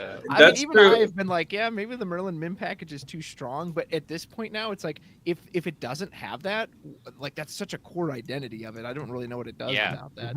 Maybe just all evasives. I remember maybe like 3 or 4 sets in, Magic playing friend asked me like, "What's the best card in this game?" and I showed him Merlin Rabbit. He was unimpressed. But at the time, I legitimately thought it was the best engine going. Well, your friend obviously did not play Popper if he did not respect Merlin Rabbit. If you play any Popper from MTG, I think if you see Rabbit, you're like, oh, this is pretty good. And then they show you the 2/3 flyer that bounces a permanent to your hand, the snake. It's like, oh, okay, I can see why this sees play, because that got banned in Popper, I think, or something like that. That deck got things banned because it was too good in Popper, and in a weird way, Popper's kind of close to Lorcana in like the way that the power level's down but high at the same time. It's like a different beast. If you get rid of the combo aspect of Cloud of Fairies and whatnot, it's pretty good. But let's ask the other person who was not casting today, what highlights did you see today in the matches that you liked? I would say game 2, because both decks, game 2 and game 3, missed their turn 2 ink. That is really important both for Purple and Ruby Sapphire, and both players just kept on going and kept calm and established something else. And that was really interesting for, I believe, Mike Ross, that was able to. I was hoping you were gonna get her. I was hoping. I'm done. I clocked out. I can't get me. Can't get her anyway. Move on. You just broke me. I got JDZ to laugh for like 20 seconds. That's honestly with all we want. With the screen. Oh no! I go, what is would this? you download a deck? Or I was like, you wouldn't download a car, is what I said right after he said that. I heard that in the background. I wasn't even sure what you were talking about. But yeah, those old 90s commercials. Mike Ross did a good job in that aspect in the second match. And that was really interesting and a good lesson learned in terms of facing the adversity. Yeah, it had to be an emotional roller coaster for the first one of them that missed their 2-drop, because they're just like, oh my goodness, I need this. It's the only way. And then their opponent's just like, well, I don't have it either. You're like, there's a chance. Yeah, he definitely was resilient in that game, and I'm kind of disappointed we didn't get to see the Jafar shift pop off. But I'm sure 0 Jafars. We was saw one inked, star. Was Second Star in the list? No, it wasn't. No, it wasn't. we had to keep the viewers on their toes. Okay, people, get cooking. We want Second Star to the right and Jafar in purple. Make it happen yesterday. I mean, it was in the Ursula Deceiver deck, Deceiver Vault one, because you could draw 10. Yeah. Didn't I think someone did play Second Star at I think it was in Toronto. They made day 2 with it, something like that. I don't remember how they did it. Jafar's scary. I think it was Ursula 3 and Jafar. I think it was an Emerald Amethyst. Oh, Emerald Amethyst Jafar list. I do remember because I remember playing like my round 8 and round 9, and I just had to win one of them. And I remember seeing sitting next to him, and I saw him play Second Star, and I was like, why can't I be? I'm grinding. Why can't I be playing against them? Exactly. Why? I'm grinding Emerald Steel against Sapphire Steel, and that meta, in that post Bucky meta, and then the guy next to me is playing against Second Star to the right, and I'm just looking over to my right, and I'm just like, really? Like, this is what I have to play against right now, and I can't see that deck. I'm playing against Quad Cogsworth over here, and my opponent's just drawing cards with characters that I have all the removal for and all the discard for. Oh god, I was so tilted, tilted. But it is what it is. You gotta play what you gotta play. I think Katie mentioned it earlier today, and maybe JDZ as well, where it's just like there's so many decks in this meta that someone's gonna make it to the finals, and you're like, well, how did you beat this deck? And it's like, well, I didn't play it. Yeah, and you go, oh, must be not. You have to say it nicely though. You're like, oh, but then you're like, okay, I'm gonna put that in my meta file. No, it's okay to say it a little bit passive aggressively. Yeah, especially when they're like, oh, I have the answer to the meta, and you're like, oh, so how did you answer this? They're like, oh, I didn't play. You're like, what? Didn't play it. That's the answer. Yeah, That's the answer answer sometimes. is transcending, and honestly, haven't figured out how to do that. I can't even figure out speaking. So, yeah, It's like that gif of the dude sitting in the car who kind of just like slyly looks evilly to the side towards the camera. It's just like that's Joshua Paltrey winning DLC Atlanta when someone's like, "But how do you beat Steel?" It's just he's like, he's like, come I on, don't come play closer, come real close. You don't. Well, I gotta say, if someone comes up to me and asks me, how did you manage to get so high in the ranking? I'll be like, well, remember the song "Remember the Name" says everything about this. And I know it's a meme, but the song is so hardcore reflecting the reality of what the TCG game is. You have a skill, preparation, luck, and all of this together. Yeah. I don't always Yeah. play decks without Steel, but when I do, or I don't always play decks that lose to Steel, but when I do, I don't play them. I've heard I other butchered it, people but I talk tried. about this. It's almost a double-edged sword if like your friends or family like figure out you're like at least decent against the game or at the game because they just think you're gonna win every event. So if you ever tell them you didn't do well, they're like, "Well, what happened? I thought you were good." Like, Yeah, that's well. At this point, you just got to be brutally honest and say, "Well, yeah, that happens too." Like, then you just you're start at the telling top them. one day, and then you just crash. Yep. No, you got to punish them with a play-by-play of the meta and be like, "Oh, you want to know? Okay, so what happened was we had Fortisphere and Hiram then, and so then that's what they deserve. Honestly, They'll never ask a question again. 2 hours They'll later. never ask Yeah. about card games. They'll again. say, "Yikes, that was." My wife was- loves my bad beat stories. Yes, you got to though. You got to get them out. If you don't You get them think- out, you're like, "I'm gonna throw up." You think your friends like them? Oh man, just wait till Yeah, your yeah. partner hears them. Yeah, My parents, Well, they're kinda when I played Pokemon, my parents were like, "Oh, how'd you do today?" I'm like, "Oh, I did pretty well. I won this matchup with that matchup." But then they stopped. They just started asking me like, "Did you win?" They stopped asking me like about like how I did because they knew it would be a 2-hour conversation of 5 rounds and then top cut. And then they was like, "Oh, did you win?" It was like, "Yeah, I won," or "Yeah, I got second," or something like that. So, and then even like on Saturday when I got home from the SSG event, because I was staying with my parents in Florida, they were like, "How'd you do?" I was like, "I went 2 and 3 and I dropped. I didn't play very well. It happens." Family's always good at putting things in perspective too. Like, Oh. you lose in the finals, you feel miserable, and they were like, "Well, you made the finals. Like, that's pretty Yeah. good, right?" So That's good. You have good it's parents. a double-edged sword. My mom says, "What's broadcast?" Or I told her I cast. She's like, "What's casting?" I was like, like broadcasting." She's like, "I don't understand. Why do people want to hear you talk?" And I'm like, Sportscasting. "Holy Oh, wow. cow. Wow. Yeah. She's like, "Why do people want to watch it? Why are people needing someone else there?" And I was like, "I'm gonna actually take a day. I'm gonna take a day. We'll circle back. We'll circle back. We'll but come back like, to this. this is a lot right now. So if anybody's thing that saying my- why is she here, The thing that my parents haven't really understood yet, even my wife really doesn't understand, is like the concept of splitting. They're like, "Well, why would you just play to win?" And I'm like, "Because I want to go home." And I Because I'm a hate- coward, that's why. Yeah, I'm tired. I'm I tired, mean, Grandpa. You're not wrong. So yeah, so they're like, "Well, why don't you just play it out and win the whole tournament? If you feel like you can, you got that far. You're only 2 rounds away." And I was like, "Yeah, but sometimes you just want to go home and you just want to just call it a day because sometimes you've been playing all day." Also, sometimes you're like against your friends, and you're like, "Do we want to settle this now, or do we say, hey, we're good mates, and we just keep it real, or we just go like, hey, we go to the path of the champions and see how it goes." Make 'em Depends. Uber Depends home. on the mood. Say you're Tournament- walking. Tournaments are long. Usually, you're pretty hungry, but if you Yeah. make the finals, you want a meal. As Well, soon as possible. I feel bad, but I have to go. But I'm so glad I got to see you. I got my lawyer called and said, if you say one more thing, you're out of here. So I do have to go. But you guys have fun chatting. And, If you're that hungry at the finals, why don't you just drink the tears of your enemies?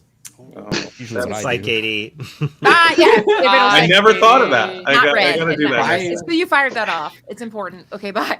Bye, Katie.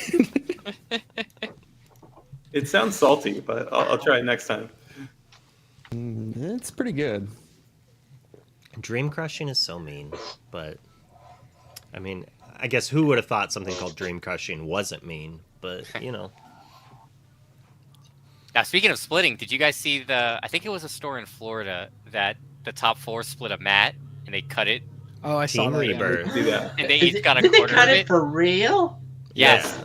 That's they awesome. did.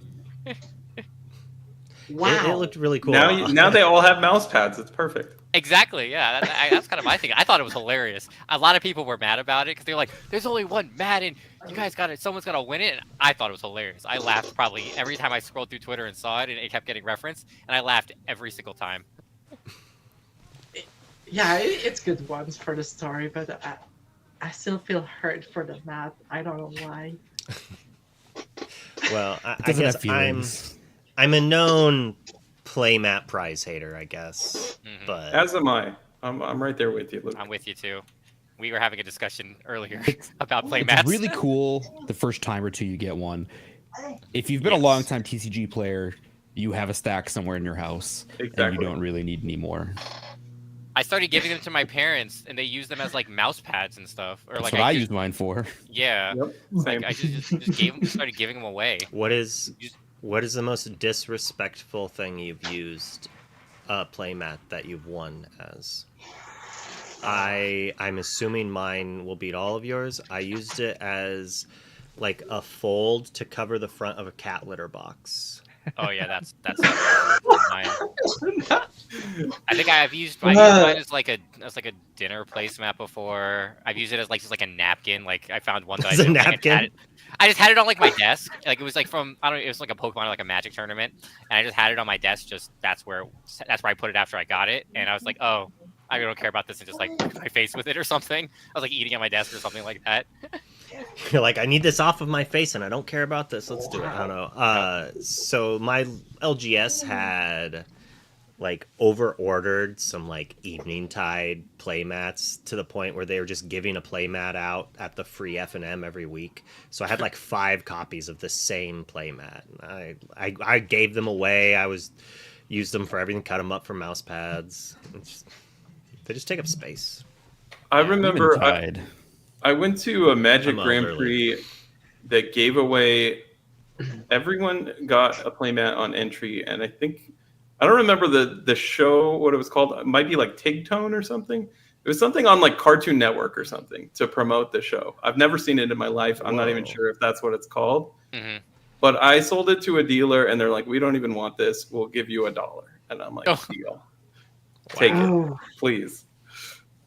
I bought think- one of those playmat sanctuaries and I filled it up. I did not realize how many mats I had, and I filled it up like way too quickly. And I need to buy a second one. And my wife is going to be terribly upset when she sees the second one come to the house because she's like, "Why do you have so many playmats? You only use one." Sell them. Yeah, I probably should start selling them. I should sell my matified one from Saturday, but I don't know if I will because it's kind of nice. Well, then, so I had so many. Eventually, I put them on the wall.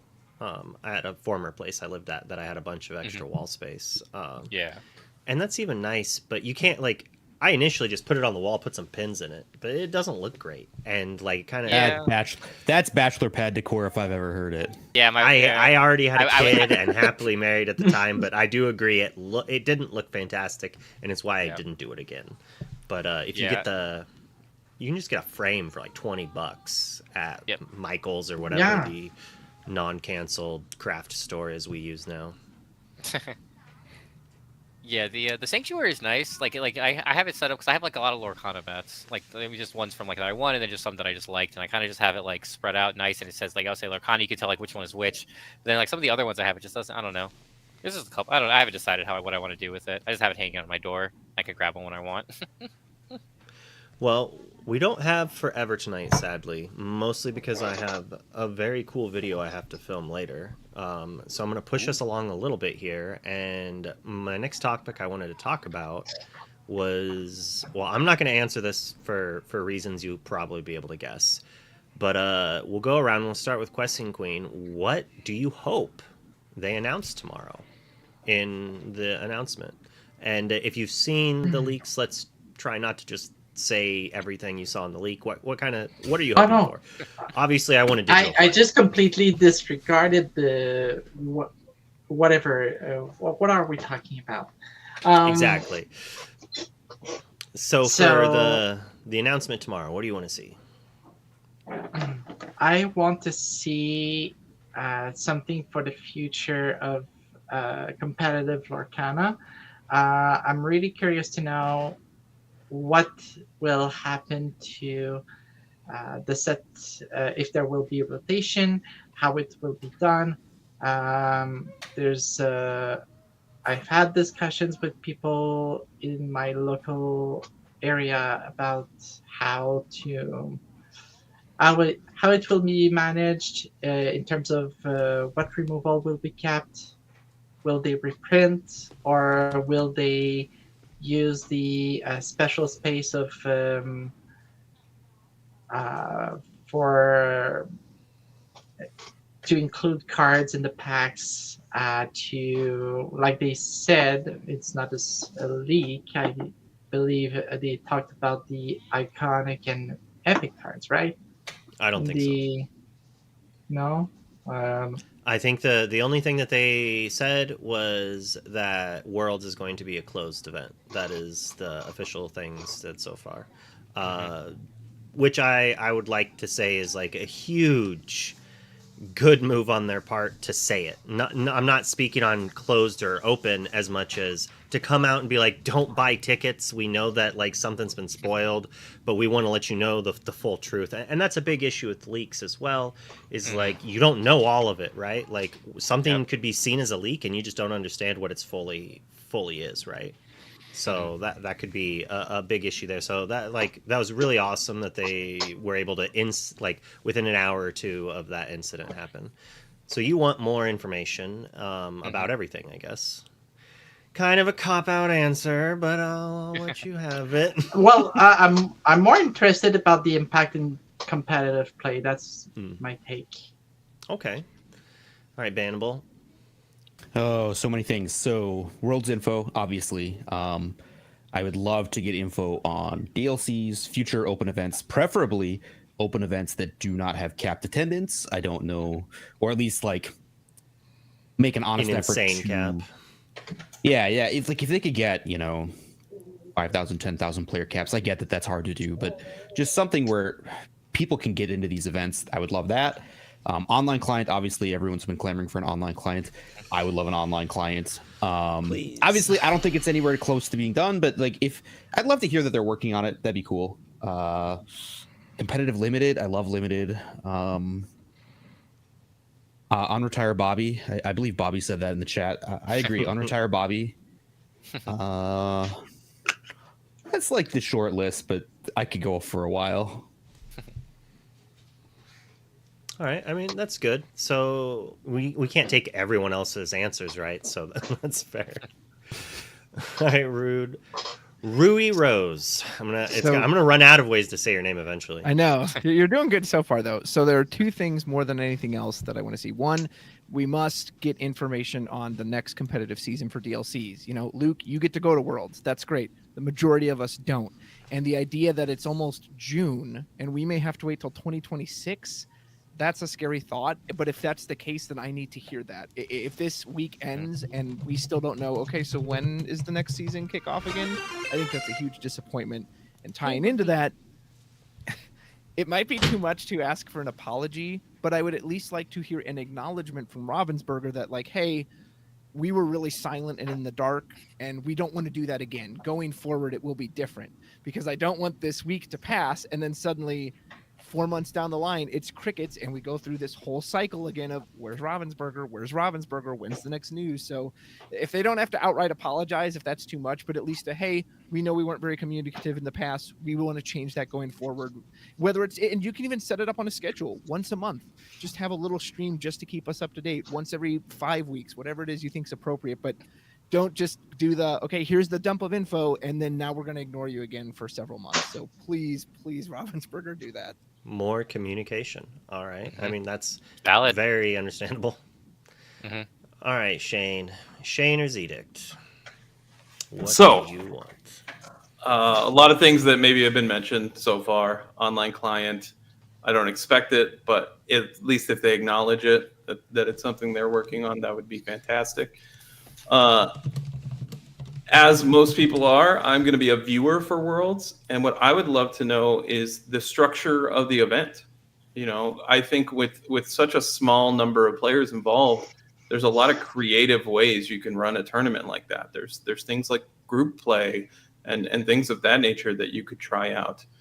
So I'm very, very curious as a viewer to know what the structure is going to be like, because I think they should structure it in a way that is great for the players, but also good for the viewers and understandable. I know group play can be confusing for a lot of people.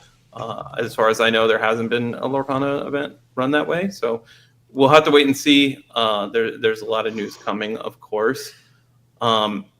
And then if there's going to be an additional format at some point, I'd love for them to come out and say, hey, we're going to support both formats.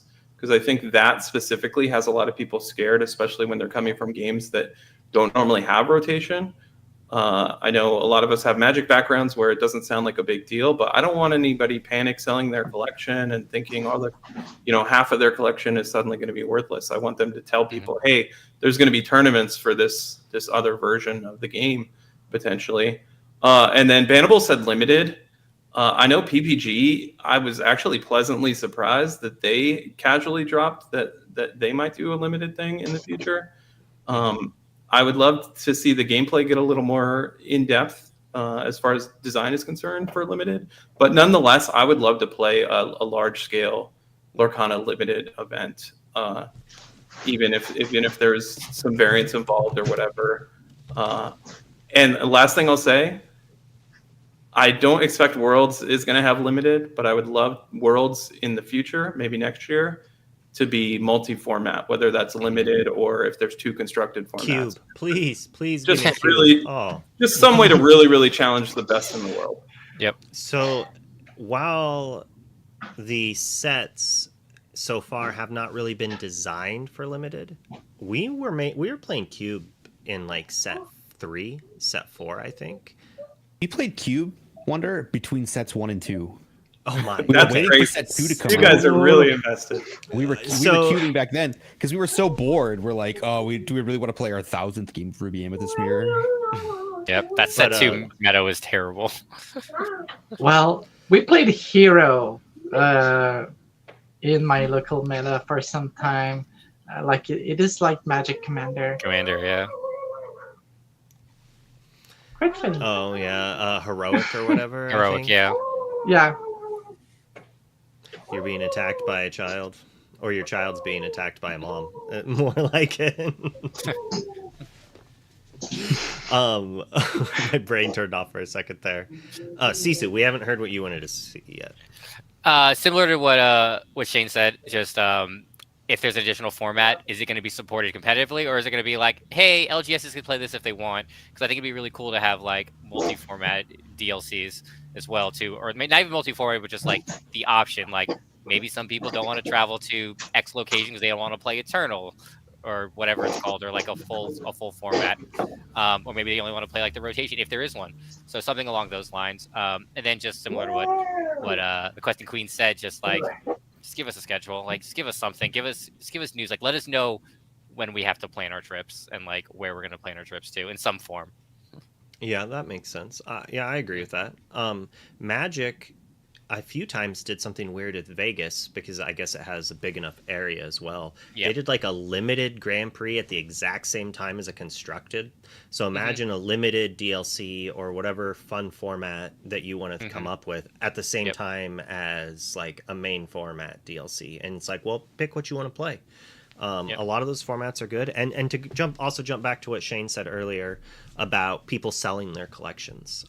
Here's something that happened for Magic is they created a format called Modern. And I remember at the time Shock Lands, which was a special kind of land that everyone played or didn't play basically because it was out of standard and it wasn't as good as the other choices in older formats. They were like $3 or $4, and when they announced Modern, they were $20 to $30 to $40 a piece. And eventually they reprinted them. The fetches were worse. Fetches, yeah, fetches were terrible. I sold my entire collection like 3 months before Modern got announced, and boy did I get hosed. Oh man, I heard stories of people selling like fetch lands and just like buying a house, like houses with them because they had so many of them. Oh yeah, and so if you love this game, I would highly recommend not selling out of fear of anything. Completely agree. If plus, like, if you look at Magic has a rotation. They do like basically what happens is the cards will slowly go down in value when it gets close to rotating, but people still need them for events. There's still cards that are worth a bunch of money, and then they'll plummet right when they rotate. But then after a while, some of them go back up in price as they see play in other formats. So don't be the person who gets fleeced selling cards that they bought for $50 for $5. I deal with this kitty. Yeah, he's absolutely right. There will be a lot of market volatility potentially, depending on what gets announced tomorrow. But you know, if you're not desperate for the cash, I think you hold on to whatever you deem playable, because I personally think there will be support for multi formats. Absolutely, yeah. Yeah, like my idea was like someone was asking me like what I thought like was going to happen like in regards to like DLCs. Like, well, I think if we do have them this year, we're only going to have like 3 or 4 of them, or like so like say you have one in each region, you know, like the Northeast, like the South, the Midwest, and then the West, and you have like 2 events though. So like we were saying, like maybe there's going to be like an internal format, and then we have our standard rotation format potentially. So but like they're still, they offer the same thing, the same prizes. Like you still end up, you know, with the qualifications like a continental tournament, but like you have, it's like a pick your poison type thing. Like, do you want to play rotation? Do you want to play sets 1 through 12 or whatever it ends up being? I have one more thing to add that I hope to hear tomorrow. That is probably wishful thinking, but it's perhaps what I want to hear the most, is that we screwed up about 2-game format, and we're not going to do that again. Please, never again. The one nice thing about not having DLCs for such a long time is I forgot how much I hated 2-game format. And then I sat down to play a game at my set champs, and every single set champs I've played there so far has been best of 3, and now they're doing best of 2, and I was so disappointed. Like, I got second place, I was winning, and it still was just abysmal. Yeah, my locals is 2-game format, and I don't mind it much at that level. You know, it moves the night along a little quicker, whatever. But with anything of real stakes, I would really appreciate it if they changed it to best of 3. Yeah. I still don't know if I'm sold on lunch breaks at DLCs or not. Oh, I'm kind of with you on that one too. No, more rounds. Start earlier. Play later. I'm even. Test endurance. I want to see either a bigger cut or a bigger cut, or a day 2 of Swiss. Like, I'd like a bigger cut. Like, what? Yeah. I know Bobby and I argued about this when it got announced probably like a year ago. I was very anti lunch break, and I got called toxic and whatever else. But nonetheless, we just want to play more games. Maybe it is toxic. I don't know, but dude, what I find is food is for winners. Food is for winners. You have time throughout the day to eat, in my opinion. 9 a.m. start time, 9 p.m. finish time. 12 rounds. Let's go, baby. Come on. All right. The half what do you got? break that they are giving, everybody has it at the same time, so everybody rushes to the canteen, to the food kiosk, and you wait half an hour, and then you're like, oh no, I'm gonna be late to my next game. Yeah, I remember in Vegas there were people that waited in line for the whole hour, ordered food, and weren't able to wait till it was completed. They had to go play. So like, there's some logistical issues to it as well. Now, I won't lie, I did like the lunch break at Continentals or North American Champs. Granted, it was free and delicious food. So that's it's a lot different when they're serving you like amazing food. You're like, okay, I deserve this. But instead of like, no, you have to go scramble and fight with hundreds and hundreds of people to find overpriced, not good food anywhere. Overpriced and a lot of fingers. these convention centers are like downtown areas, and some of them are like building downtown, not like bodegas and other restaurants and stuff. There's nothing to get really, so you're stuck spending $7 for a soda and $22 for cold mac and cheese. I've worked in the food Bring industry, snacks so in a water bottle makes or me die. angry. True. Yes, as I learned from Jeebus, you bring snacks like Vanderbilt was saying, like you have to bring like a couple thousand calories worth of snacks because people are going to ask for your snacks as well, so you're going to share. Yep. I have fruit snacks and I have Nutrigrain bars in with me. Yeah, jerky's like another good one too. Like so like I just want something like nice and quick that I can just crush real quick and then like all right, go play, or even like eat like on my way to my round. Water is always huge. I always have ibuprofen as well in my bag. It's always a must. And if my opponents are starving, that's just EV for me. I think it's the real issue here isn't lunch, right? No one's against lunch. No. I hate it. It's coming at a cost of the structure of the tournament. Yep. It's like that's one more hour we could be playing. If we keep lunch, please, for the love of God, make it later. Not after round 3. I will lose my mind. You have 6 more rounds to play afterward. It's like what a terrible time. I think like round 5. I think this was talked about before. Like round 5 is like a good number. Yeah, you should be halfway through the tournament when it happens. Halfway through the tournament, and you know where you stand. Like you come back from lunch, and you're like, all right, I have to win X amount of games, or I can't lose X. Or if you're like 0-5, it's okay. There's no reason for me to hang out. I can just go do something else. Like Yep, exactly. Right in the middle. Yeah, like and that lines up with the promos. We both stopped, waited a second, and then went. We're too polite. All right, you're saying Sisu. No, I was just saying that it just lines up just how it's like you can like, all right, well, I know I'm dead here now, so drop, eat lunch, hang out with your friends, and then go play side events, or like you're not rushing to eat to go play a round that doesn't matter.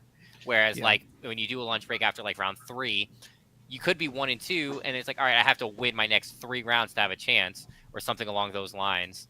Or I guess in 2-game format, it was like, well, I guess can never draw again because 2-game formats suck.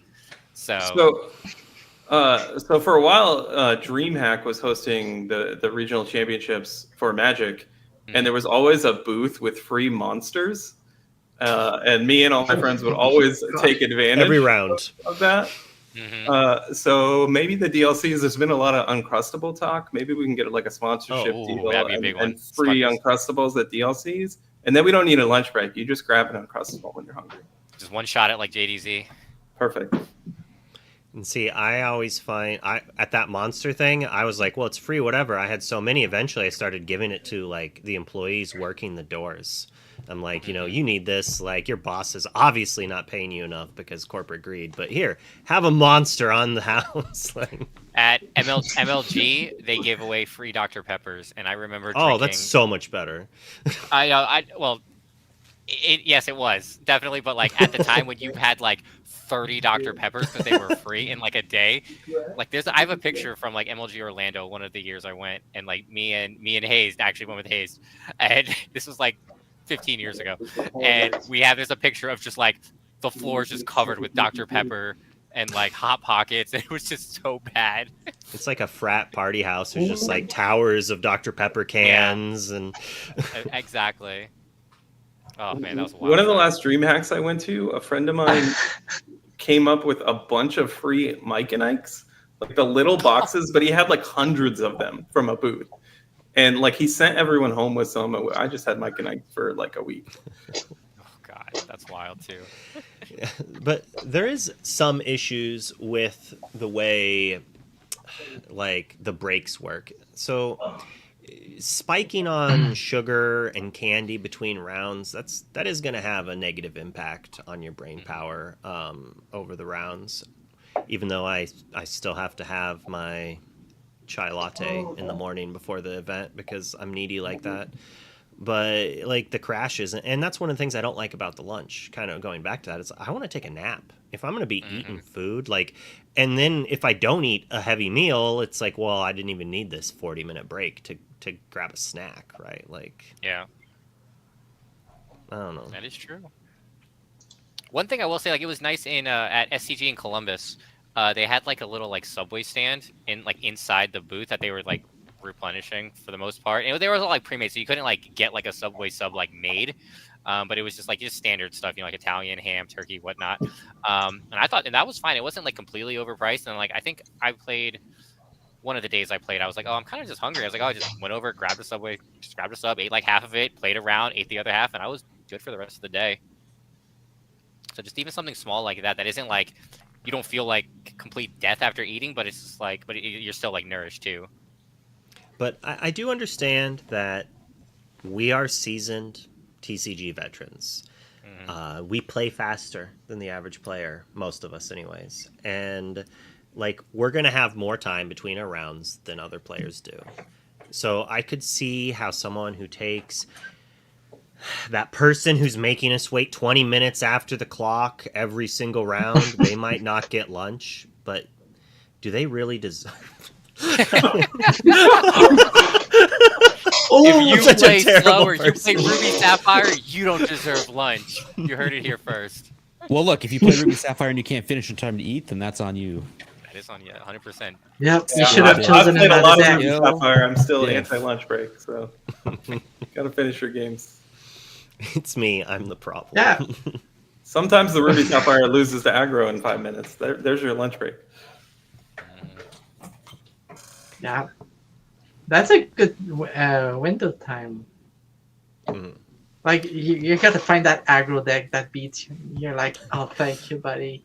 Oh, winner loses Seattle quick. In Seattle, I think it was round 2. I got O2'd by aggro, and I think I had to have been the first match done in the whole room. I conceded, I think, on turn 3 both games. Oof. Like it was You're as like, fast this isn't as happening. possible. I'm gonna go get some food. Yeah, that was my lunch break. Okay, let me guess. You had the you had to play against a Daisy start. I'm pretty confident there were some daisies involved for sure. Double, triple daisies, pretty brutal. That's the All one right, good thing about playing Emerald Steel sometimes is you just rip through your games quickly. Like you can like in like a 55-minute format, you just like 20 minutes, done two games, and you just go have a nice 30-minute break. All right, so for our last segment here, before we finish up, we're going to go around and ask everyone another question. And this question, and we'll go the other way this time, what do you think of the format post-ban?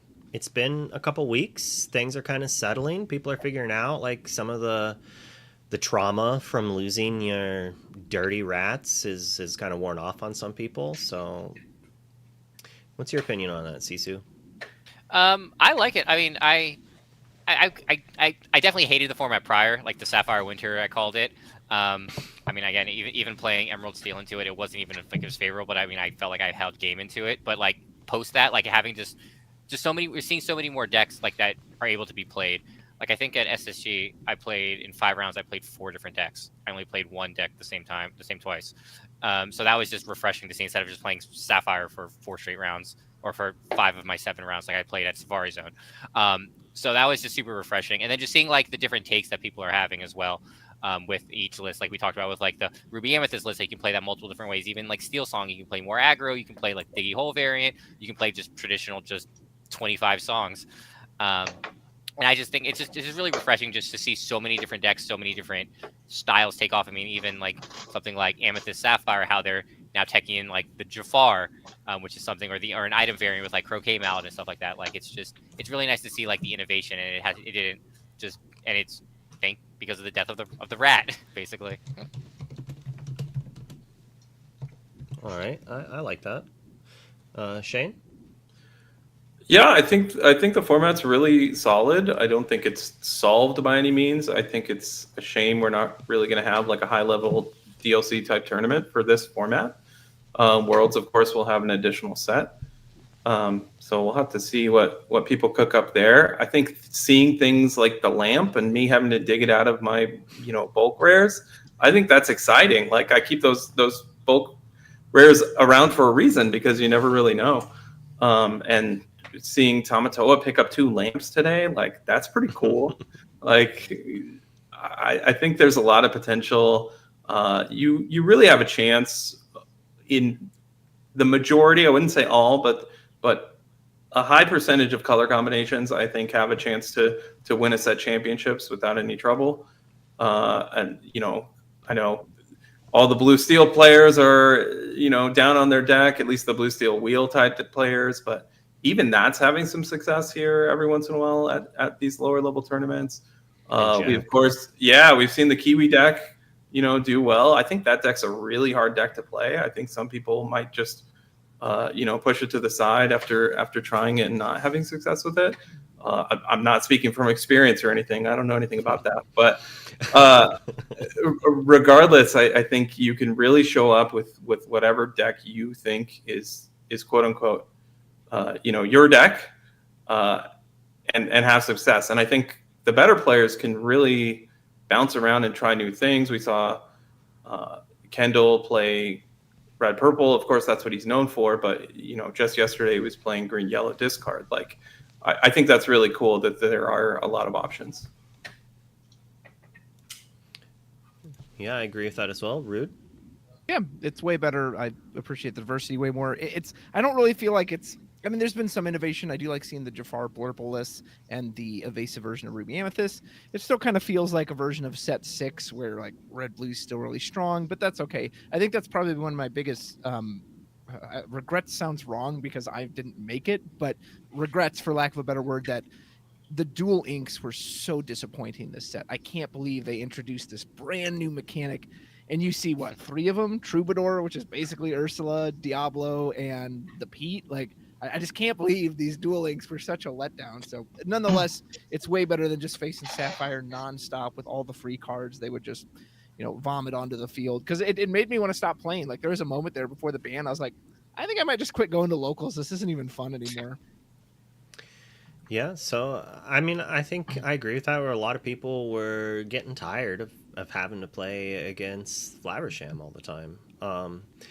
But I do like that the ban didn't fully banish Ruby Sapphire. I like the fact that there's not only one, like the DKP version, but also the item. So they're just items, hey, the deck's still good, but you don't want to pull your hair out the entire game playing against it. I mean, sometimes, sure, every deck's going to do that. They're going to B prep, crab, draw a bunch of cards. Like, sure, it's the same thing as B prep, rabbit bounce. Like, bad things happen. And I would like to comment on the dual link thing. RB has, in my opinion, played it incredibly safe with most of the mechanics that they have introduced. They're taking it like trying not to push the envelope, which I think in the beginning of the game is good, because right now is like a very dangerous part for power creep to occur. Like, we're a year and a half in, do we need to be power creeping cards out? I would much rather go wide and add new cards, like new things, instead of making other ones better. And so, like, sure, Troubadour is another Ursula, but if it wasn't dual link, did we want any Amber deck having 8 Ursulas? So I do like the aspect that they're like, well, no, if you want this synergy of having 8 of this powerful card, you have to play this exact archetype. Granted, it's the archetype that would play it anyways, but that's the thing. And a lot of people thought Cobra was going to break the format in half, right? I feel like that's the scary thing, that everyone's like, oh my goodness, it's like GOAT.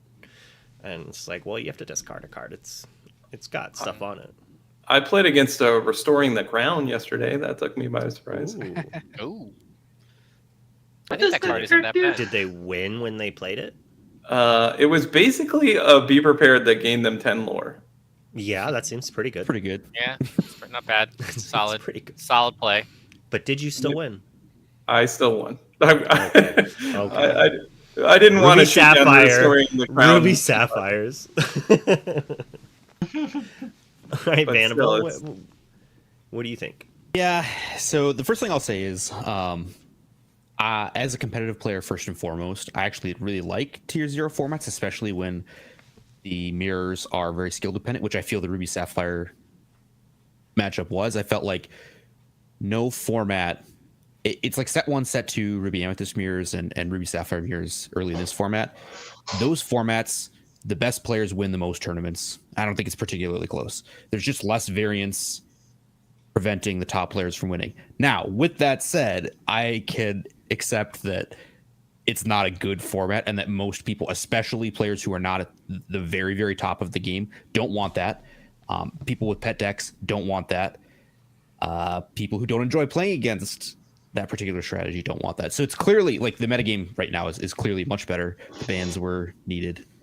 The format's improved, and I played this weekend, and I saw just tons of different archetypes, right? Like probably I think there are 10 viable archetypes in the game as far as ink combinations, which is just like, it's great. That's the majority of them. So it's a very good format. It's fun.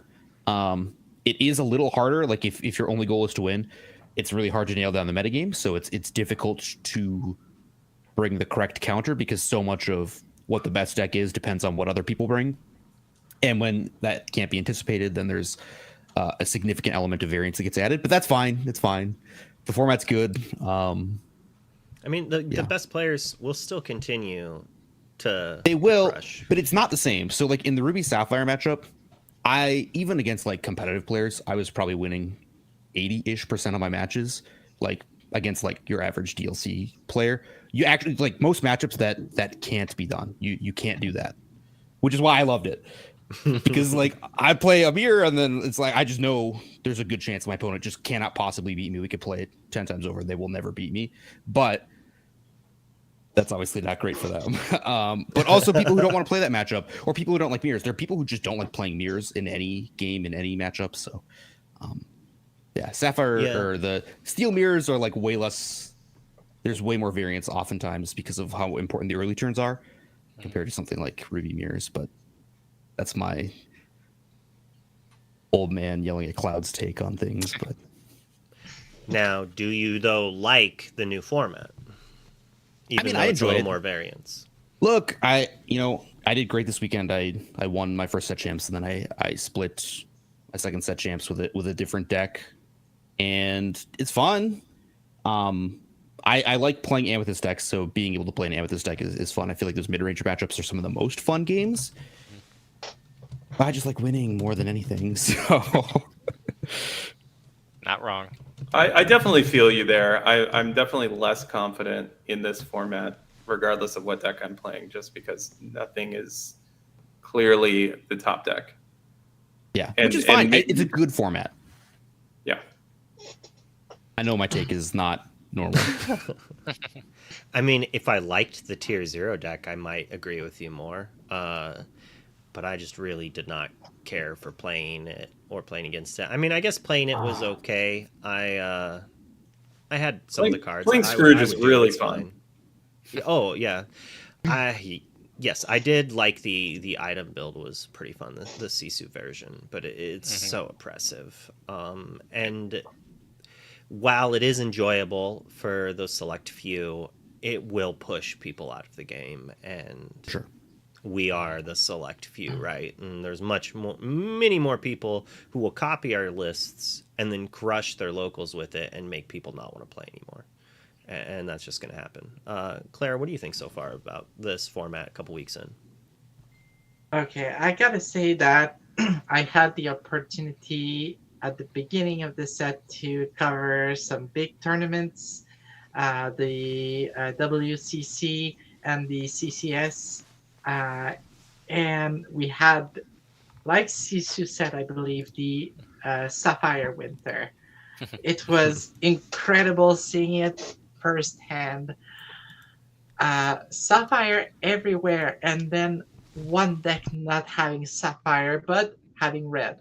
It's like, okay, you have to compromise at some point. And then RM ban happens. And 1 week later, I participate in a 2K 128 players in Quebec, and at this point, I didn't know what I was about to encounter. So I just was like, okay, what's a good deck that can win on its own and generate value? And I brought Chernodog. It was a good experience, even though I did not so great. I've seen a lot of different decks. I I played maximum twice against the same colors, which is amazing. And local meta is has a lot of purple, so it is the local meta, but still we had some variety. It was really interesting, refreshing every game. So, I mean, that's got to make you happy, right? Oh yeah, if I can see a little bit of spice every game, that makes me happy, at the very least. Good. Yeah. I've also quite enjoyed the format so far. I haven't been able to play as much as I'd like to, but the games have been a lot more enjoyable to watch, I feel, from a caster's perspective. I don't know. I would have gone crazy on the Zan cam. Yeah, watching Zan's great, but watching the same deck play every single round, like... I want some variance in my events. I mean, sometimes I like to watch it, but it's only when it's like a brand new deck. Like we kind of already knew about it. I mean, yeah, it was just a bunch more free stuff. And I'm sorry, and others can disagree with me. I don't think watching someone go from 0 to 20 lore by just going, oh, damn it, to a dime, like no other deck works that way. And I'm not saying it's not unique or not interesting, but Lorcana is clearly designed that the majority of decks have to take this time to slowly quest their way from 0 to 20. So I just don't find it interesting to watch a deck go, the pop, done. Bye. Rude Rose does not like combo decks. You just I wait. It could be so much worse. You don't know. You don't know. Right. Yeah, there's some really magic like, stuff. Trust me, I've seen. I really like. I feel like red purple. Like tramp, train a bug. Oh yeah, that's good. I will say I played against Turnidogs on Saturday, and obviously playing Emerald Steel, it is a very fun matchup for me. And I drew 13 cards in one turn, and it was fantastic. Oh yeah, I don't mind making you draw cards. I will have the board and win next turn. That's it. I mean, See, I don't mind combo decks at all, but I feel like there should be more countermeasures against certain. Yeah, you bring up Magic. Yep. Magic has counter spells and things I can do on your turn in Lorcana, and that was another. We thing have with bare that old necessity. Meta. It was genuinely boring because I would take a 30-second turn and have to sit there and watch them play solitaire for 5 minutes because they had so many. That's not enjoyable. Whether you like that or not, as your opponent, that's very boring to sit there and just watch you play the game. I watched my teammate play in a side event. He was playing his Ruby Sapphire items list, and when you have 3 workshops in play, playing Popsicle, cracking it, getting it back, playing it for free, and just it's like, man, this is something to watch. It is, like you said, it's solitaire. It's fun to do if you like that solitaire thing, but like I played Splinter Twin. Like I like a combo finish, but I want it to be done. I don't want to have to be like, I'm going to do these 7 actions. I'm gonna do these 7 actions. I'm gonna make infinite characters. I win. I'm gonna do something that you can say. I'm gonna do this over and over again, the same interaction, and then it's an infinite combo and I win. Like I like that aspect. It's like going exert ready.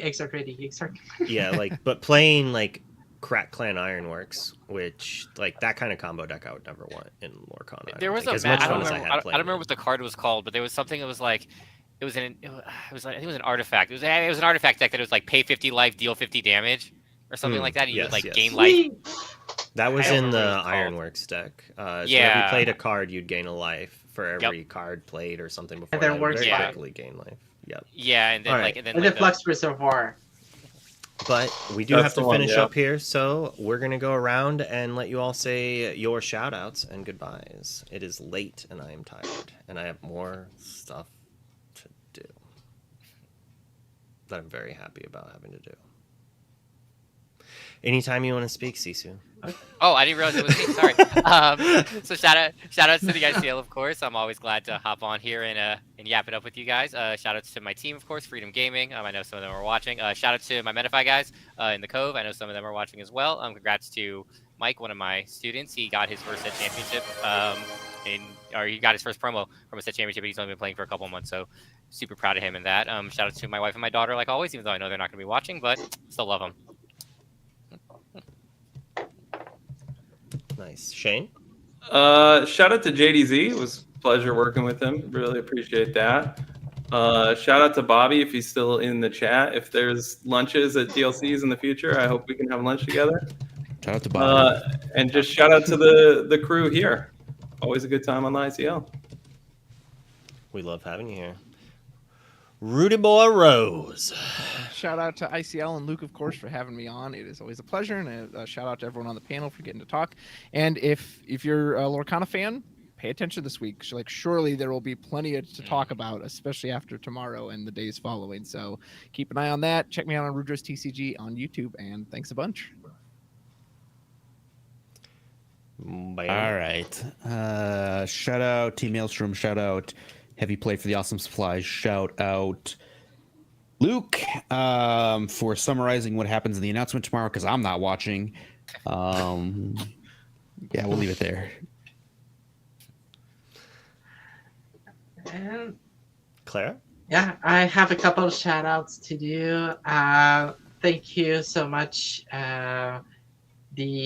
everyone in my local meta in Quebec. You're great. And I've seen some people in the chat tonight. So shout out to you. And also I want to shout out to the incredible team of ICL, giving that opportunity to just show up and blurt out things about Lorcana, which I really like. So that's it. Nice. Well, I will be doing a watch party tomorrow for the announcement. I'll have a few people with me. So I will see you all then. Have a fantastic night. Bye.